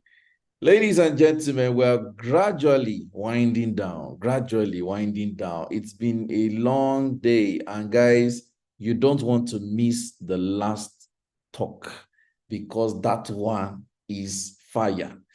The speakers have been planned such that back to back, you're going to get value. And then the last one is meant to really fire you. And I can't wait for that. But just before our last speaker for today's webinar comes on, we're going to take the last sponsored presentation from Katzin Consult. We have Folake Agumbiade on the call. She's going to come speak to us for 10 minutes, talking about Katzin Consult. There is a very strategic event holding, and she has an invitation for some of us. So if you're here, this is an opportunity for you to take advantage of the offer she's about to place. So the seductress, the customer seductress, are you on the call?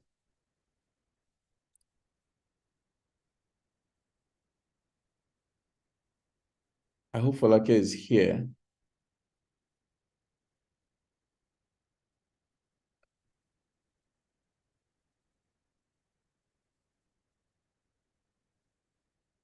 Okay, she was on a few seconds ago. I think the network has thrown her out. Okay, so I'm counting down to our final talk, because that is one session that we cannot miss. So we're going to give, Folake was on this call just a few seconds, the network threw her out.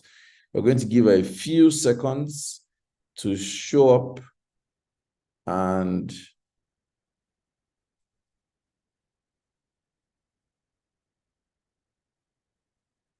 have her talk. Otherwise, I'll just bring up our last speaker to have the floor. Okay, so I'm going to count down from 3, then I'll just introduce our final speaker for today, who is joining us all the way from the United States of America. So, ladies and gentlemen, it gives me great pleasure and honor to have on this call our last speaker on today's series, who has also been up since, of course, wee hours by American time, and has stayed up this long and followed all through. And she's been my friend for like forever. So I consider her my accountability partner, my brainstorming partner, my gist partner, many things. And she has her energy and drive and ambition. Oh my goodness. You guys think that I'm ambitious, Abi? I've not seen anything. If you know me, you'll definitely know her. And it gives me great honor to invite on this call right now, Professor Mercy Umeri from the United States of America. Dr. Mercy Umeri, you have the floor. Thank you for coming on this call. Thank you, Coach. Yes, oh my God. I am so grateful for this opportunity. There's no way I would have missed this. You know, when you said, then wake up around your time, I'm like, no way, I'm going to show up from the beginning. And I'm so glad I did, because I already feel like if we close, I'm not looking for excuse, but if we close now, if we close now, we already have a great 2024. My notes, I mean, I've just been writing, and it's just, I mean, I'm already giving you some feedback from the back end. Like, this is amazing, amazing. I'm really grateful. And I also want to say thank you to my husband, who thought I would be, have spoken a while ago, and he joined from the beginning. He's away for work, and so connecting. I just want to say thank you for joining and for just supporting this Ohafia woman. Okay, so I'm going to share my screen.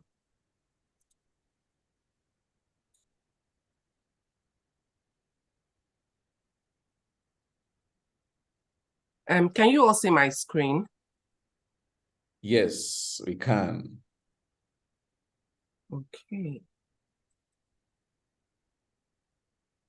Okay, so my name is Dr. Mercy Obonne Umeri. I am an assistant teaching professor at Wichita State University in Kansas, the US. And today I have the honor and privilege to be here and to share with you all. I just want to, I don't know your position, where you are, but I just want us to put into practice what Grandma just taught us. So I've been sitting for some hours, so I'm just going to stand up and just stretch my body, and I want you to also do that. Let's just move around just a little bit. We're here to do, okay? We're here to do. Okay, Grandma, thank you so much. Those, I want to be like you when I grow up. So in one word, I know we have some people who are still here, and I'm very grateful. That's one of the perks for being the last speaker. You're just hoping that everybody doesn't disappear from the Zoom session. So thank you so much for still staying on. So in one word, I just want to know, how has this been for you? For me, I would say life-changing. And so I want us to put it in charts, how has this been for you? If you leave here now and somebody says in one word, tell me what this was for you, I want us to put it in charts. And Coach, you're going to help me read because I can't see the charts. So the words are coming in: insightful, transformative. As they come in, I'll be mentioning them. Okay. Amazing. Okay. So far. Okay. Okay. That's fine. So today I'm going to share, most of my sharing today would be personal, right? Things that have worked for me over the years. And one of the things that I sent a message to Coach Sam. I said, I didn't have a name for it, but when Mr. Ricky Macham spoke, he called it the outcome-based methodology. So when you look at the future, determine the kind of results you want to see for the future, and you plan towards it.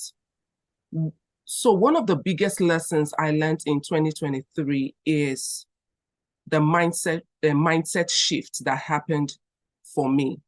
So let me give you a bit of background about what I do. So I'm a professor at the Hugo Walls School of Public Affairs.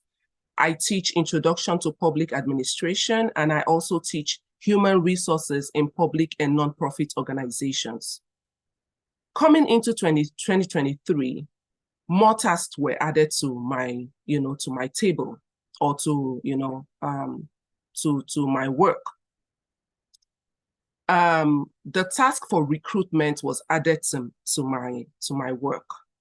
So when you talk about recruitment in higher education, it's just a nice name for marketing, right? Marketing and growing enrollment numbers and all of that. And another thing that was added to my task was internships, providing internships for our students. So basically connecting our students to industries where they can put to work the things they were learning, more like hands-on learning experience. And so coming into 2023, I already knew that this was going to be a very busy year.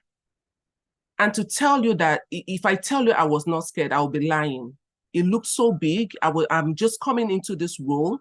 And as some of you know, I got my doctorate last year. So this is like a very new role for me. And with all these new additions to my tasks, I knew I had to perform. And I'm in Kansas. And I say that with all, with all due respect. I'm in Kansas, where as a Black professor, you probably do twice the work you would do than anywhere else. So coming into 2023, I knew that I had to change some of the things I was doing if I had to get the kind of results that I wanted. Just to give you a little background story, for years, there's something I do with Coach Sam every year preceding the new year. We call it our visioning session. So I will sit with Coach Sam and we would, discuss my plans for the new year. We would look at it, we would strategize, he would give me tips and all of that. And I want to say that for every year we have done this, and we've done this for close to 5 years, right, Coach? Yes, we have. Yes. For every year we have done this, I tell you the truth. For 6 years, since 2017. Yes. So for 6 years, I have had 100% results. I have met and exceeded every one of my goals. And so that's one of the things I also want to talk, that's one of the things I want to talk about today. The power of our mind to recreate. When I came to the US, I transitioned, and the word today has been pivoted. So I transitioned from being a management consultant into academia. And if you know anything about the US and how they work in academia, you need to be showing that you know what you're doing. So for that transition, there were some challenges.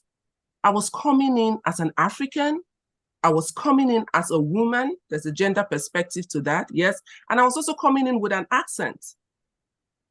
And so I knew that to succeed in this new field, I needed to change the way I was thinking.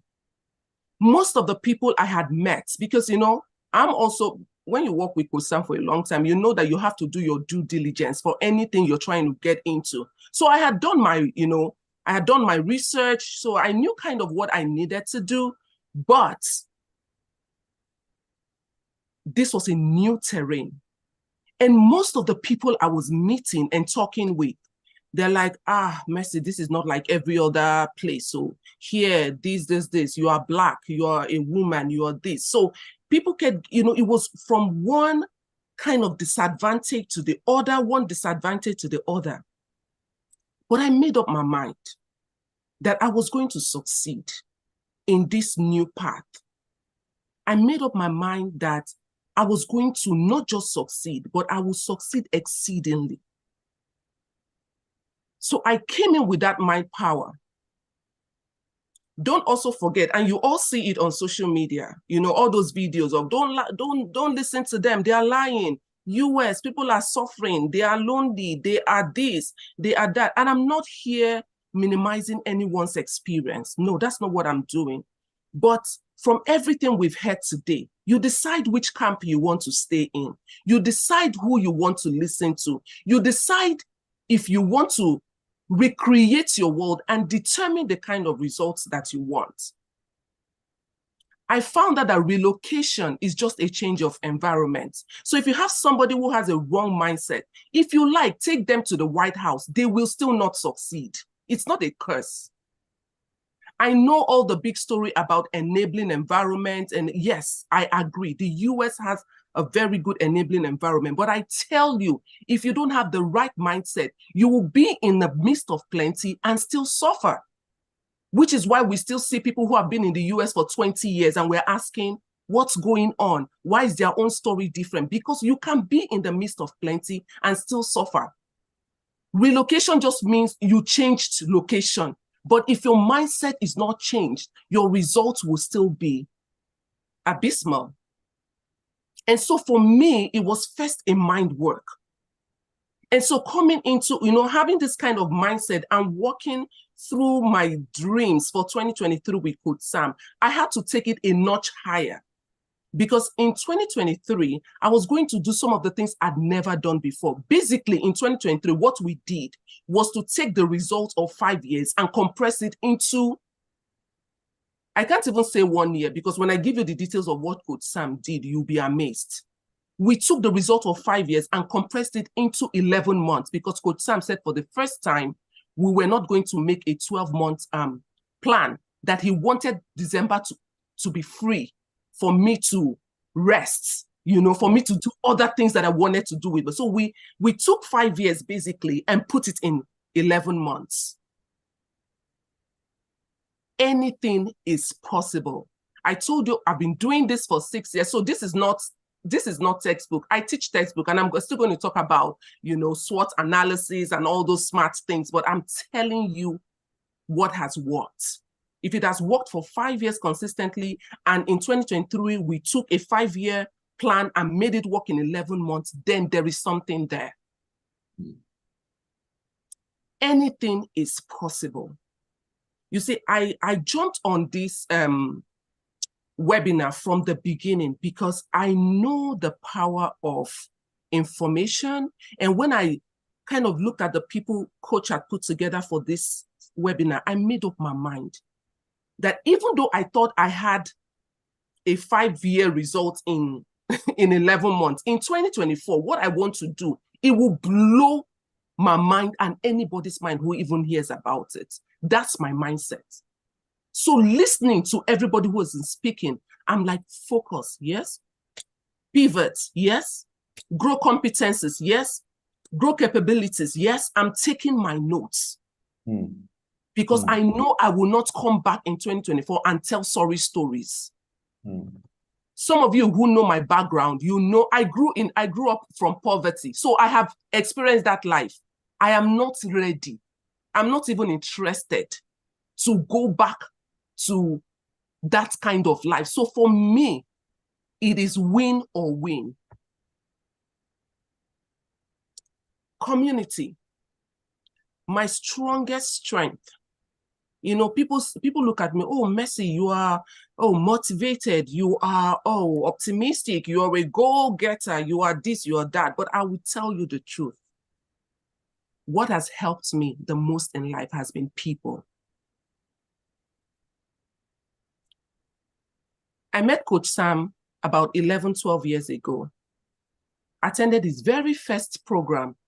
I think I paid 5,000 Naira for that program. Paid 5,000 Naira. I attended that program. I went back and I told my husband, you need to come hear this human being. I don't know who he is. And let's not even go into the story of how I even got to hear about him. But that's when God is directing your path, he sees ahead of you and knows the people that he needs to put in your path to help you. So the next time I and my husband, my husband came for that session. I was like, oh my God. At the time, my husband was an operations head in Skybank, but Coach Sam was just spilling things that we had never heard before. Is it not funny that after 12 years, my husband, even though he's not home, he's connected on this webinar? So these things I'm sharing with you, I'm going to share some very personal things just because no theories, no gimmicks. These things are true. And if you make up your mind, it will happen.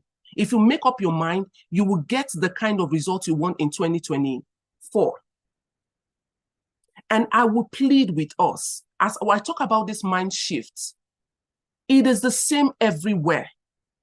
I moved to the US in 2016. I did business in Abuja. I lived in Kano. From Kano, I moved to Gombe. So for those of you who are not Nigerian, this is like the eastern part of, the northern part of Nigeria. At the time when people thought that to be successful, you had to either be in Lagos or Abuja. We were succeeding in Gombe and in Kano. So when I tell you that relocation is just a change of environment, that is what it is. Because even in that Kano, we did so well. People in Lagos were wondering, how are you guys doing this?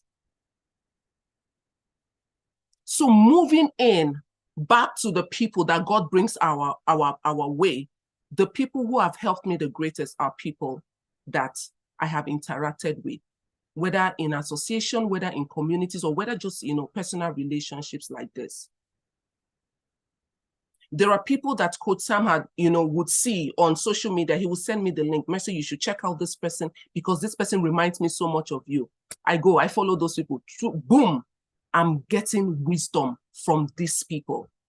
So don't joke with your community. For those of you who are already here, you are in OSP, you are in BSG, leverage your community. There's no need trying to reinvent everything.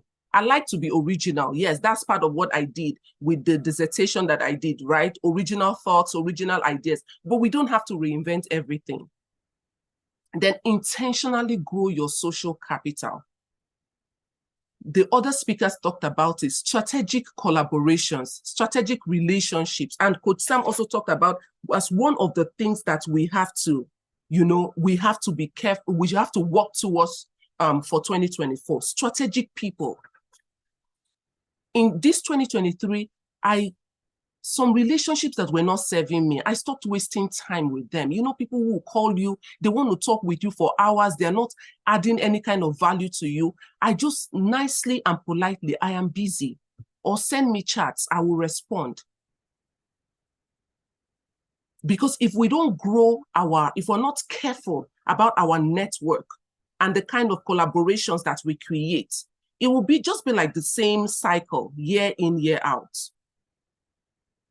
Read. Mommy talked about it. Every other person who has spoken here today talks about it. Like I told you, when I took on that new job as a recruitment person, I knew I had to start doing marketing. The marketing I did in Nigeria will not suffice because the psychology of people here, especially in Kansas, is different. So I had to start reading like somebody who was doing marketing 101. So I'll follow tips from Coach. I started reading books. When Coach recommended Why Startups Fail, I got a copy. Yes, I'm in academia. I'm not running a business in code. But for me, that recruitment became like a new market for me. I'm like, this is a new baby. I need to grow. I need to learn how to market in this terrain. And I need to get results. When we were doing the visioning for 2023, Coach Sam said to me, he said, because of the plan that you have, so let me be open here. One of the things I wanted to do was to buy a house and also to, invest in some businesses. And that was going to be very financially, heavy. You know, people say, oh, in the US, they do mortgage, you know, that house is not their money. The mortgage, you will still, there's an equity that is required of you. So if you're buying a house for $300,000, you need a minimum of a 20% equity. Do the math. So you still need some money. And so for me, I knew that I needed to, this was going to be huge. And I also wanted to invest. And I didn't want to be house poor. You know how some people will buy houses and the next thing they can't feed and they can't do any other thing. I didn't want to be house poor. So those plans, Coach Sam said, divide the goals into quarters. And I'm going to show a slide for what I did. You know, Coach Sam said, divide those goals into, divide those goals into quarters. And I'm going to just go straight to that. Yeah, so divide those goals into quarters because we want to be able to not just determine what the goals are, but to look at the success. We should be able to tell when we've succeeded.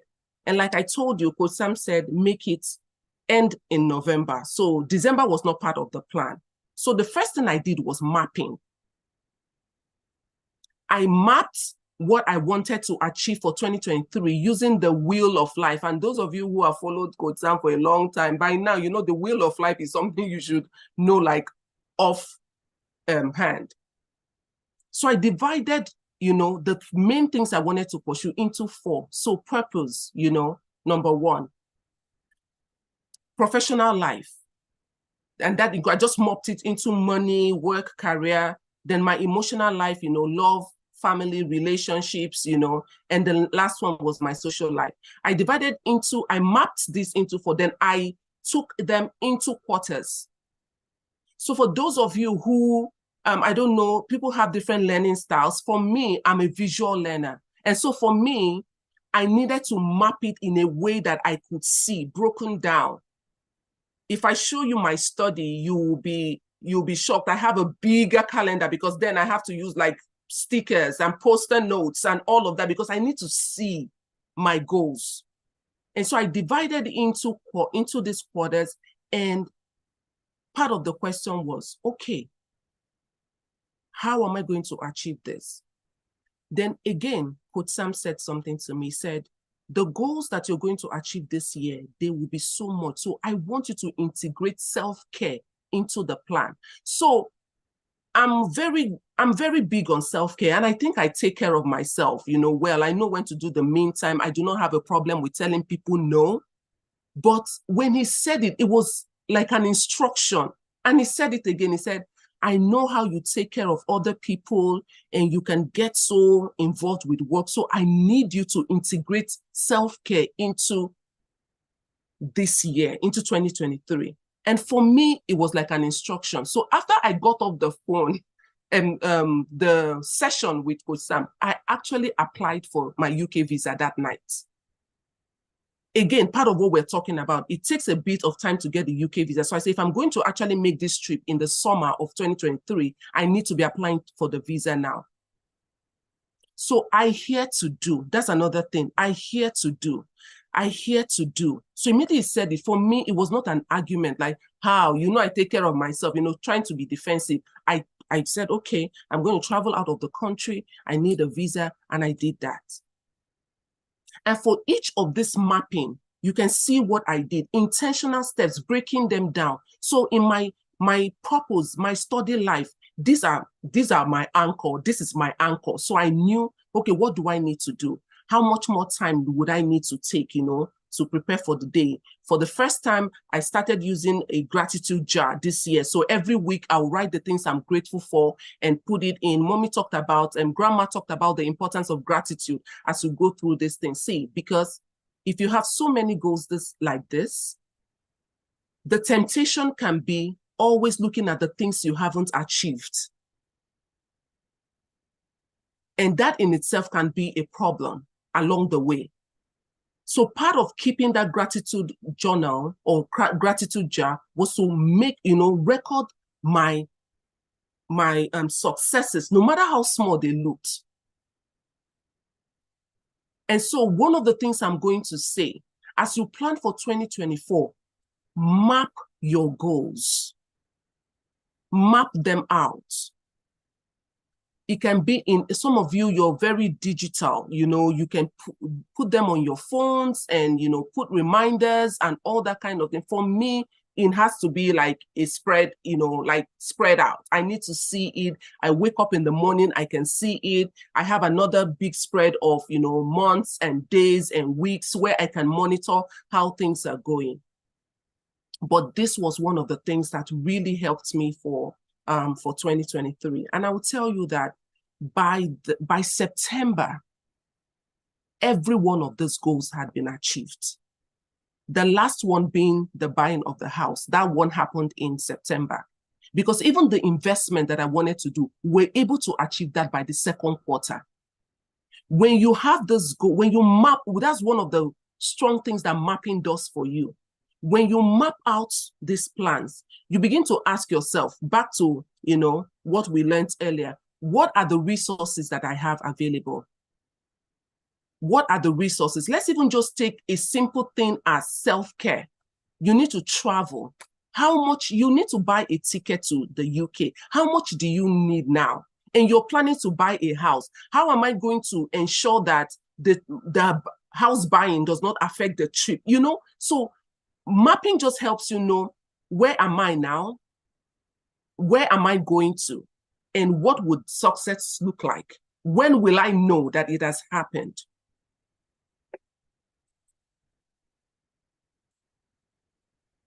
So I just said, if you want a different outcome this year, you have to change the way that you're doing your things. So quickly, 2024.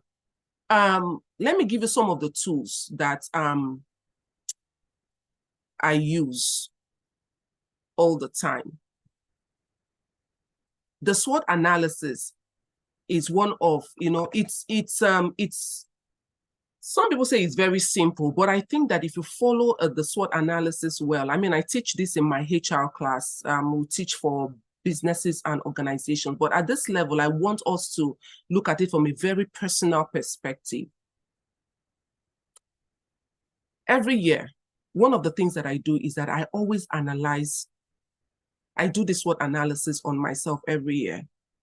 So I'll tell you something. Last year, when I was rounding up with my doctoral degree, and I was applying for professor jobs all over, I wasn't sure of, you know, and don't forget that we're just coming out from COVID. Some schools had like employment freeze. So they were not employing professors. Professors were not, because at the time, most schools were already going strictly online. So they were not employing. So there was a freeze. And I knew that might be a challenge in getting a job. What I did was to do a SWOT analysis for, if I don't even get a job as a professor, what are the strengths that I have now that can translate into making money from here?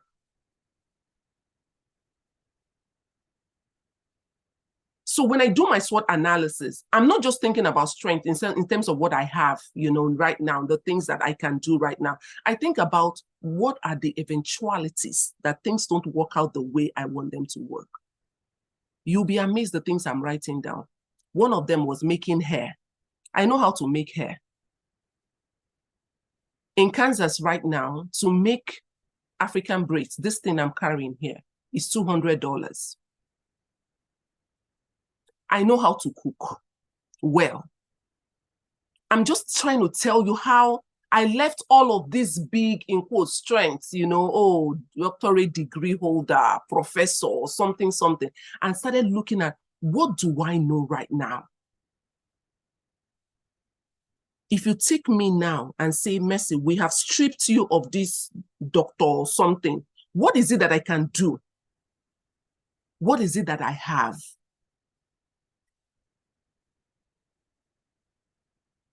Then, you know, from time to time, I think we should take this seriously, because one of the things that I noticed when I pivoted from being a management consultant into academia, so many of the skills were transferable. I transferred all of the skills, all of them. So there's so many transferable skills that we have today that we're not even, we're not careful to note them. So many of the skills are transferable, or I transferred most of the skills.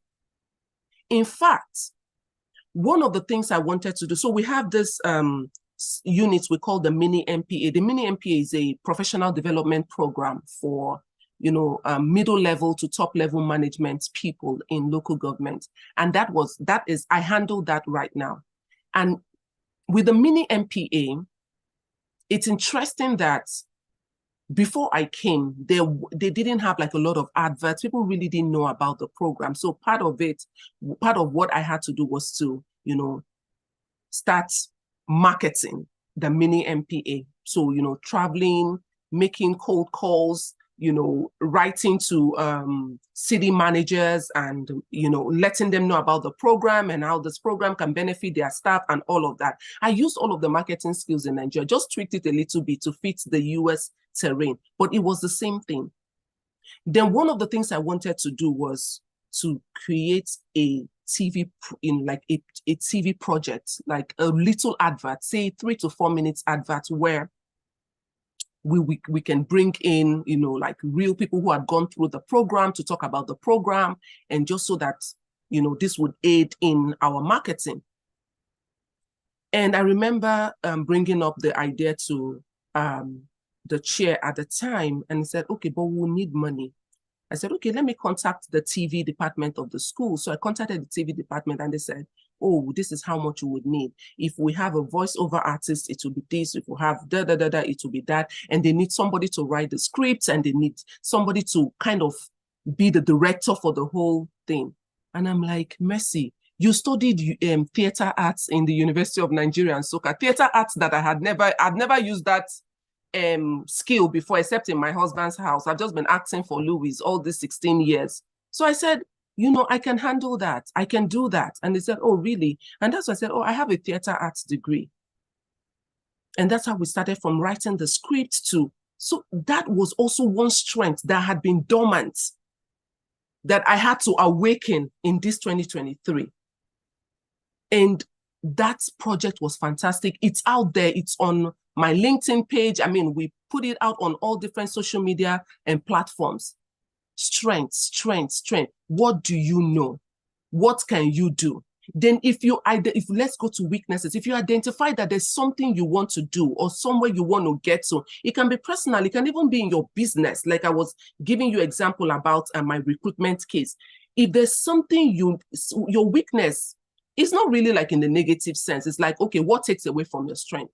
If I want to get to this level, what is that gap? Yeah, I'll put it that way. What is that gap that will help me get there? And sometimes that gap can be a certification in something. Unfortunately, we live in a very credentialed society. So no matter how much you know or how passionate you are, there are some fields that if they don't see those letters at the back of your name, nobody's going to give you any kind of audience, even though you are an expert in that field. So part of it is also knowing, okay, what are the things that I need to do to improve on this strength or improve on the things that I already know? It can just be a credential to just make me look like authentic, like I know what I'm doing. What are the opportunities that you have? For me, like I said, one of the opportunities that I have are people. And I leverage every time, even with the recruitment thing that I talked about, which is like a new thing for me here. I had to start with my circle. I had to start with the people I know. So, and I wanted to do this recruitment in a way that was not the general thing that everybody had been doing. So for us, our program, I think right now we're at like, say, 70% whites. And so part of my dream is to make our department very diversified, where we have Asians, we have Native Americans, we have African Americans, and we have other, populations that we have not really had a lot of in my department. So my marketing had to be targeted. the opportunities I had with people in my circle was to start looking, okay, who can help me get into the Hispanic community, for instance? Who can help me get into the African American community? Who can help me get into the Asian community? And from one person like Mercy, I'll give you this person's contact, doors started opening. Doors, things that would have taken, imagine me going to a whole new territory, say an Asian community, trying to introduce myself as an African woman with this, my accent. That would be a lot of work. But with these people, I found the opportunities I had with these people, and I just leveraged on that opportunity to create the success that I have. So with your opportunities, you have to ask yourself, who, and we've talked about it here. Coach Sam talked about being able to, what was the word he used? Being able to kind of create value for value, right? That exchange, that enterprise, you have these people, you have the opportunities. What are you doing with them? What the contact that you have, how are you using that to create value for what you need to do? Then threats, we all have them. What are the things outside your control? I cannot control how people receive me as an African woman who is just coming here, right? I cannot control how people, I'll try my best to speak the English in the way they will understand, but it's not my business for how they decide to take it, right? There's some things that are outside our control. Policies, as a business person, policies, you know, that keeps going up and down. I'm Nigerian, so I understand how difficult it can also be to do business, because it's not just our own, it's not just policy issues. We're also looking at issues with power infrastructure. We're looking at issues with security, but those things are outside your control. But how can you identifying them will help you determine how do I want to move forward?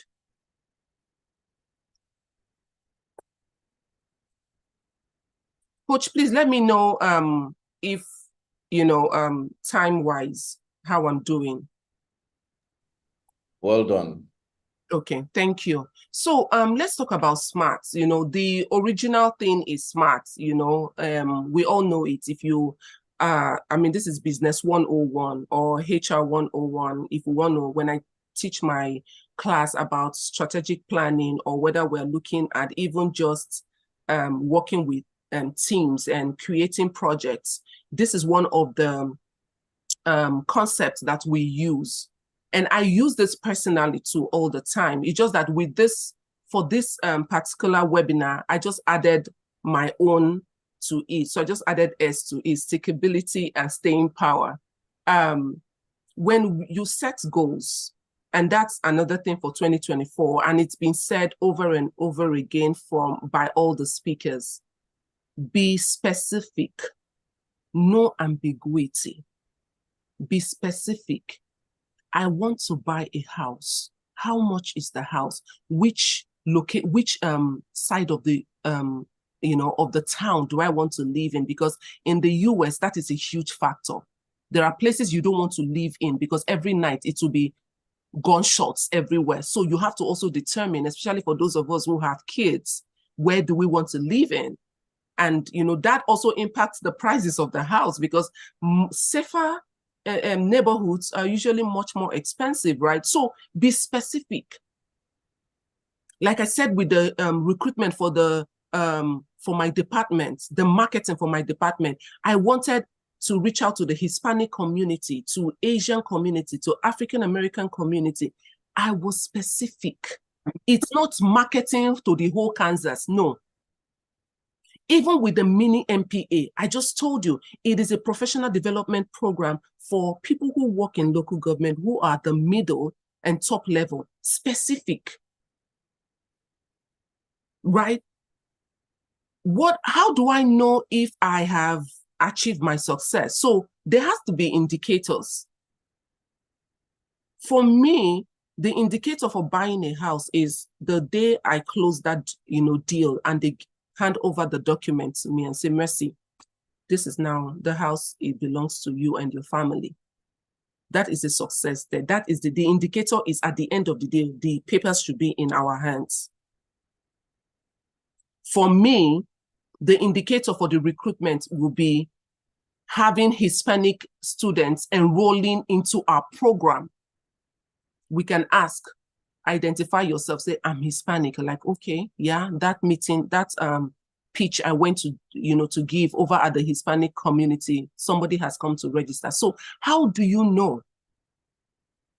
Because if you don't know, if you don't put indicators for success, you will not even know when you've hit the goal, and you will not even know when you haven't hit the goal.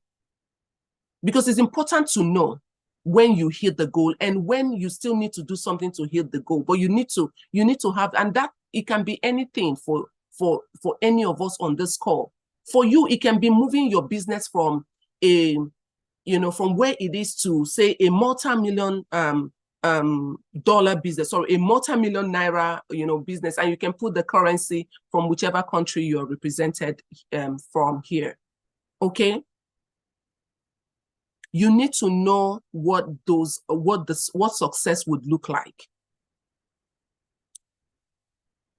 The goals have to be within the bandwidth of your KSA. So KSAs are knowledge, skills, and abilities.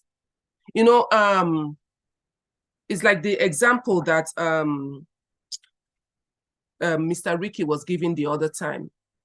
And as he was talking, I was nodding my head because I can relate. You want to get a doctorate degree. There is, you understand, it's some 5 years by God's grace, if you do well, 4 years, but it shouldn't, in the US now, I think they said it shouldn't exceed 7 years. So you know what you need to do. What, for each of the tasks, what are the currencies you have in terms of knowledge, skills, and abilities to perform that task? You need to be truthful to yourself. And from what we've learned here today, if you don't have it, hire people or pay somebody who can help you to achieve it.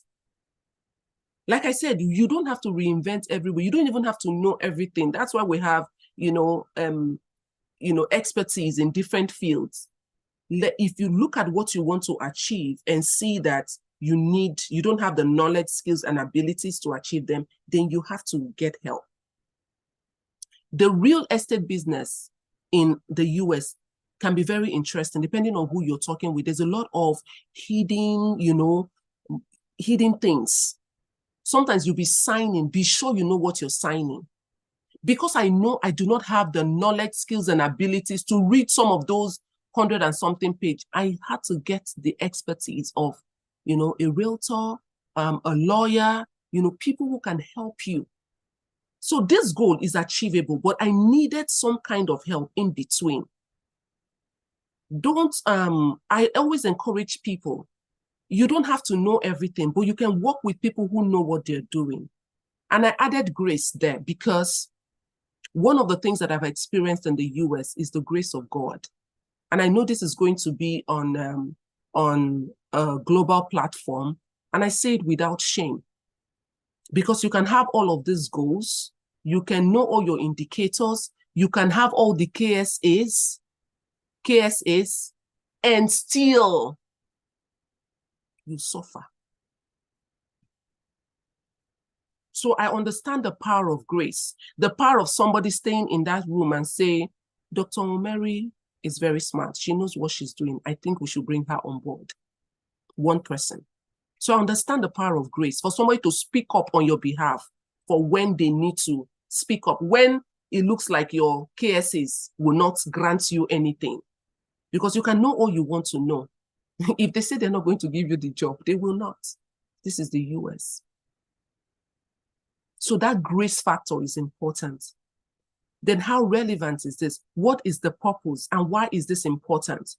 I always have to ask myself this question every year for every time I do my visioning. Why is this important? The things that we do, the things that I do now, it's not to feed myself. I think God has blessed us to the level where what we're doing today is not for food on our table. And I say it with all humility. It's not for food on our table. For so many of us on this call, it's not for rent. The things that we want to do, we want to build a legacy. For some of us, we want to build businesses that are transnational, but also transgenerational. Those are the things we are building. And so it's big. That's why it's important. My getting a doctorate degree at what age? At almost like in my 40s was no longer for me. It was bigger than me. I have 2 daughters that are looking up to me and like, okay, we can do this just because mommy did it. And for so many other people, without putting pressure on myself, because I'm not anybody's mentor, you know, without putting pressure on myself, but I know this is transgenerational. Young girls from Ohafia can look at me and say, oh, if she can do it, I can do it. So that's why this is important for me. This is not just, it's not talk. This is my life. This is my purpose. This is why everything that I do is important. This is why I want to invest, so that I can just sleep and have the money working for me because of the things I want to do, because of the causes that I'm involved with and I'm interested in. It's not for some of us, we don't need it for food. We don't need it to buy clothes. We're looking at a bigger picture. Then I said it has to be time bound. This is so important.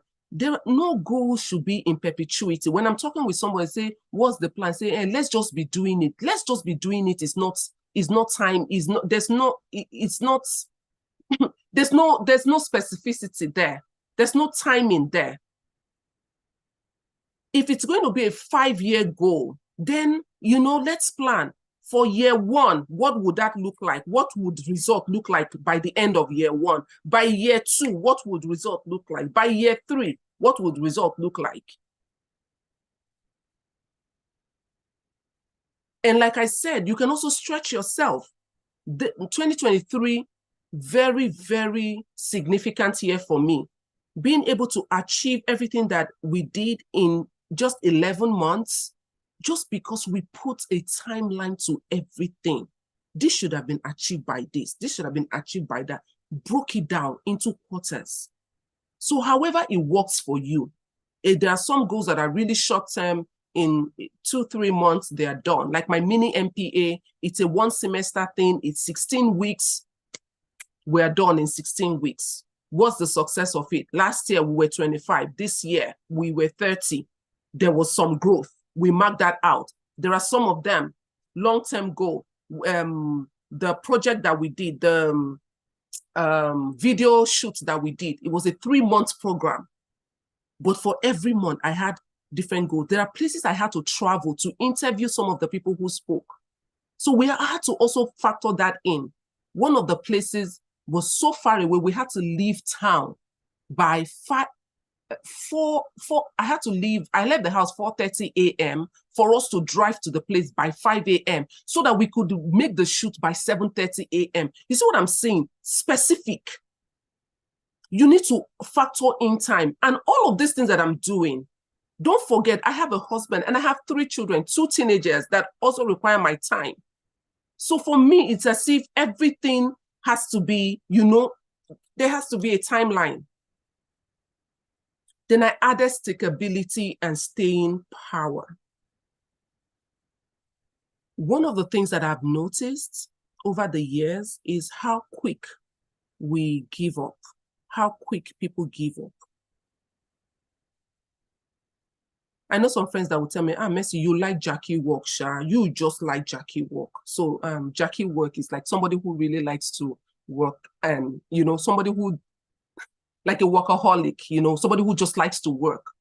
But that's not who I am. I actually like the soft life. I like to enjoy. I like the good things of life. But I've noticed that one of the biggest issue is sometimes we start something, then the first challenge that we encounter, people just give up. No, this is not for me. Staying power, stickability, staying true to what you say you're going to do. Every day, one step in front of the other, you know, working with your community, working with the resources that you have, but staying till you see the results. that is a skill people should, you know, and there are different English names for it. Resiliency, you know, some people call it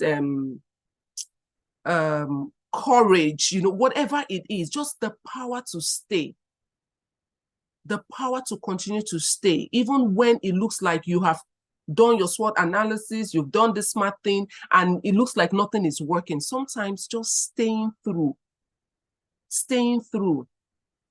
I think one of the reasons why they make the doctoral degree so long is, I think, is a test of people's staying power, truly. Because the cohort I started with, not everybody graduated, because it comes to a point, people start asking themselves, why am I even doing this? Why? Why am I suffering? Why am I even suffering myself? Which one is all this? We must hit goal. We must hit goal. Sometimes, but that ability sometimes to just stay a little bit longer, sometimes a little bit longer, and you'll be amazed. So whatever you do, in 2024, remember, staying power, stickability. I'm just going to stay through until I see the result that I want. And I think I'm just going to round up here. Yeah. There's something that I always say, and sometimes it sounds a bit braggadocious, but I always say, strip me of everything.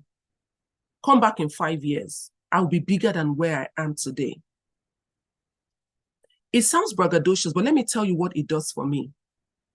I don't hold on to anything. There is nothing I cannot give away. So there is no pressure. House, car, there's nothing I cannot give away.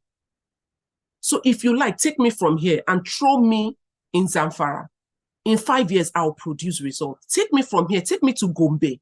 In 5 years, I'll produce results. It's a mindset that has helped me. So even when I was coming here and it looked like all the odds, I knew I was going to succeed. I knew it because I'm like, everything that I need is not in the location. Everything that I need is inside of me. I'm just going to reproduce what is inside of me. Invest in books. One of the things that has helped my life is reading. I keep reading. I never stop. I never stop reading. I keep learning. Like Grandma said, I also am a lifelong learner. I'm learning, but I also use the things that I'm learning. I'm growing my capital. I'm growing my social capital.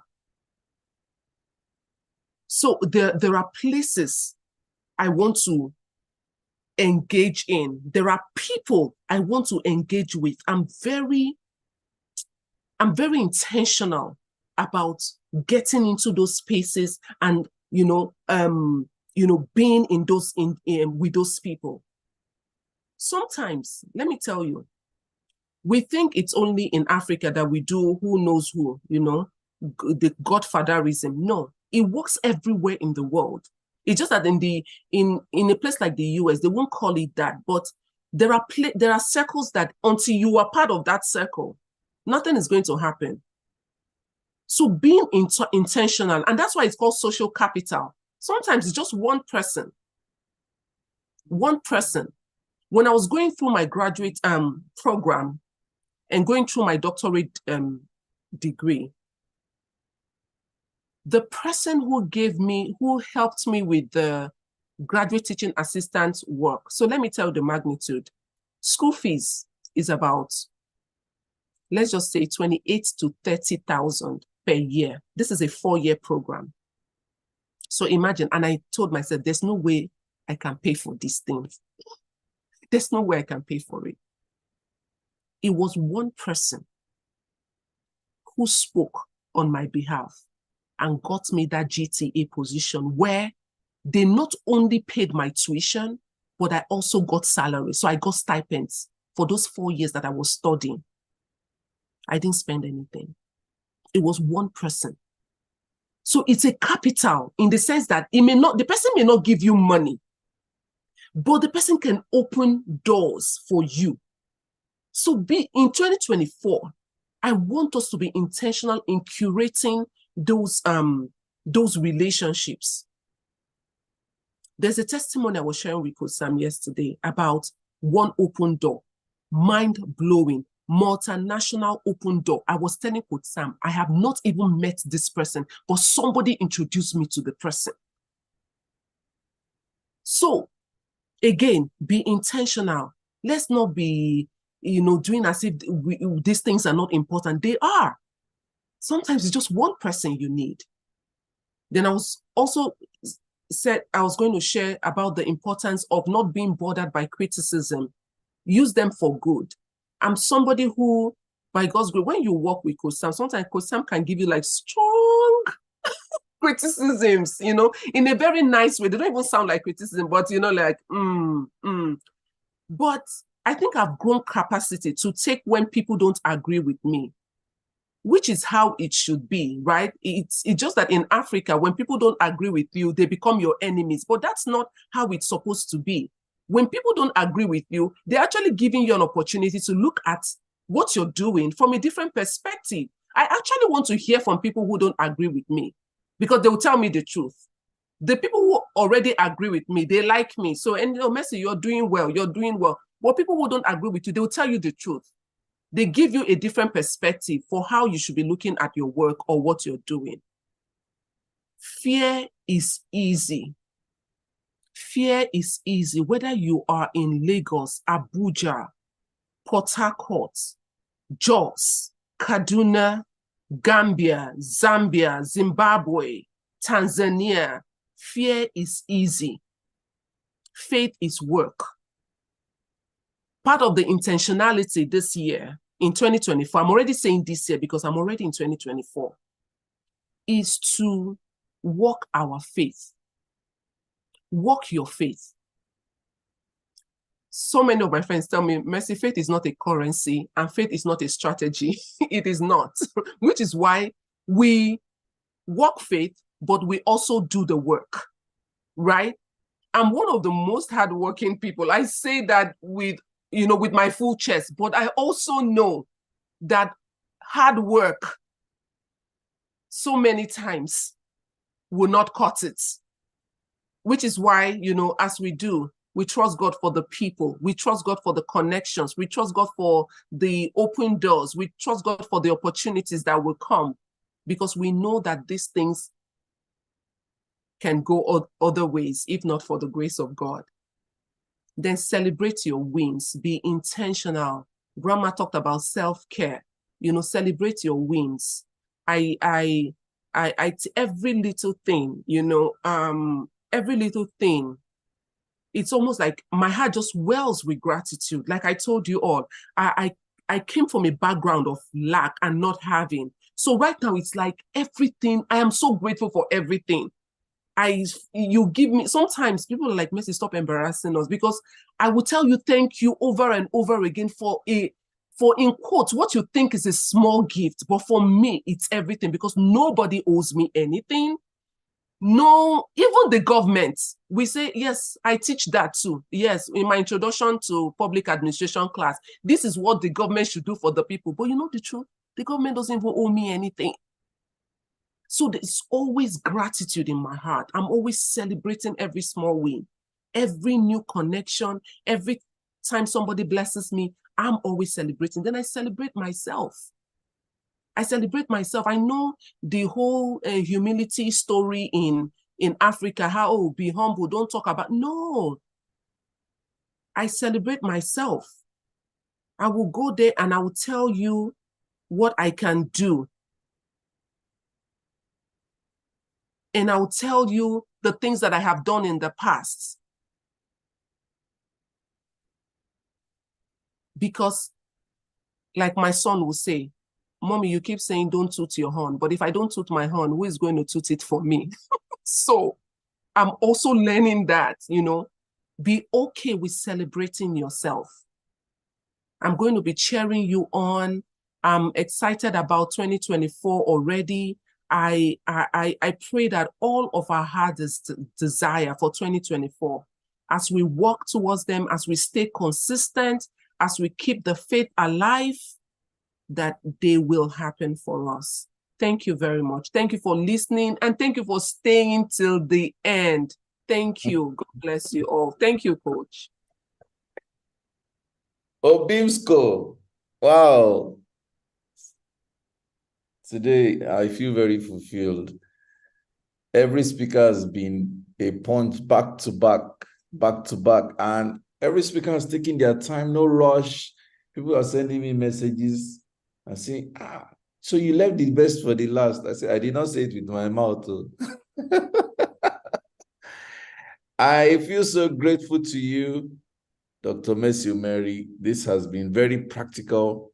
I'm grateful and fortunate to have been a part of your story. I have the privilege of knowing that everything you have said is the truth.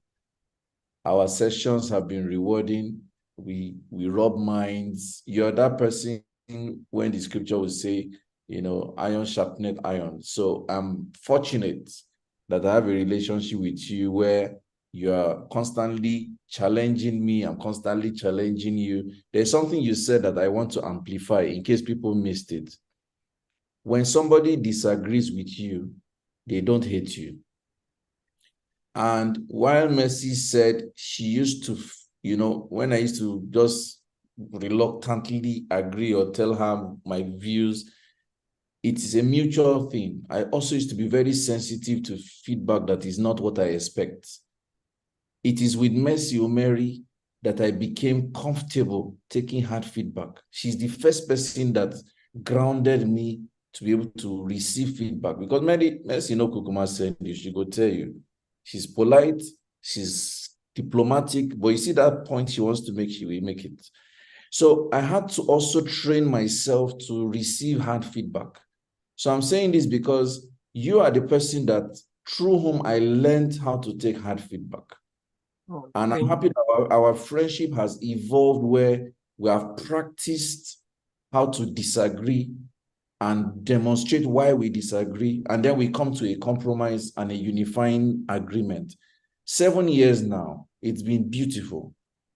Aside the fact that we've been friends for more than a decade. So this for me is a very practical conversation. And I'm challenging everyone here. You see everything Mercy has said. In 2024, if that's the only thing you achieve, finding a friend with whom you can be transparent and real, if that's all you get in 2024, I think it's a good place to start. Because I can tell you categorically, that is how Mercy and I are able to tick off our milestones. Mercy achieved, this year we planned for 11 months. But I remember in September when she was telling me that all the things we discussed in January, I don't finish. I was just laughing. I say, oh boy, this woman will not drive me crazy. Because it's just a beautiful thing. I mean, imagine being in a friendship and both of you you're not competing, but you're so growing that the other person is firing the other person. Mercy will say, every time you do things, I'm just looking at how do you do this thing? I'm blown and I'm wondering, see who they talk, see who is blowing whose mind, like seriously. So it's a beautiful thing, guys. And let's not be cosmetic about this thing. You check yourself. Do you have that kind of friendship? It's not a cosmetic, it's not something to farms and form. Do you have that kind of friendship? What would it take for you to be that to someone so that somebody can be that to you?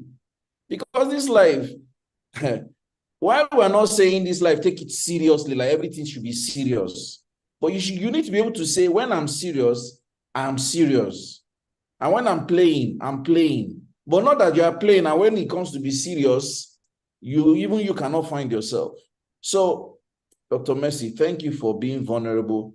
Thank you for sharing from your depths. Thank you for staying on. Thank you for keeping on. Thank you for just everything you represent. To me as a person, I cannot thank you enough for our friendship. I can't. And I'm grateful for how much we have grown over the years. Thank you so much. I know one or two people probably want to ask Mercy a question, and I would love if Mercy can also share how she can be reached, because I would love that people can reach you. I know you're very, very active with emails. That is very true. And then, of course, maybe, so let me know, just share in the chat. Instagram. So that email has shown me Pepe. Oh my goodness. So let me put your IG handle on the chat room so that people can reach you on IG. So guys, please reach Dr. Mercy Umeri. I just posted her IG. Coach, because of this special community that has stayed for these hours, you can share my email. Oh, wow. That is a privilege.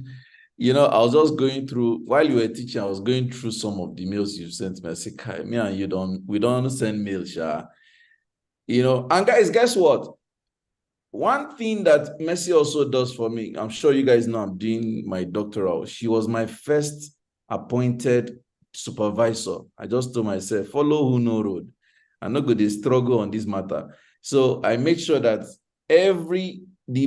those times when I started my, my DBA program and I was doing my preliminary, I'm trying to copy your email address from my mail. Okay, I can type it. Okay. So I remember that I used to tell her, see, give me direction, and she would say, this your hypothesis, this your research questions, I say, hey, I don't buy job. Oh. See, guys, yeah, it's well. That's just all I'll say. It's well. So it's been a beautiful day. Let me read some comments. Bumi Okonoda says, wow, a very practical and insightful presentation. Thank you, Dr. Mercy Umeri. Sally says, very practical talk. Keep your good work up, Dr. Mercy.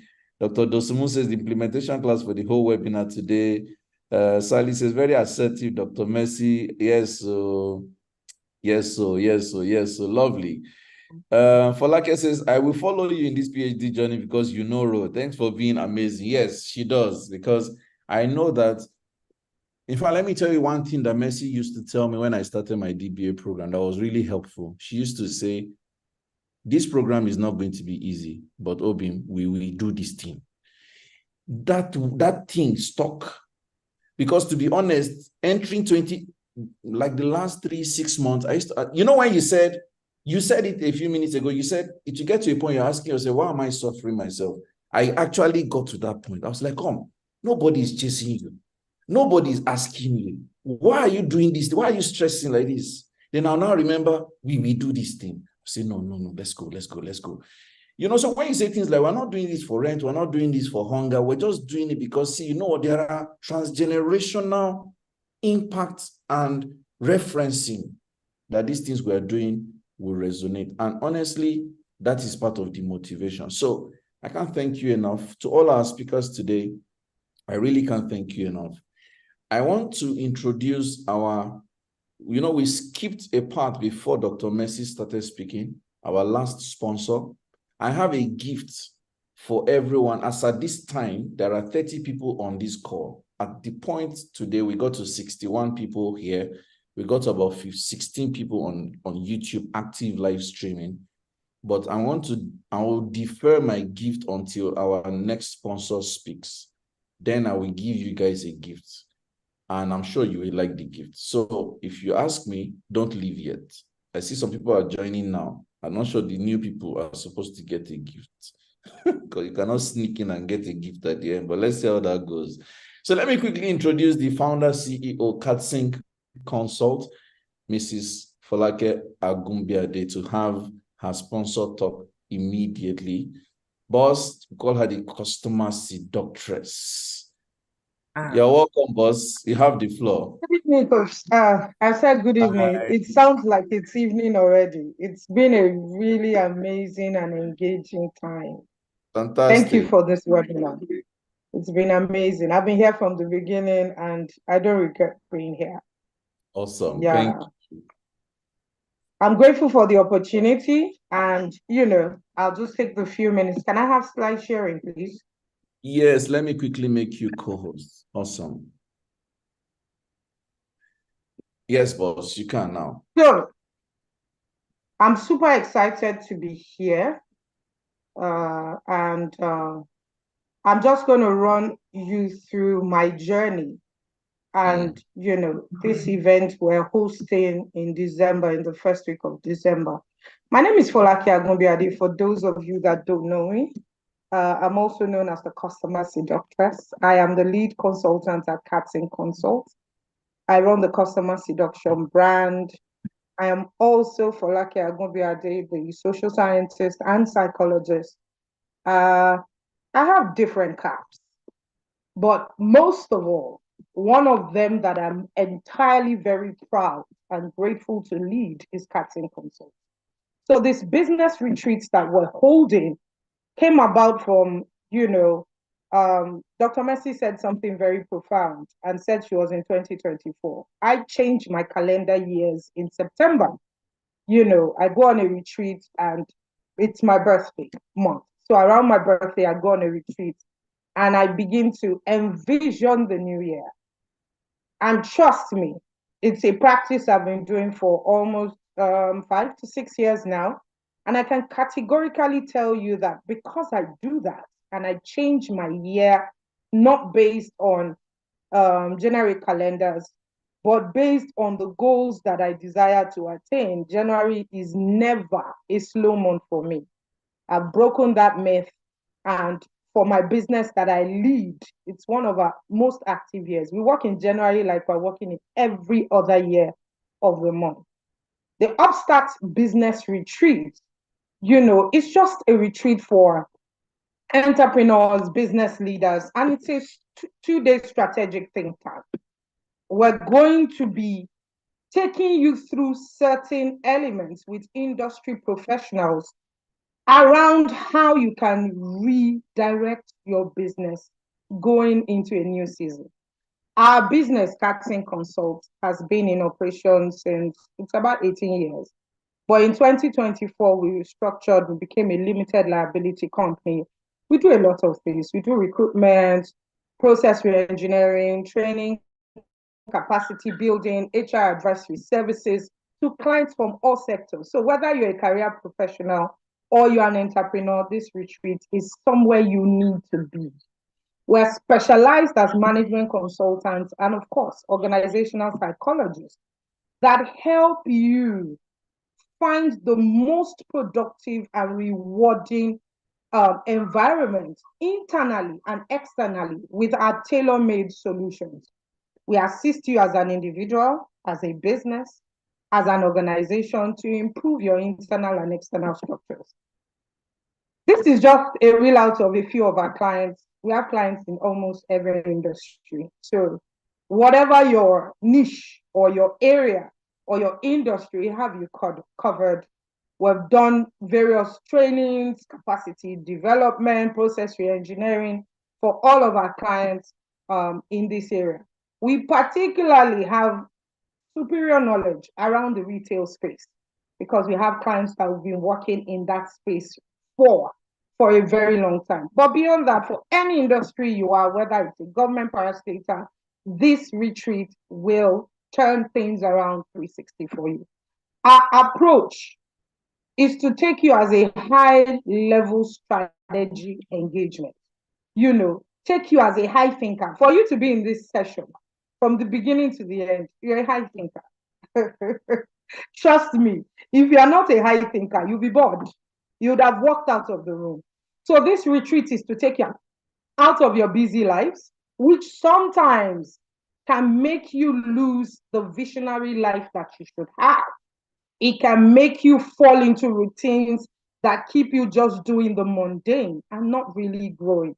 And like I always like to say, stagnant water stinks. Our approach is that these sessions are interactive learning. We're just going to be having conversation from one professional to another, from one expert to another. We're going to be having discussions. It is short and intensive so that as a professional, we're not taking you out of your business environment for too long. It's December 1st and 2nd. We have practical speakers who have real life results, not audio. Because over my years of working in the consulting space, I have come to realize that if you are not doing the same things that you're asking your clients to do, you're just audio.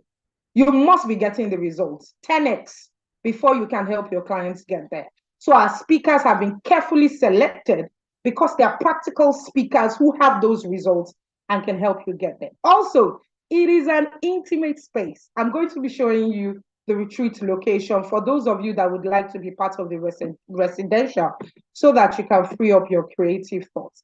Meet our speakers. Of course, the prolific Coach Sam is one of our speakers. He's going to come and share with us, how he's able to unlock his secrets of multiplying and replicating so fast and effortlessly. And of course, help you explore new revenue streams at this retreat. Also, we have, a PhD holder in marketing and sales to help us explore the winning business model canvas, how you can use strategic planning to turn around your career, your business, your life, whatever you're doing, 360, and begin to work through it. So these are speakers. Of course, I will be speaking on customer retention, attraction, everything to break mindset. As a psychologist, we're going to be doing a lot of mind work, so you don't want to miss it.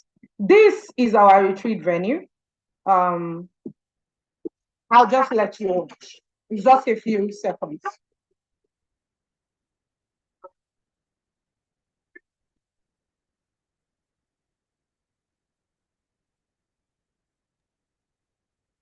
Wow. You like it? Wow. It's not a small something. So that's our retreat venue. For those of you that will be joining us for residential, I know my time is up. Registration details are here. You can take on the early bird offer. We're giving you the early bird offer till 20th of November, which is 75,000 naira for the 2 days retreat. If you would want to be part of the residential, it comes as an extra cost for the room rates, which we can let you know it's much discounted and you're going to have an amazing time.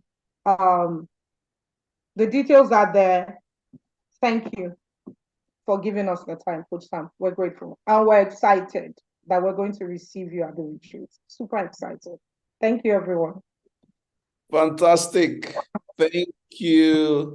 The customer seductress Pro Max, the one and only. Guys, you've heard it. Please leave the screen for a moment. Let them take a screenshot.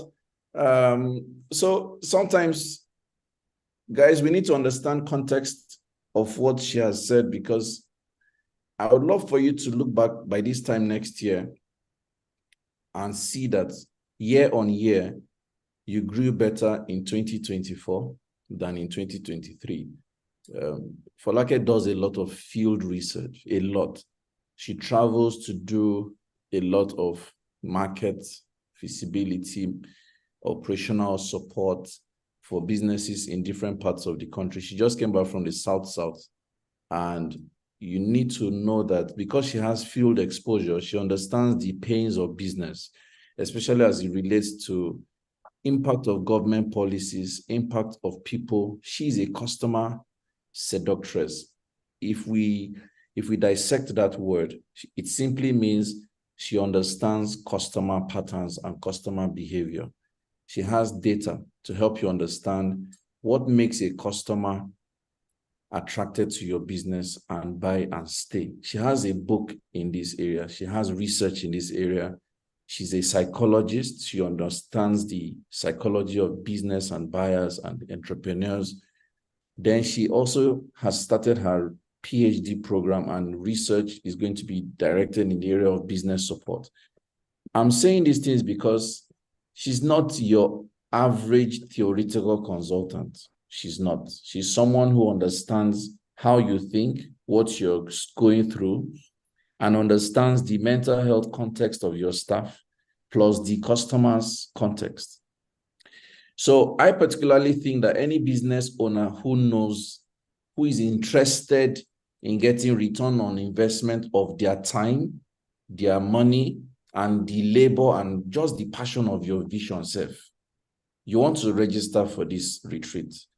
If you ask me, if you're not in Abuja, unless you are not in Nigeria, that can be the one I can excuse. I think if you come for this retreat, the potential of new networks is automatic. Yeah. The potential of having her be your in-house it's an edge for you to have her as a friend. So that even if you can't pay her consultancy, once in a while you say, just hear with you could talk, is an advantage. I'm honored that you will meet me because it doesn't come easily for you to meet me. That's an advantage. So if you look at many things, really, you should be at the retreat. Our businesses in this country need to take retreats seriously because these things really go a long way. So I have put the link in the chat room. I'm sure you've taken a screenshot. I want you to charge yourself. Today is 18th. The early bird expires on Monday in 2 days' time. Yeah. So please make sure that you register. Somebody sent me a private message. What time am I speaking on the 1st of December? Or what time on 1st of December? I really don't know.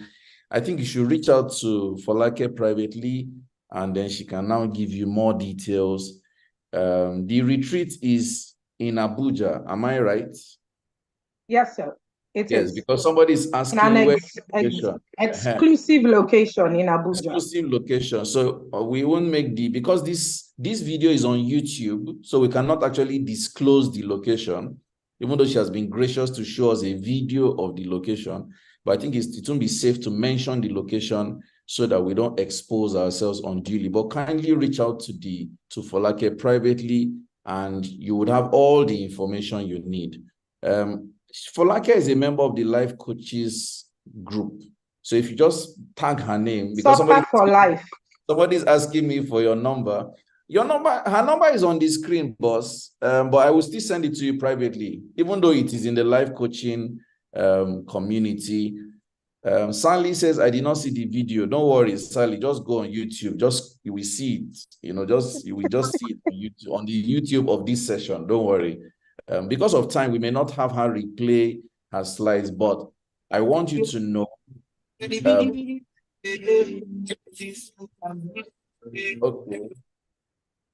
Okay, good. So thank you, Folake, for that very straight to the point. Thank you, Coach Sam. Thank you so much. Looking forward to the retreats. I love business. I can't wait. Yes, I love businesses. I love that businesses can grow. So that retreat, we are going to give the best value for everyone because it is really worth it. So guys, see you at the retreat. I'm looking forward to seeing a few of you at the retreat. Let's meet there. Let's carry this conversation to that point. Thank you so much, boss. Now let me begin to wind up. Awesome. We have spent many hours today since 8 a.m. So it's been about 6 hours so far. And now here's my gift. Because you have stayed this long, I want to, first, let me share a poll. Let me share a poll. I want you to tell me. So I've just shared a poll. I just shared a poll. I'd like you to quickly vote. I want to have your thoughts. For 2024, I call it action taking. Which part of this do you need help with in 2024? Think it well and choose one. Think it well and choose one.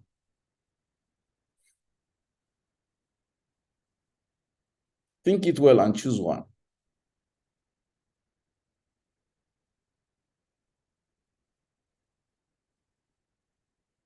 Only 8 people have voted. Let me have more votes. 10 have voted. 11, 12, 13. Good. The numbers are going up.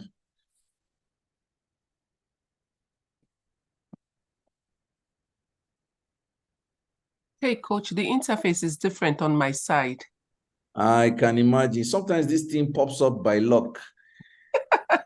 Okay. I don't know why it does this, but don't worry. You are my Oga. You can be excused. But I'll explain what it is after the poll has been completed. Okay. So I get to get a gift too. You wait now. Just the look. Okay. So guys, I'm still waiting for some of you. We have 21 people have voted, and we have 10 more votes to go. If it's not showing on your screen, don't worry. I would read out what's on the poll for some of you who can't see the poll. I don't know. I think Zoom has a way of selecting devices because sometimes people actually don't see the poll. I don't know why. But let's see Let's see how many are able to vote. So I'm going to just count down from 5. 22 people have voted so far. I'll count down from 5 and then I'll end the poll. 5, 4, 3, 2, and 1. So I'm going to end the poll now. So can you see the results on the screen? How many of you can see the results on the screen?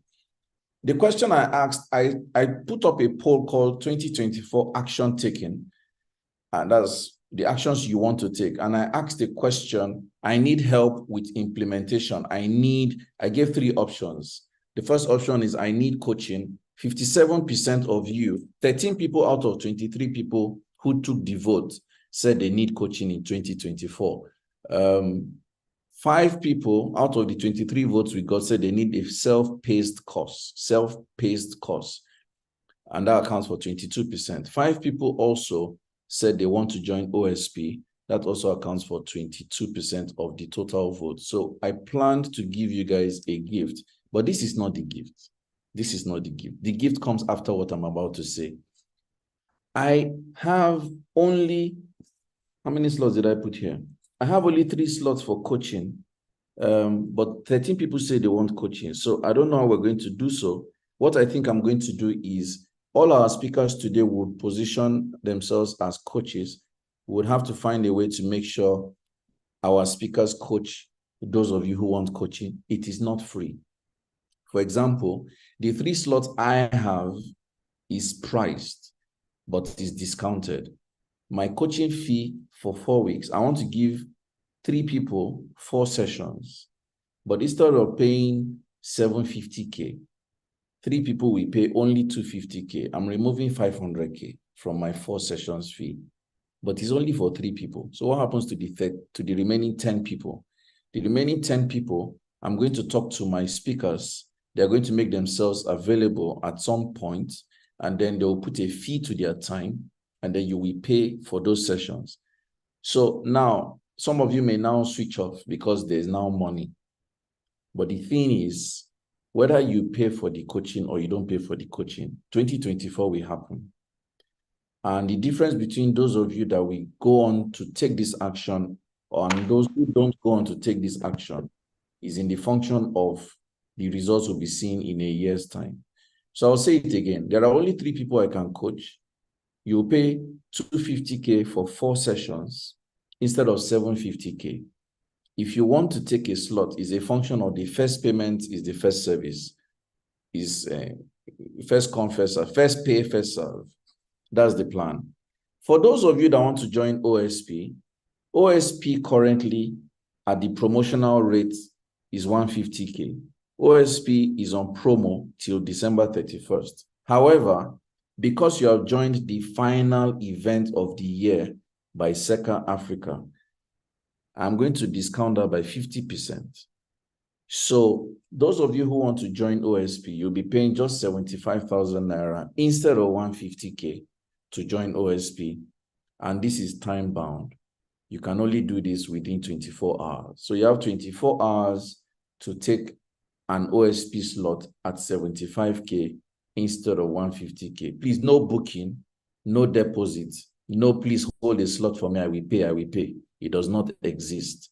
24 hours, 50% payment, and you are in. Remember, I told you all our webinars next year will be OSP members only, and we're not admitting new people into OSP from 31st of December 2023. For those of you that want the self-paced course, I have good news for you. The self-paced course is currently on my seller, and I'm going to quickly show you that. So I have 2, for those of you that want the self-paced course, you're going to be taking this course, and I'm giving you at a gift. This course is $250K, but for those of you, 5 of you that said you want self-paced course, you're going to be taking it for $50K only. 5 of you said you want self-paced course. This is a course I recommend for you. It is currently $250K, but you are paying just $50K. If you look at the fee on the screen, the original value is 1.2 million. So you are paying less than 1% or less than 10% apparently. Even way less than that, still less than 5%. You're paying less than 5% to have access to this course. That is what I have for you, for those of you that took the poll. Now, what's my gift?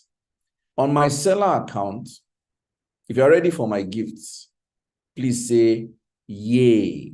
If you're ready for my gifts, say yay. If you're ready for the gift I have for you, somebody's sending me a message. Which account should we pay into? So let me quickly type yeah. You said say yeah. So yeah. Okay, type yeah.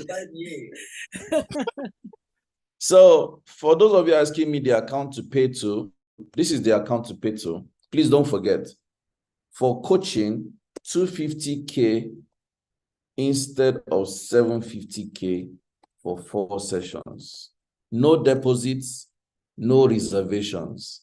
For you to join OSP, 75K instead of 150K in 24 hours. No booking, no deposits, no reservations. For those of you that want a self-paced course, you're paying 50K instead of 250K, and then you have the link to the self-paced course. Can we pay for both OSP and self-paced course? Yes. If you want both OSP and self-paced course, it means you're paying 50K and 75K, which comes to 125K once. Please take note. When you make this payment, send your details to 08073610884 via WhatsApp. I'm putting the number in the chat room. Send it to WhatsApp, your evidence of payment and what you paid for. I have not asked for permission from my team to do this, but I will know how I'm going to convince them, because I'm very sure that my team will be disappointed I'm giving this much discount. But let's consider it Christmas coming early. Now, let me give you my gifts. There are 2 courses on my seller account. One course is titled Using ChatGPT to Design Your Slides. That is one course.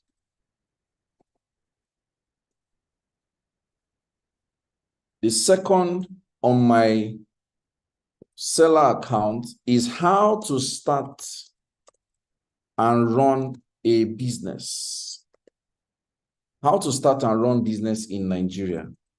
So my gift to you, for everyone on this call, you can pick any of these 2 and I will give you for free. Any of these 2. Both of them come for a fee, but I'm waiving the fee. You can only pick one. So how do you pick what you want? Because I want to do this myself, I'm not going to have my team do it. You're going to send me an email. Now, some of you will be wondering, email again. So send me an email. Tell me the name of the product you want among these 2. And I will reply you with the link to the direct product so that you can download the video and enjoy the video. Does this make sense to you? So send me an email. Let me put this link on the YouTube. Let me put it on the YouTube. So on YouTube, this is the email address you're going to be sending your request to. The 2 products you can choose from is using ChatGPT. Let me type the link to my seller store so that you can copy the name of the product directly and reference it. You can only choose one of 2 products. You can only choose one of 2 products. Let me put that too on Zoom.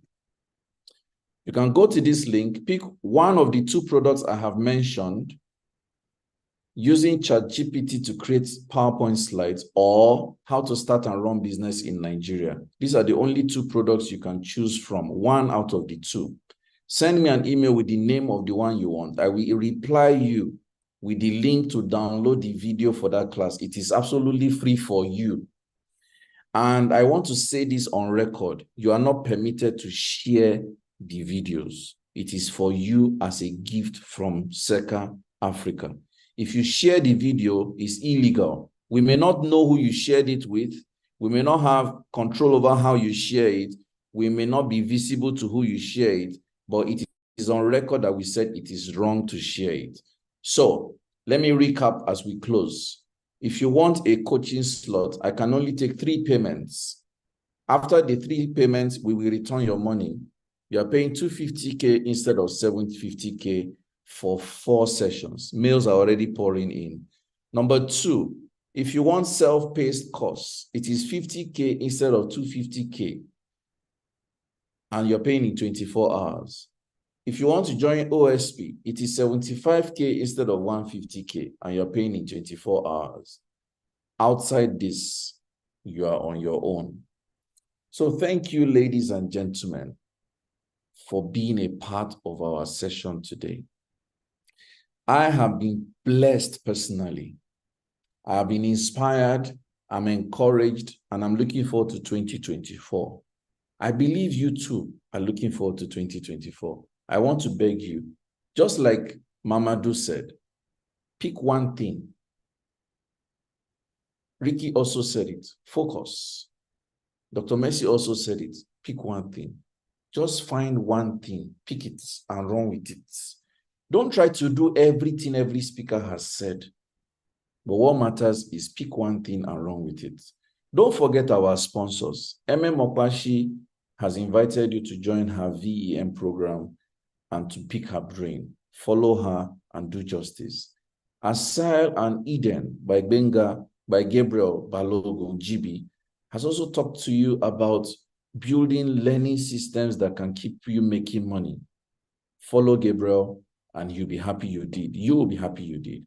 And don't forget, I'm looking forward to seeing you at the retreat by Katsin Consult and Folakia Gumbiade. I personally want to give you a lot of information. I want to tell you my story, how I have evolved as a business person, how I'm constantly creating new things, and how it has been very profitable for me. These are the things I promise you. Peradventure, you have questions for our speakers. We apologize, we may not have the time to take them live right now, but you have their contacts. Do well to send them messages. If you are shy of reaching them directly, send us the questions. We will route it to the speaker that you want us to send it to, and we will get their responses back to you. The most important thing, take responsibility for 2024 and create a 2024 to your taste. Thank you, everybody. Have a beautiful evening. Have a beautiful rest of the year, and have a rewarding 2024. God bless